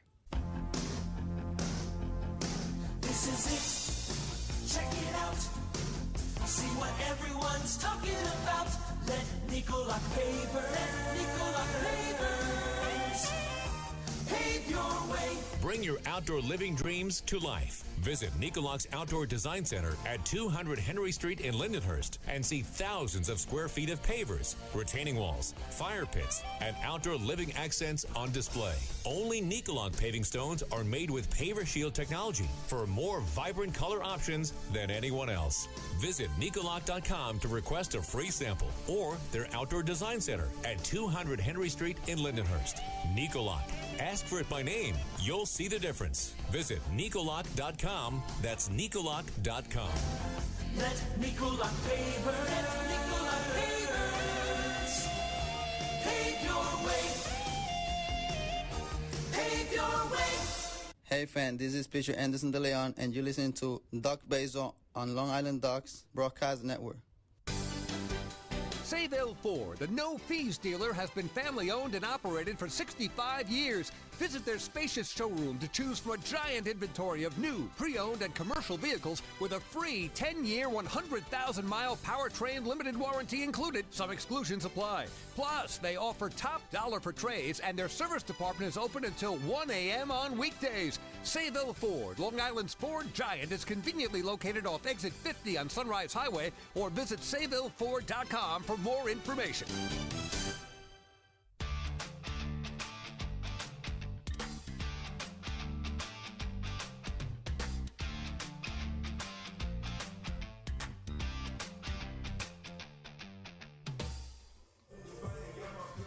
Well, we make our way to the 10th inning here. Another heartbreaker for the Ducks, who were 1 out away from a much-needed win in this series finale that would have ended a road losing streak that has stretched to 10 games. And instead, Raul Shaw, a pinch hit 3-run home run over the left field fence off Sandy Baez with 2 outs in the 9th, has tied this game at 5. Baez's first blown save of the year. Dalton Geekie is going to take over in relief for Southern Maryland, their third relief pitcher of the day. So he will pitch here in the top of the 10th. The Ducks will get the runner to second to start. It's going to be Johnny Turbo. And L.J. Mazzilli will come to the plate to get things started offensively for Long Island. There have been some defensive changes as well for Southern Maryland. I can already tell Jared Walker is over at third base. Ryan Haug, one of the backup catchers, has gone in to play first base. Raul Shaw stays in the game at second.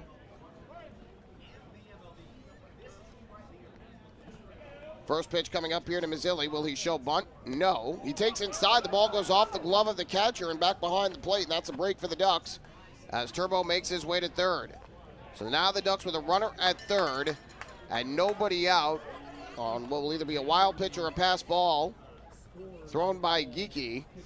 And now they have 2 cracks at a fly ball that could give them the lead back. So Shaw stays in the game at second. Jared Walker goes from first base to third base. Alex Crosby is now in the game at shortstop. And Ryan Haug is at first base. 1-0 to Mazzilli. Breaking ball is low for ball 2.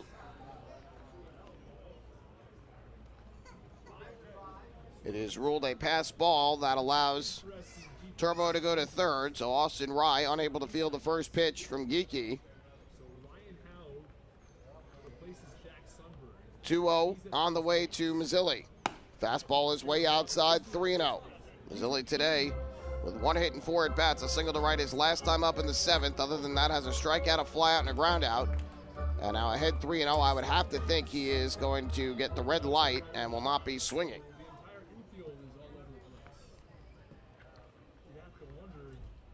3-0 pitch on the way. Mazzilli takes. It's a fastball down the middle for a strike, 3-1. Geekie this year, no record, a 2.70 ERA in 10 games. He has 1 hold, 5 runs, 3 earned allowed in 10 innings, on 11 hits, 6 walks, and has struck out 12.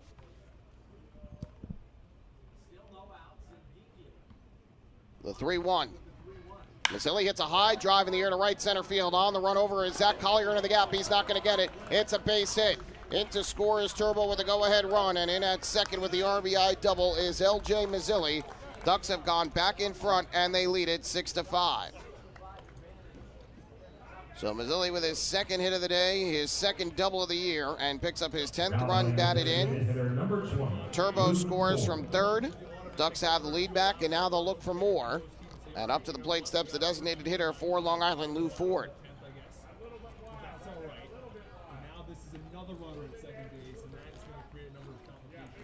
So just like where we started off the inning, runner at second, nobody out. And here's Ford, who's 1 for 4 today with a double and a run scored. First pitch is a fastball right down the middle for a strike, 0-1. That first run, an unearned run. If that runner that gets placed at second to start an extra inning scores, it goes down as an unearned run. That's just the official rule. Ducks now with 13 hits in the ball game. 0-1. Ford takes down in the dirt. Good block that time by Rye. And the count even up at 1-1. It's spelled R-E-I. So initially I thought it was pronounced Austin Ray, but it's actually pronounced Rye. So now the question is, who's going to pitch the bottom of the 10th for the Ducks? First, they're going to try and add to this 6-5 lead they now have. 1-1. Ford, a breaking ball, taken on the outside corner for a strike. That'll move the count to 1-2. Baez needed 19 pitches to get through that 9th inning.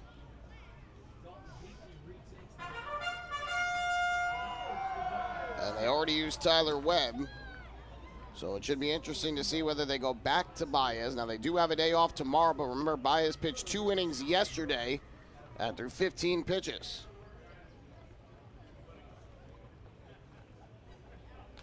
One-two to Ford. Swung on and grounded through the right side, a base hit. Mazzilli to third. He is going to stop at third. Wally Backman holds him up, as he does not want to get Mazzilli thrown out at the plate. So Lou Ford with his second hit of the game. He's 2 for 5 in his season debut. The Ducks with back-to-back hits off Dalton Geeky to begin this 10th inning. Now batting the third baseman, number 24, Davidson Romero. So here is Davidson Romero, who will get another chance at a third home run here today. He has 2 solo homers and an RBI single and a chance to redeem himself for the error he committed in the bottom of the 9th inning with 1 out. That ended up leading to all 3 runs that scored on the home run by Shaw. First pitch, and Romero is swinging a miss way out in front of the breaking ball. That is strike 1. Timeout is called here, and I think the Ducks are going to go to their bench perhaps and have somebody running for Lou Ford. They want some more speed on the base paths. Ducks do have Woodcock, Castillo, Wolanski, and Zarello on the bench. It'll be Wolanski who goes in a pinch run for Ford. Surprised that wasn't done right away once Ford got on base. But Wolanski will pinch run here in the 10th to give the Ducks some more speed over there at first.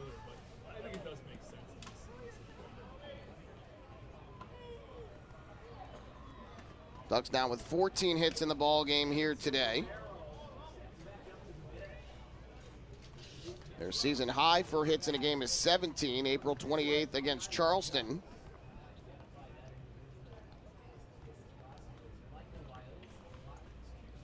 Kiki comes set, the 0-1. Romero takes down to the dirt, good block by Rye. Bounced up, and it looked like it caught him very high up near the neck area, and he's doubled over right now at home plate. In some considerable pain.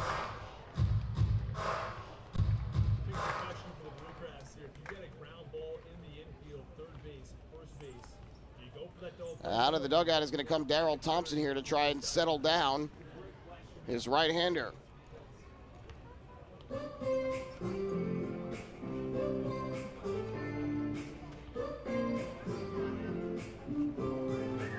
So Thompson is going to try and settle down. Dalton Geeky, who has allowed 2 hits to begin this 10th inning, scoring Johnny Turbo, who was placed on second to begin the inning. As LJ Mazzilli with an RBI double and Lou Ford with an opposite field single. Has put runners at the corner, still with nobody out.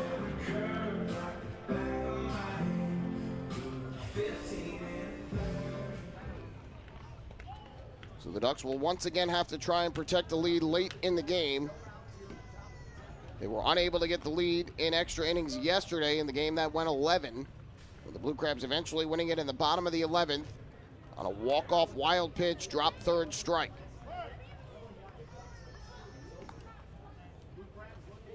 One to Romero. Breaking ball misses low from Geekie. And Romero jumps ahead in the count at 2-1. He's the first Duck with a multi-homer game this year, with his 2 solo shots to left, one coming in the second, one in the 6th. Teams have combined for 5 home runs here today.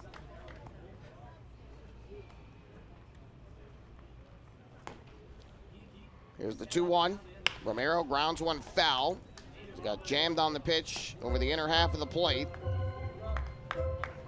That'll even up the count at 2-2. Geekie has allowed 2 home runs this season for Southern Maryland.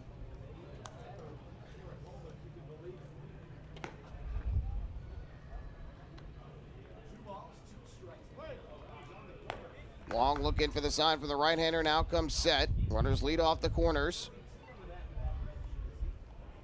Here comes the kick in the pitch. And Romero chops one foul. Just caught a little piece of it. Was way out in front. But gets enough to stay alive, and we'll do it again with the count even.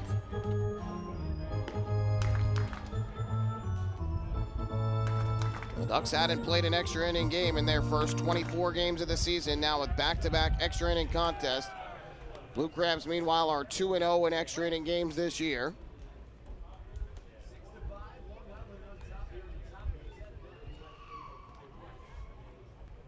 Two-two. Romero takes down in the dirt, blocked again by Rye. And now the count full at 3 balls and 2 strikes.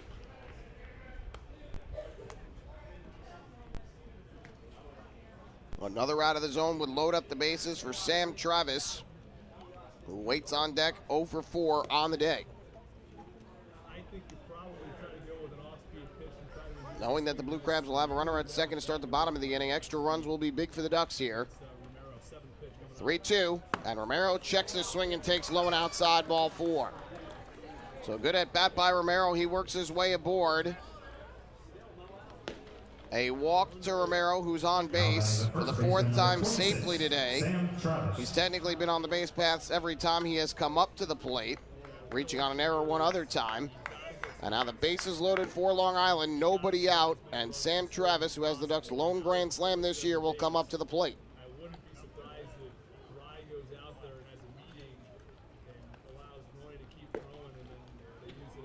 So here is Travis from the right side.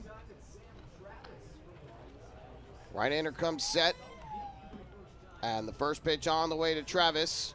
Such half swing. He went after the pitch way down in the dirt. They appeal to first, and a swing is ruled by Bill Worthington. Certainly appeared from our vantage point that it was a swing, 0-1. Travis drew a bases-loaded walk in the game yesterday. One of 3 bases-loaded walks he has this year with the bases loaded. He's got 1 hit in 4 at-bats, the 1 hit being the grand slam. Quick chat on the mound between the catcher, Rye, and the pitcher Geekie, just to go over the signs.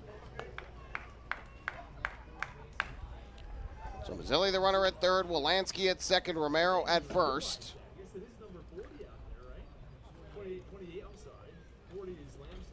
Geekie comes set. 0-1. Travis taking down and away. And that will even up the count at 1 ball and 1 strike. Still nobody out here in the 10th. An RBI double by Mazzilli got things started. Lou Ford then singled to right. Michael Wolanski went into pinch run, and Davidson Romero drew a walk.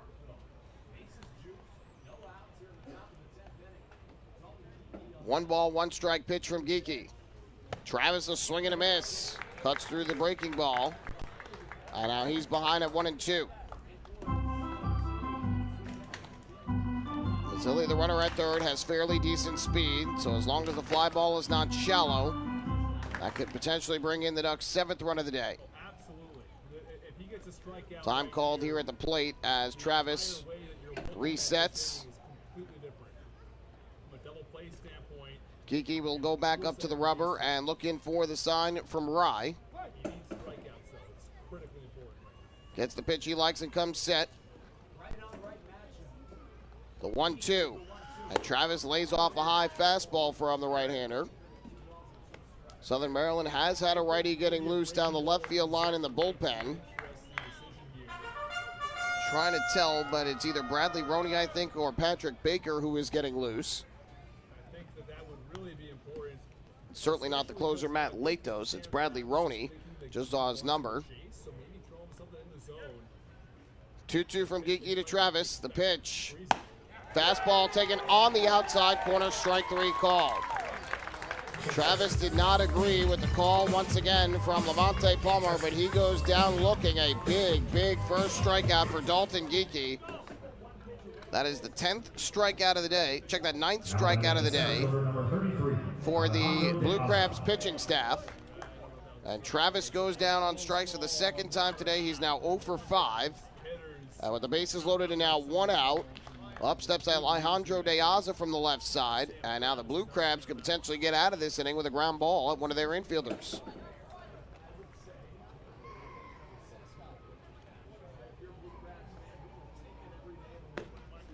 First pitch coming up here to De Aza. Righty deals. De Aza swing and a miss. Tied up on the offering off the inside of the plate. 0-1. De Aza single to right way back in the second inning today. Since then, he has struck out looking, grounded to first, and fly to right. 6 for his first 35 with the Ducks, as he has gotten off to a slow start with his third Atlantic League team. And now time is called as the ball got loose from the Ducks bullpen down the right field line.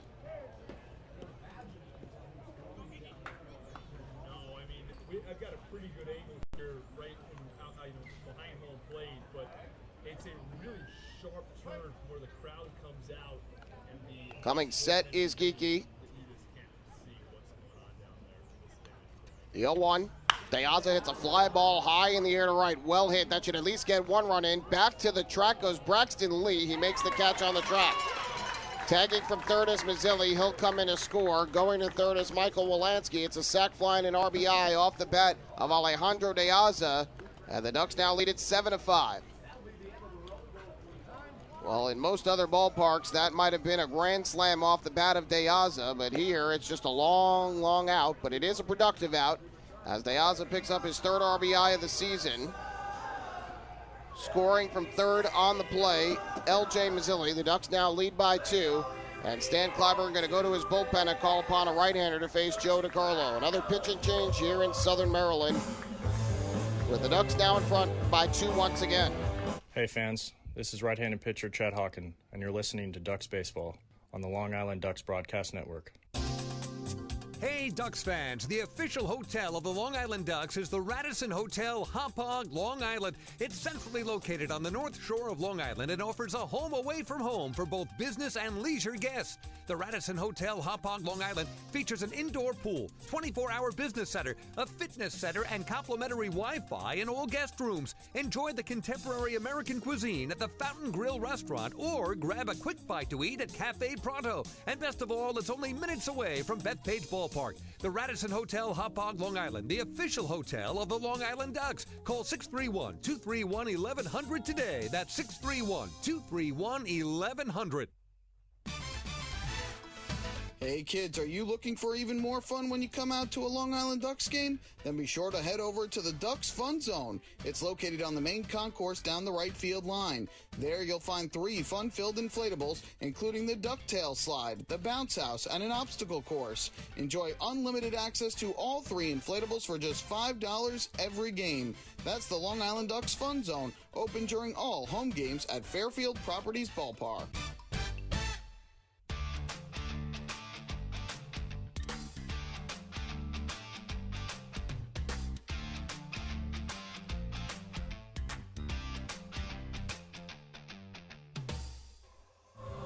A wild one here once again in Southern Maryland. We're playing in the top of the 10th. Ducks have scored twice here in the 10th to retake the lead 7-5 after Raul Shaw's 2-out pinch hit 3-run home run in the bottom of the 9th tied the game and forced extras. And with 2 outs after a sac fly to right by Deazza that brought home Mazzilli, Stan Clyburn goes back to his bullpen and calls upon his 4th reliever of the day, Bradley Roney, who will take over and pitch here in the 10th with runners at first and third and 2 down. It'll be the catcher, Joe DiCarlo, coming up to the plate. Roney pitched a scoreless inning here in the 7th on Friday night, and among the batters he faced, struck out Joe DiCarlo for the final out of the inning. So perhaps that is part of the reason why Stan Clyburn goes to his bullpen here. Again, we believe there is action in the Ducks bullpen, so presumably somebody else will come on and pitch in the bottom of the 10th to try and close this one out again for the Ducks after Baez blew the save in the bottom of the 9th.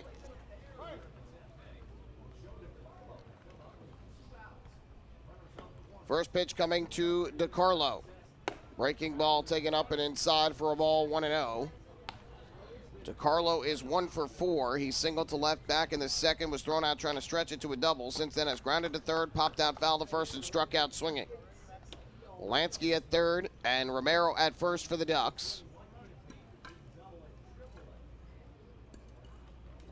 The 1-0. And DiCarlo takes low for ball 2. Roney has pitched in 11 games this year, 1-0 with a 3.48 ERA and 3 holds. He's allowed 4 runs on 6 hits and 4 walks over 10 1/3 innings, while striking out 17.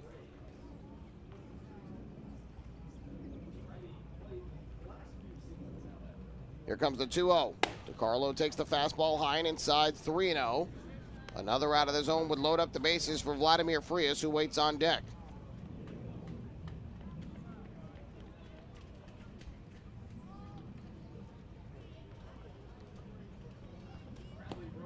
Roney's got the pitch he likes. See if DiCarlo gets the green light. The 3-0 taken for a strike. And that'll move the count to 3-1. In the bottom half of this 10th inning, it is going to be Crosby, Collier, and Lee. 3 lefties who are due up. Ducks have used both lefties in their bullpen, Beckman and Webb.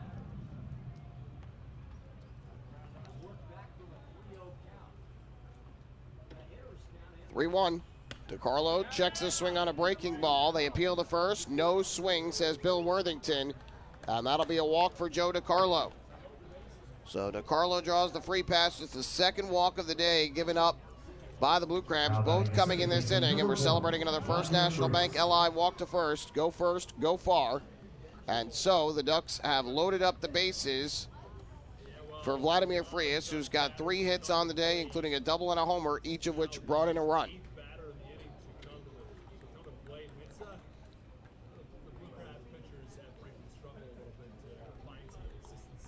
First pitch coming up here from Roney. Kicks and fires. And Frias swings first pitch and pops it up in the air to 3rd base. Backing up a couple steps and making the catch is Walker. So after the walk by DiCarlo, Frias goes after the first pitch, pops out to 3rd. That'll retire the side. But the Ducks get 2 runs in the inning. There were 2 hits, 2 walks, no errors, and the Ducks leave them loaded. We'll go to the bottom of the 10th. Ducks will try and close it out one more time. They lead it 7-5. Hey fans, this is infielder Elgin Mazzilli, and you're listening to Ducks Baseball on the Long Island Ducks Broadcast Network. Planning your next party or looking for a caterer that will handle all of your needs? Hidden Gem Cafe has got you covered. From setup to service to cleanup and amazing food that is sure to be talked about, they can do it all without breaking the bank. Hidden Gem knows that each event is unique and strives to design a specialized menu for each event.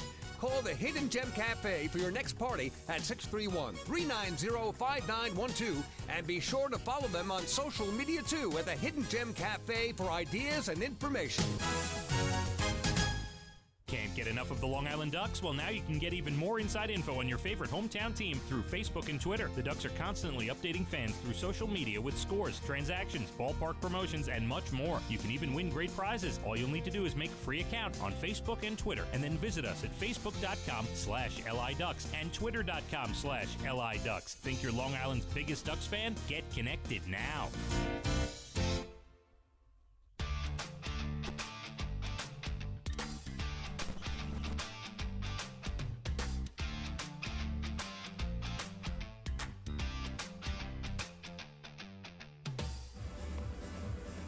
Ducks score 2 in the top of the 10th. We go to the bottom half of inning number 10. And Chad Hawken is going to come out of the bullpen for the second straight day. This time he comes in with a 2-run lead instead of last night where he came in with no lead. It was a tie game when he took over in the bottom of the 11th and struck out 2, including Matt Hibbert with 2 outs. But the ball went behind Joe DiCarlo, and the winning run came home in Southern Maryland's 7-6 win. Here Hawken will take over, and he'll be facing 3 lefties in the inning: Alex Crosby, Zach Collier, and Braxton Lee. It has been a wild game here today, one that saw a very similar script to yesterday. The Ducks take an early lead,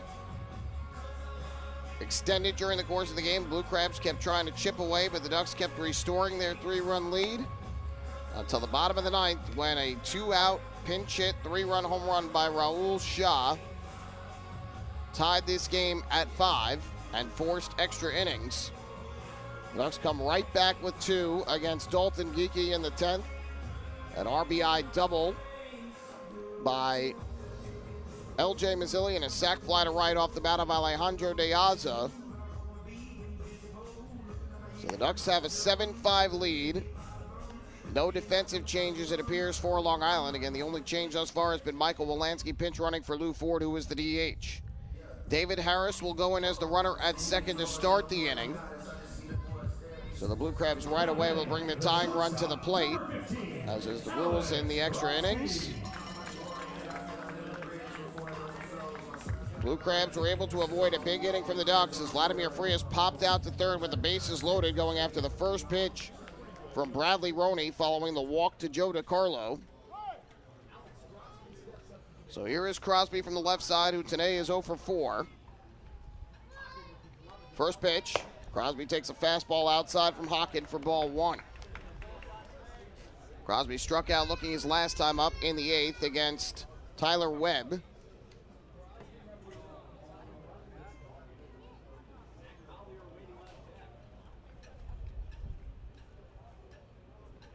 One-0. And Hawken misses again, down and in, and it gets past DiCarlo back behind the plate. So now the count, 2 balls and no strikes, and advancing to third is David Harris.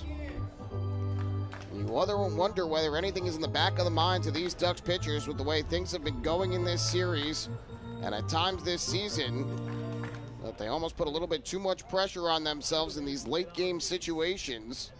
It's becoming a bad habit for this Ducks bullpen. So 2-0 the count here. Hawken comes set, deals to Crosby. Fouled off over the screen back behind the plate. And the count moves to 2-1 on Crosby.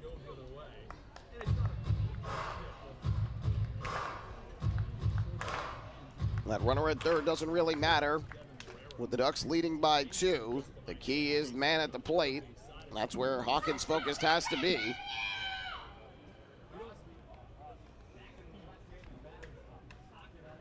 Two-one, high fly ball in the air to right. Johnny Turbo drifts back, has it lined up. He'll make the catch. Tagging from third is Harris. He will score easily. So a sac fly and an RBI off the bat of Alex Crosby, and that makes it a 7-6 game. That run will be unearned against Hawken, like the run he gave up last night. More importantly, he got the batter out at the plate.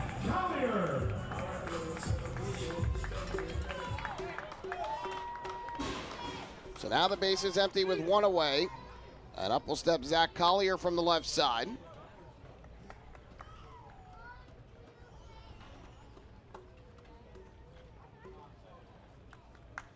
First pitch from Hawken. Collier squares to bunt, pulls back and takes a fastball way up and out of the zone for ball 1. Collier is 0 for 4 today. Reached on an error in the second, grounded to first in the 4th, struck out looking in the 6th, grounded to first in the 8th.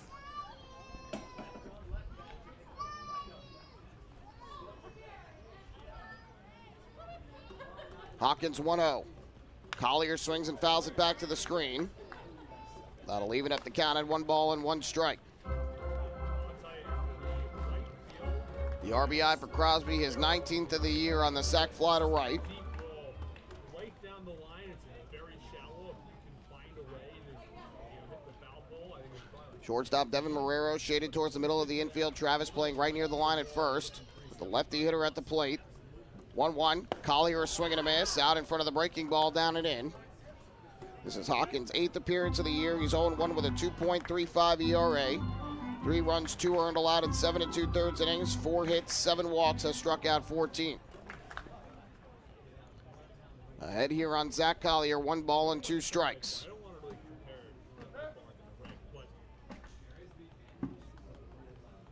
The kick and the pitch. Collier hits a high pop-up in the air to right center. De Aza calls off Turbo, and he will make the catch for the second out.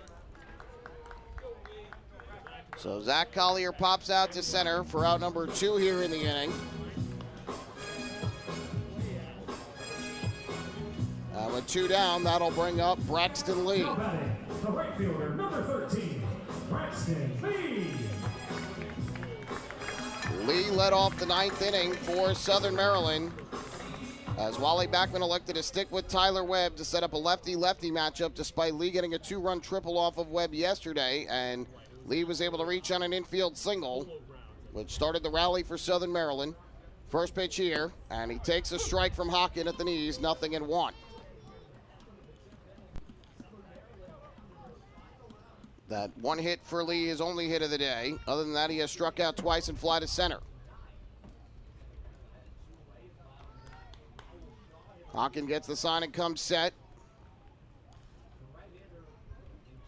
The 0-1. Breaking ball on the outside corner, strike 2.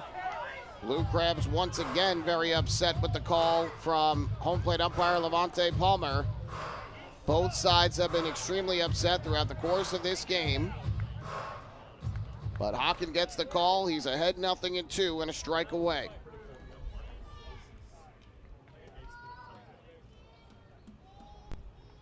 DeCarlo gives Hawkins the sign. He comes set. 0-2 pitch. Line drive to right. Johnny Turbo racing in. He makes the diving catch in right. This ball game is over. And in 10 innings, the Long Island Ducks hang on to defeat the Southern Maryland Blue Crabs 7-6. The road losing skid is over. Long Island's first road win since April 29th in Lexington. They avoid tying their franchise record in consecutive road losses, and Chad Hawkins does the job here today to pick up the save. Final totals from today in the 10th. 1 run unearned, no hits, no errors, and nobody left. Don't go anywhere. The postgame show's coming up next. We'll recap this one and hand out the player of the game honors. Ducks win it 7-6. Hey fans, this is pitcher Bennett Perry, and you're listening to Ducks Baseball on the Long Island Ducks Broadcast Network. PSCG Long Island wants you to know how to save energy and money in your home. Did you know energy-efficient appliances can use up to 25% less energy? Here's how to save. PSEG Long Island offers money-saving rebates when you purchase Energy Star appliances. Discover how a little energy efficiency know-how can mean savings in your home. Find more energy efficiency tips, tools, and money-saving rebates at pscgliny.com/save money. Want an awesome birthday without all the hassle? Book your Kona Ice birthday party with the Ducks today. 2 brand new packages are now available, including our exclusive game room suite. Along with enjoying an exciting Ducks game, your birthday child and his or her friends will have a blast playing video games on Nintendo Switch, Xbox, and PlayStation 4 in their very own private luxury suite. Plus, they'll be treated to food, beverages, snacks, and much more. Kona Ice birthday parties with the Long Island Ducks, the party of a lifetime.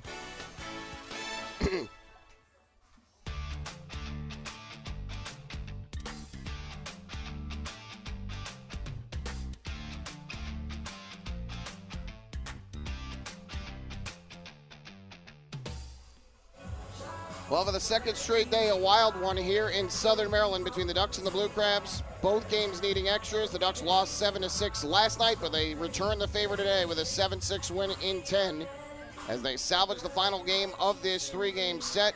Long Island with their 12th win of the year. More importantly, they earned their 4th road win of the season and end what was a 10-game road losing streak, one shy of equaling their franchise record of 11. So the Ducks will head back on the bus and head back to Long Island with good feelings. Obviously, it wasn't scripted the way it was supposed to be today. A tough ninth inning in which they allowed a home run that forced extras, but in the end, a win is a win, and the Ducks will take it. The game for you, Ducks got out to an early lead against Mitch Lamson, the starter for the Blue Crabs. A solo home run by Davidson Romero in the second inning, and an RBI double by Vladimir Frias in that inning gave the Ducks a 2-0 lead. They would add another in the third on an RBI single by Romero that scored Lou Ford. Blue Crabs grabbed a run in the bottom of the third, a solo home run by Austin Ryder left off Anderson De Leon. It was his first of the year that made it 3-1. Ducks got that run back in the sixth on Romero's second homer of the game, a solo shot to left. Romero now with 5 homers on the year, and that made it 4-2.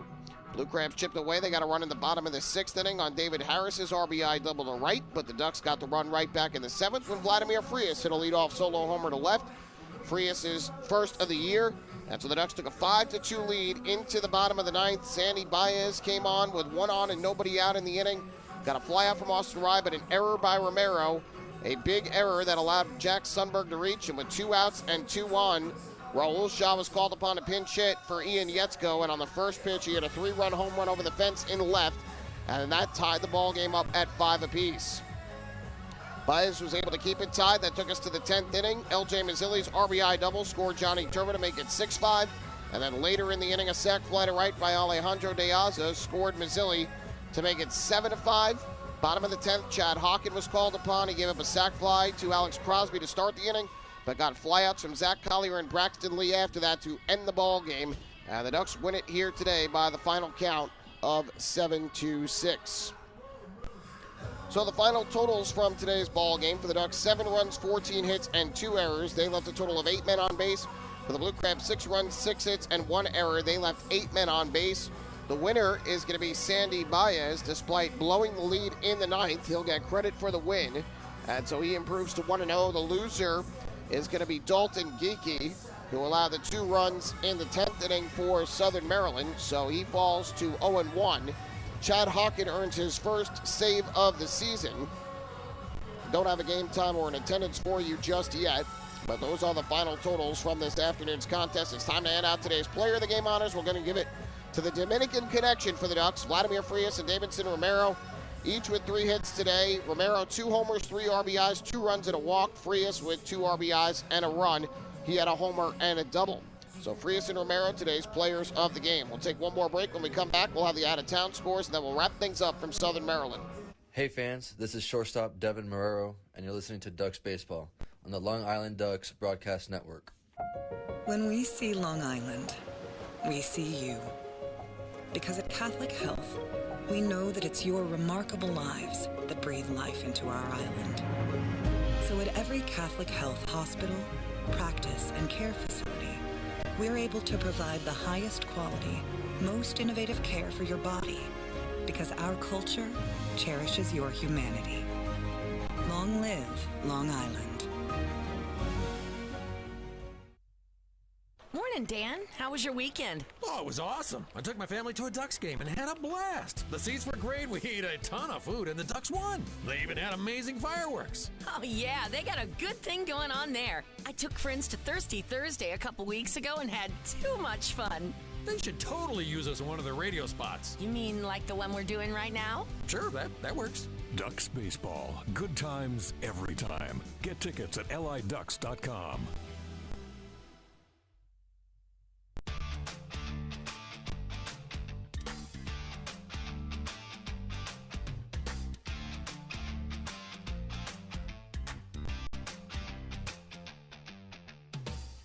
Back here one final time this weekend in Southern Maryland, where the Ducks have defeated the Blue Crabs today 7-6 in 10 innings. They take the final game of this series and end their 10-game road losing streak. On the out-of-town scoreboard, couple games are final. Lexington Legends with a 4-1 win over the York Revolution in Pennsylvania. Lavendier, the win improved to 2-1. Rivera, the loss, fell to 1-1. Adams, his 6th save of the year. Marshall, his 2nd homer, and Hawkins, his 12th for the Legends in the victory. Genome shut out the Barnstormers 5-0, so the Ducks move back ahead of the Barnstormers into second place in the North Division. Povsey, the win, improved to 3-2. Teller, the loss, fell to 2-3. 2 RBIs from Castro and Paredes, leading the charge today for the Genomes. Staten Island with a 3-2 lead right now over High Point, bottom of the 7th down in North Carolina. Ferry Hawks have 2 RBIs from Mariel Bautista, leading their offense. High Point with RBIs from McClinsky and Downs. at Charleston with a 3-0 lead over Gastonia. That game is in the bottom of the 6th down in North Carolina. Charleston with RBIs from Beltre, Gonzalez, and Longy in that ballgame. Mets shut out the Rockies 2-0 in game 1 of their doubleheader. Walker, the win, improved to 2-0. Gomber, the loss, fell to 2-4. Diaz, his 10th save of the year. Mets with RBIs from Lindor and Alonso. That was their only game today. My apologies. No doubleheader for them. Top of the 9th in the Bronx, White Sox have a 2-1 lead over the Yankees. Judge had homer to tie the game, his 15th of the year in the 8th, but the White Sox have gone back in front on a home run by Pollock, his 2nd of the year. No relation to yours truly.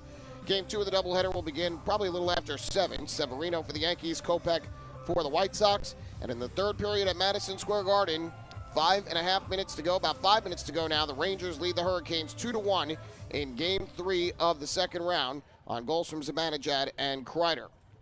So that does it for the out-of-town scoreboard. Ducks will enjoy a day off tomorrow, a much-needed day off for them, and they will open up another 3-game series against the Blue Crabs on Tuesday night at Fairfield Properties Ballpark, Southern Maryland's first visit to Long Furniture Stadium. Once again, the final score, the Long Island Ducks 7, the Southern Maryland Blue Crabs 6 in 10 innings.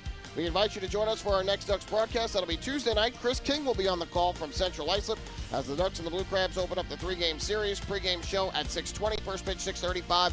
You can follow all the action right here on the Long Island Ducks Broadcast Network. My name is Michael Pollock. Thank you so very much for spending your Sunday afternoon with me. Hope you enjoyed the broadcast. Have a great rest of your weekend. We'll do it all over again on Tuesday night from Long Island. Good afternoon and so long from Southern Maryland.